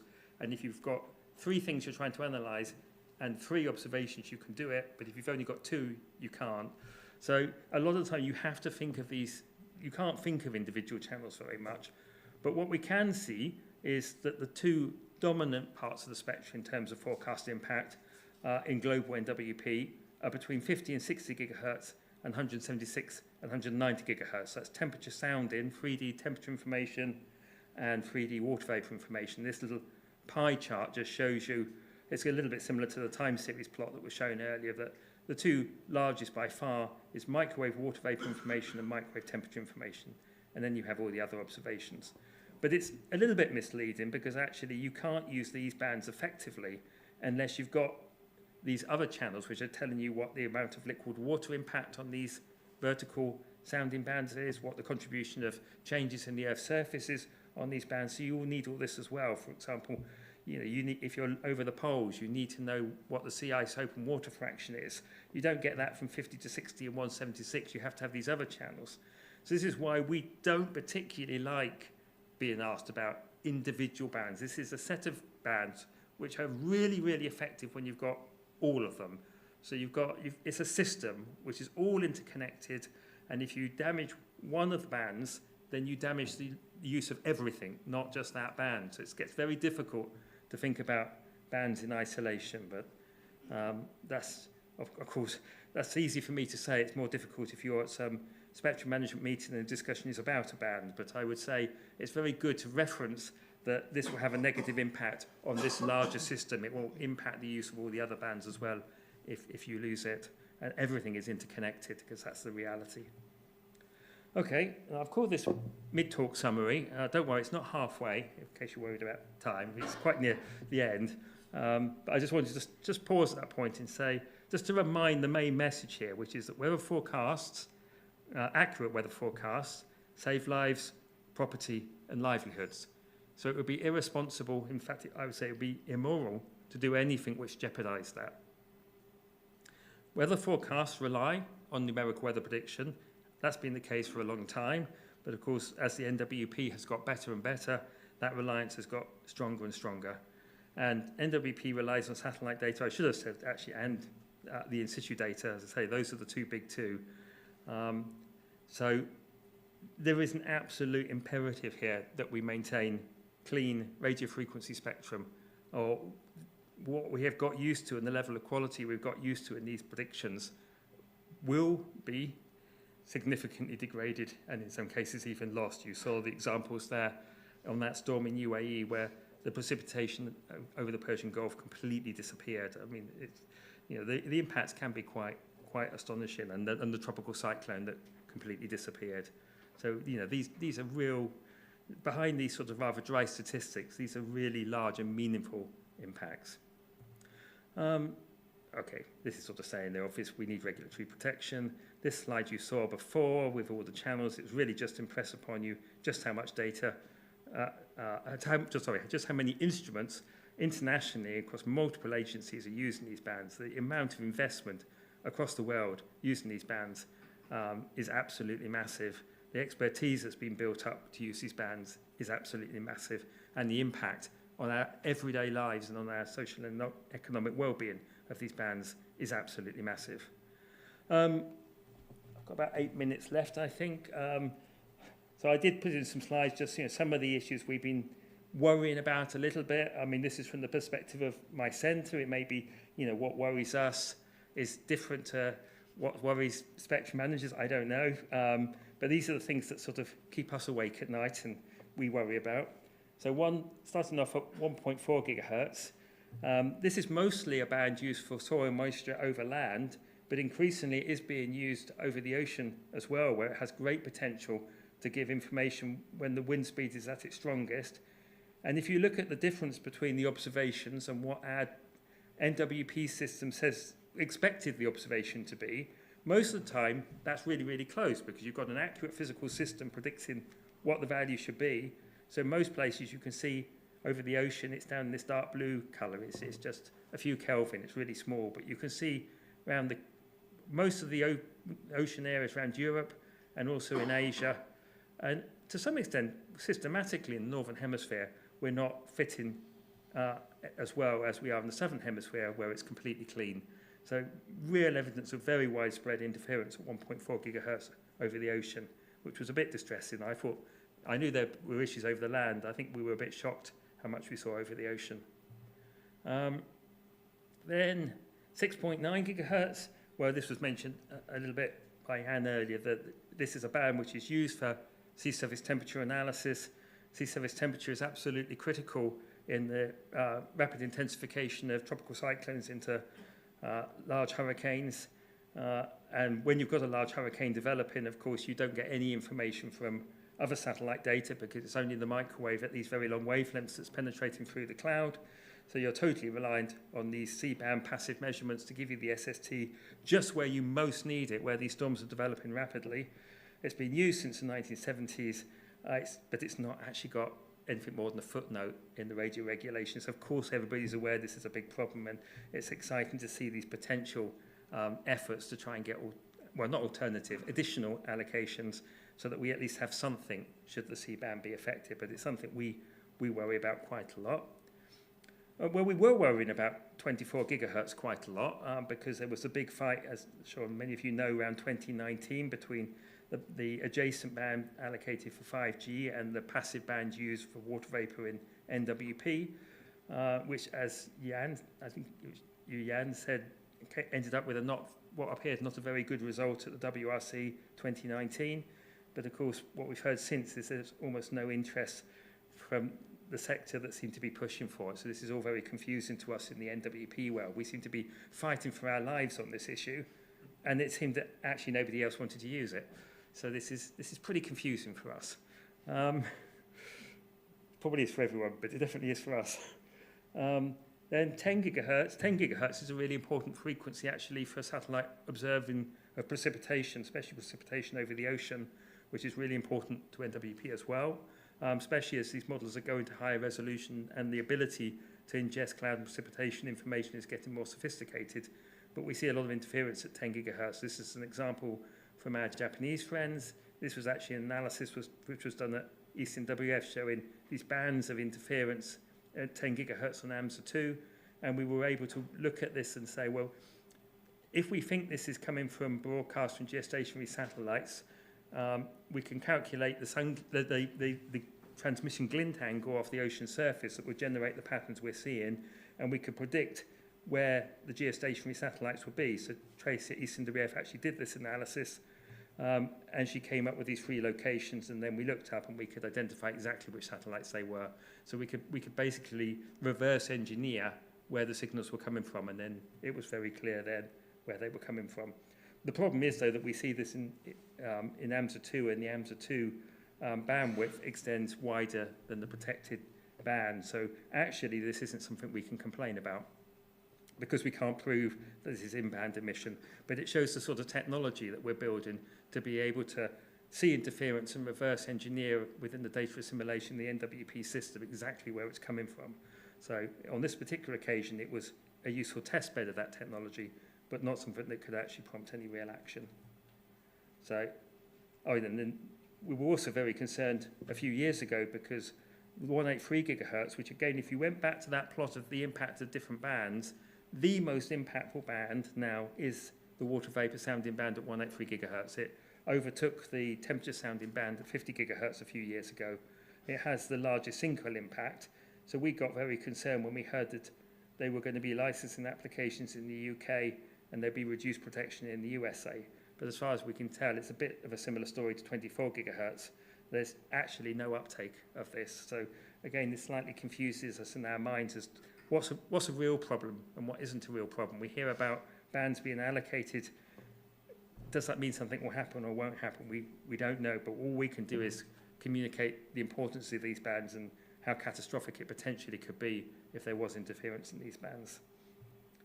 I did conclude a slide on ESIO, which is an effort to sort of try and capture the sort of stories and the sort of information which I've been partially attempting to present in here today about different bands, which I think is a really fantastic initiative by the European Space Agency.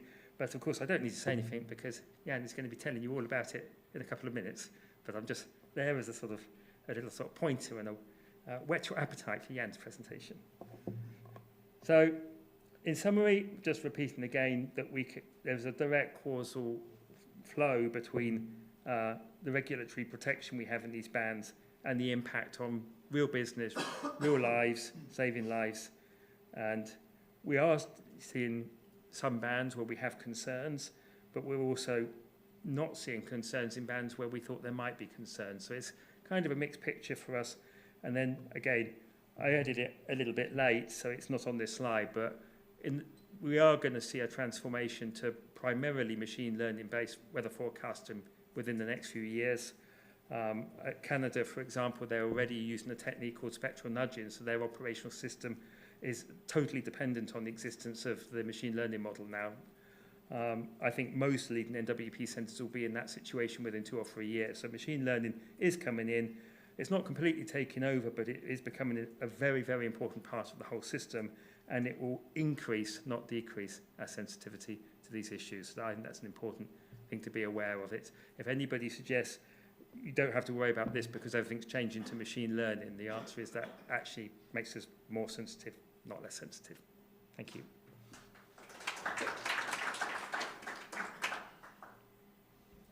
Thank you, Steve. Always a treat to see all the slides. So thank you so much. Do I have any questions? No? Oh, somebody. Not a question for Steve, but I know there were some regulators in the room earlier, and I think there still are some. Does anyone know if there's been any 5G rollout in the 24 gigahertz band in this region? 24 or 26 gigahertz band? Okay. Thanks. We keep looking at that band, seeing if we can spot anything. We haven't spotted anything that looks strange yet. And what I'm reading is that's because nothing's happened yet. But of course, it'd be really interesting if we did get any hard information about rollout. So thanks for the presentation. My question is regarding the pie chart you had with the microwave, water vapor, temperature, and I was surprised to see the GPS RO had quite a low contribution here. And I was wondering if you had some comments on that. Is that because it's too high in the atmosphere, or is it a low density data set? In fact, I have to apologise for this figure.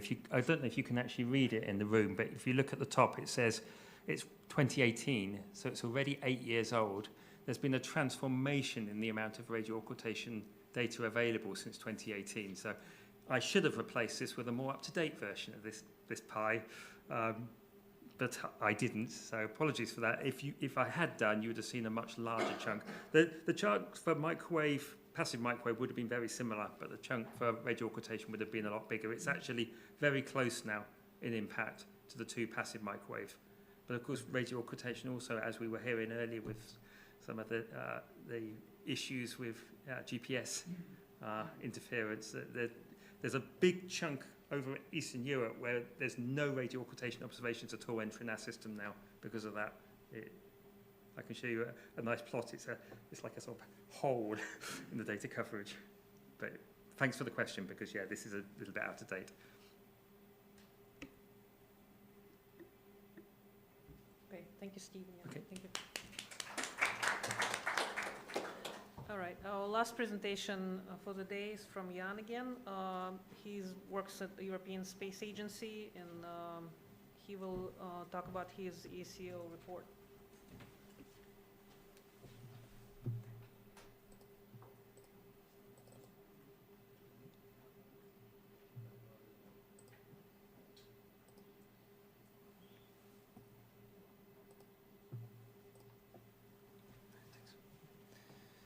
Okay, thanks for the introduction, and thanks Steve for the plug.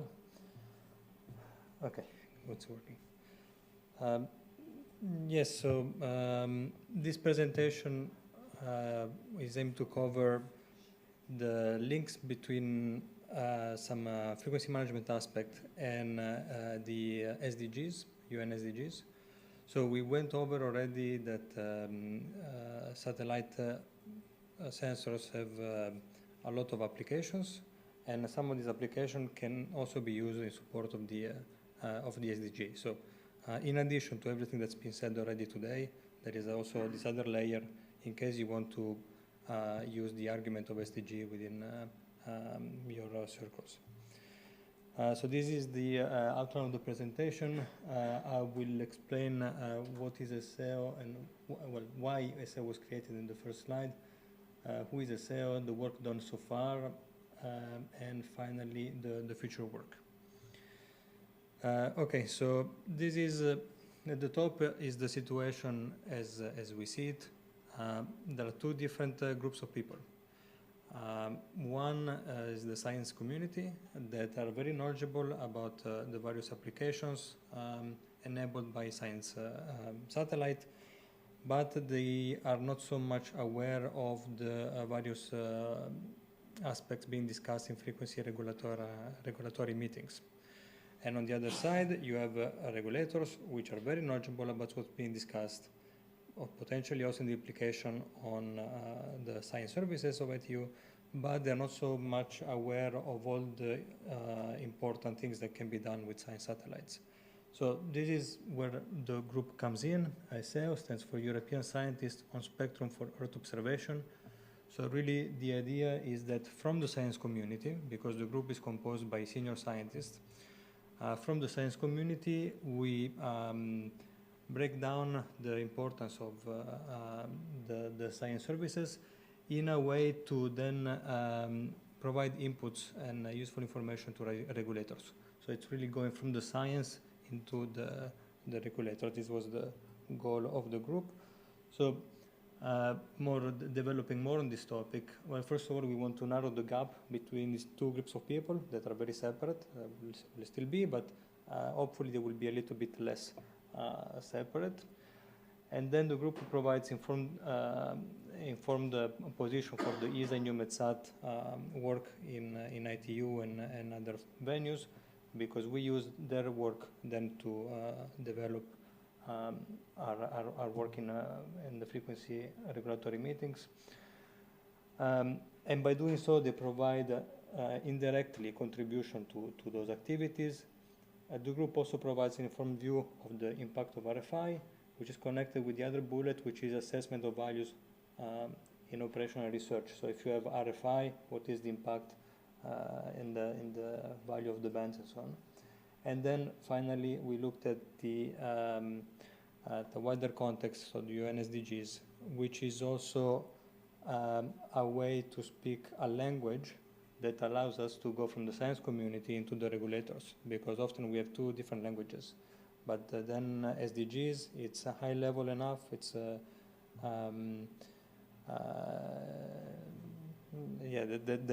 it's a sort of a common language, can be used as a common language.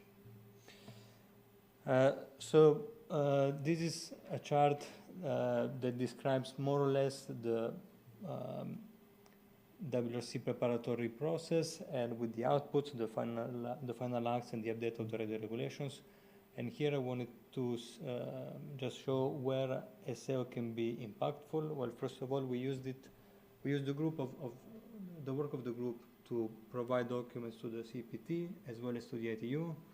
And we have also presented it to the SFTG, which is a group of space agencies, and then also can be used to interface directly with member states and provide information to individual administrations. So who is SEO? The idea is to have a diverse group in many ways, but also in terms of types of institutions that are involved in the group. We have a representative from meteorological centers, climate and research centers, universities and space agencies. And also we want the group to have wide areas of expertise. So we have experts from active sensing, passive sensing, meteorology, climate, space weather, and frequency management. And when I say that it's a senior people, I mean everyone in the group has decades of experience in their own fields of expertise. The group so far produced two main documents. The first one on the left is our report on WRC 27, where we address agenda items one by one. I will focus mostly on that. There is a second document, which is the science background for the first document. So this one, let's say, it's more high level, and the one on the right, it's in case you want to go more into details of the science behind. Okay, so now I'll describe a little bit the first document, the report on WRC. So this is our structure. The first part of the document is dedicated to provide some context, because with this document we want to address people who are not so familiar with the science, people who are not so familiar with the frequency management. So at the beginning is really just providing some elements then to be able to read the documents properly. And then we address one by one the agenda items of WRC 27 that have some relevance for the science services. So we don't address all of them. Not all of them are relevant, but all those that we think are relevant are addressed, as well as some of the preliminary agenda items for WRC 31. So we selected two that we feel are important. We wanted to address those right away, even though they're not yet being discussed fully, but we wanted to already give our preliminary views on those. And then some other elements. Here I just highlighted one of the annexes where you have a list of ESS mission in each band, a little bit similar to the tables that were shown before. There you have, it's a little bit more detailed, but you have a view in each band which are the satellites that are currently there or are planned to be there. Okay, so for each agenda item, we use always the same structure. This is the structure. First part is meant for the people who are not familiar so much with the frequency regulatory process. So this is to describe how the agenda item came about, what it's supposed to address. Second item is the other way around. So this is for those who are not familiar with the science. So first one, you could say it's more for the scientists. Second one, it's more for the regulators. Here we explain more why each ESS band is important, what are the applications enabled by it. Then we describe the relationship with the SDGs, and finally a summary that's high level and non-technical. So just a bit more detail on what was done by the group for the links on the SDGs. So on the right you have a except paragraph on the links with the SDGs. So basically the document, if you open it, it's freely accessible online, and you will have a link later. But this is more or less what you can use. So you have the agenda item, well, the band addressing the agenda item. You have on the right the ESS bands corresponding, and then you have the list of SDG targets that are linked to this particular band, and with so one bullet per each target, and then you have scientific literature that support each link that is made. So this was important for us because we are not just making claims that this is so linked to that SDG and so on. Everything that we say here was, I mean, the criteria that we set for ourselves was it has to be backed by scientific literature.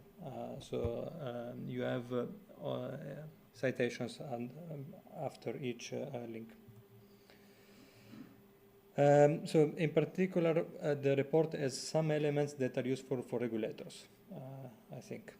So one element that is useful for regulator is the summary. A summary for each agenda item is meant to be non-technical and high level, so it's a text that can be really copied and pasted wherever it's needed, and it's supposed to be understood by people who are non-technical. Second element that can be useful is a mapping of the agenda items and the ESS band, either in one direction or the other direction, depending on how you want to see it. And the third, I think, element that's useful for regulators maybe is this summary chart. It's a Sankey diagram where you have the agenda items of WRC 27. Then you have the corresponding bands where we have ESS allocations. So the blue lines, let's say, are obvious. They can be inferred quite quickly after you read the agenda items and the resolution.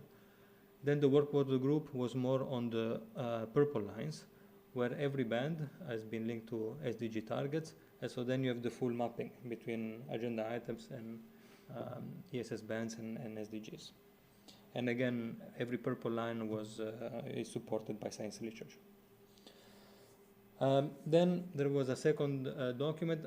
I have just one slide on this second document with the more details about the science behind the first document. So the first document is a bit high level. The second document goes a lot more in detail. You can see it's more than 80 pages. And it's divided into atmosphere, ocean and sea ice, and land. Is basically the cryosphere over land and hydrology. And within each of these mega, well, not biomes, but theme, let's say, we divide into monitoring, so immediate measurement, let's say, prediction, long-term change monitoring, and then also here we loop back to WRC. So we have things like the table on the right, where you have again the agenda items, and then the links with the retrievals, with the prediction, and with the climate applications.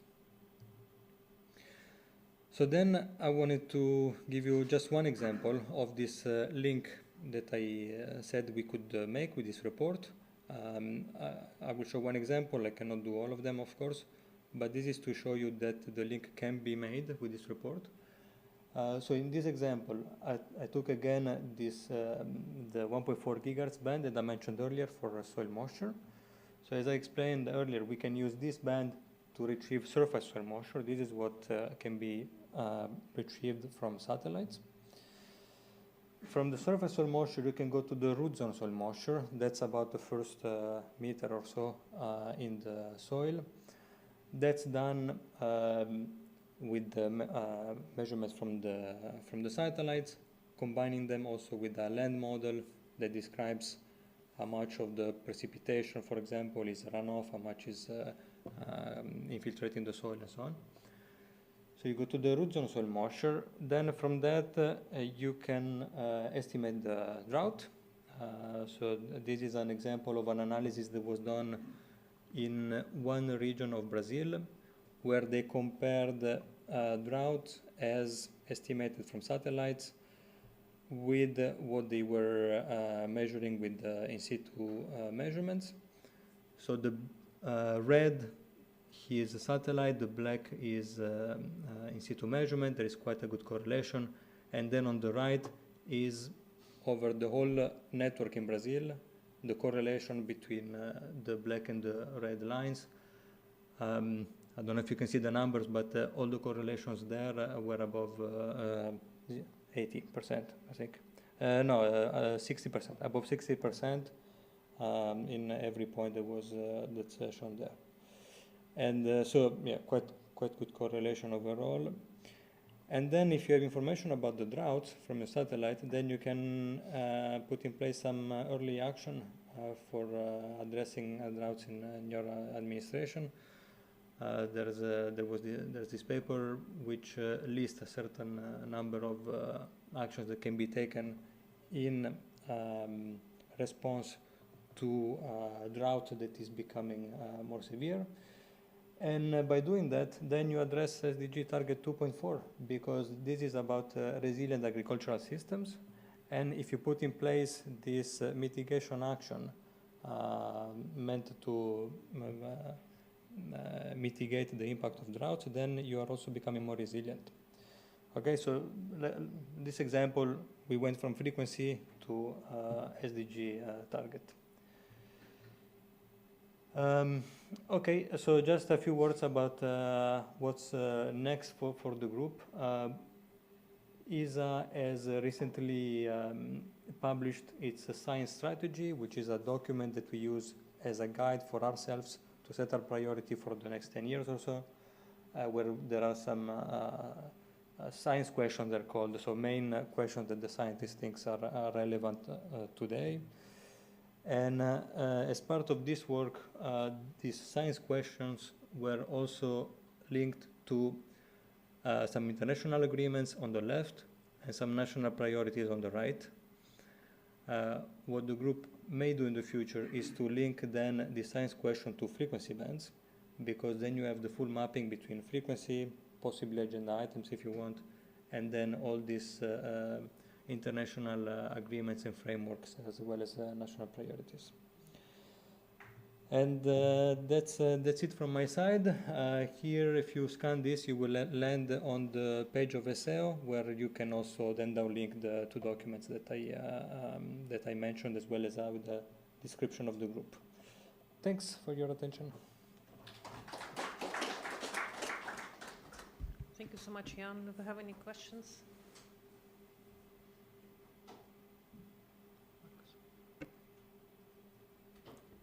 Yeah, thanks, Jan. Not a question, but to share a bit of experience. I'm from the operator of the MetSat system, and my administration, in which our headquarters is located, they are always asking, yeah, okay, we would like to support you, but give us some food, give us something argumentation-wise to defend your case. And we are not all scientists, so I'm a telecommunications engineer, for example. And such documentation, with the two documents, they come in very handy. You can have, first is one paragraph, which is very high level, but then you can dive into the other supporting document and you find the explanation of the science behind it for each and every frequency band, connected to these Sustainable Development Goals. And these are the three elements actually the administrations are asking for when they want to support you. They usually want to support you, but they do not have themselves the expertise behind that. They are expecting the expertise from you. And so that you cannot have all the expertise yourself on every topic, but there you can find neat information to extract, to provide this to the administrations, for them to take to build upon their case for defending the frequencies, their rationale, their connection with their own situation in their country. And when they can connect it to the SDGs, they have even a political way of describing things. And so if you come across the need to explain things to an NRA, or you are from an NRA and you want to have some background, these documents come in very, very handy. Thank you. And they are from experts, so they are not speculations, they are really from real experts. That's very important. Thank you. Thank you. Any more questions? Okay, thank you, Jan. Thank you. So, thank you so much for being on time, and I just want to thank all the speakers today for their amazing presentations. So, please, a round of applause for all of them. So. And I don't have any comments or questions from online participants, but I want to thank them too, because it's because of time difference. Some of them stayed really late or woke up really early. So thank you all online. We have a tour scheduled that will start on 1800, but it takes 30 minutes or so to get there. But I think the organizers will be waiting outside with the transportation. Again, that's an incredible place, so please enjoy that amazing opportunity to visit. Again, you will be on a designated tour, actually, away from all the tourists, and just unbelievable. For those of us who are not going to the tour, I think transportation is arranged to go back to the hotels. As for tomorrow, we'll start at 9, so please be prompt. Because we have interesting presentations from the regions. So, and yes, many thanks for our IT support today. I think presentation went really, really good, and many thanks to organizers for the lunch and the breaks again, and many thanks to all of you for participating actively. Again, I encourage you, all our participants, to ask more questions and engage, especially tomorrow, because we will have some sort of small sessions and discussions around key issues. So if you have any more specific questions, keep them until tomorrow. You know, and I want to remind you that our experts are here, so it's a great opportunity to ask some questions directly too. Anyway, thanks all. Have a great evening, and enjoy the mosque and all the things there. So thank you again.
that's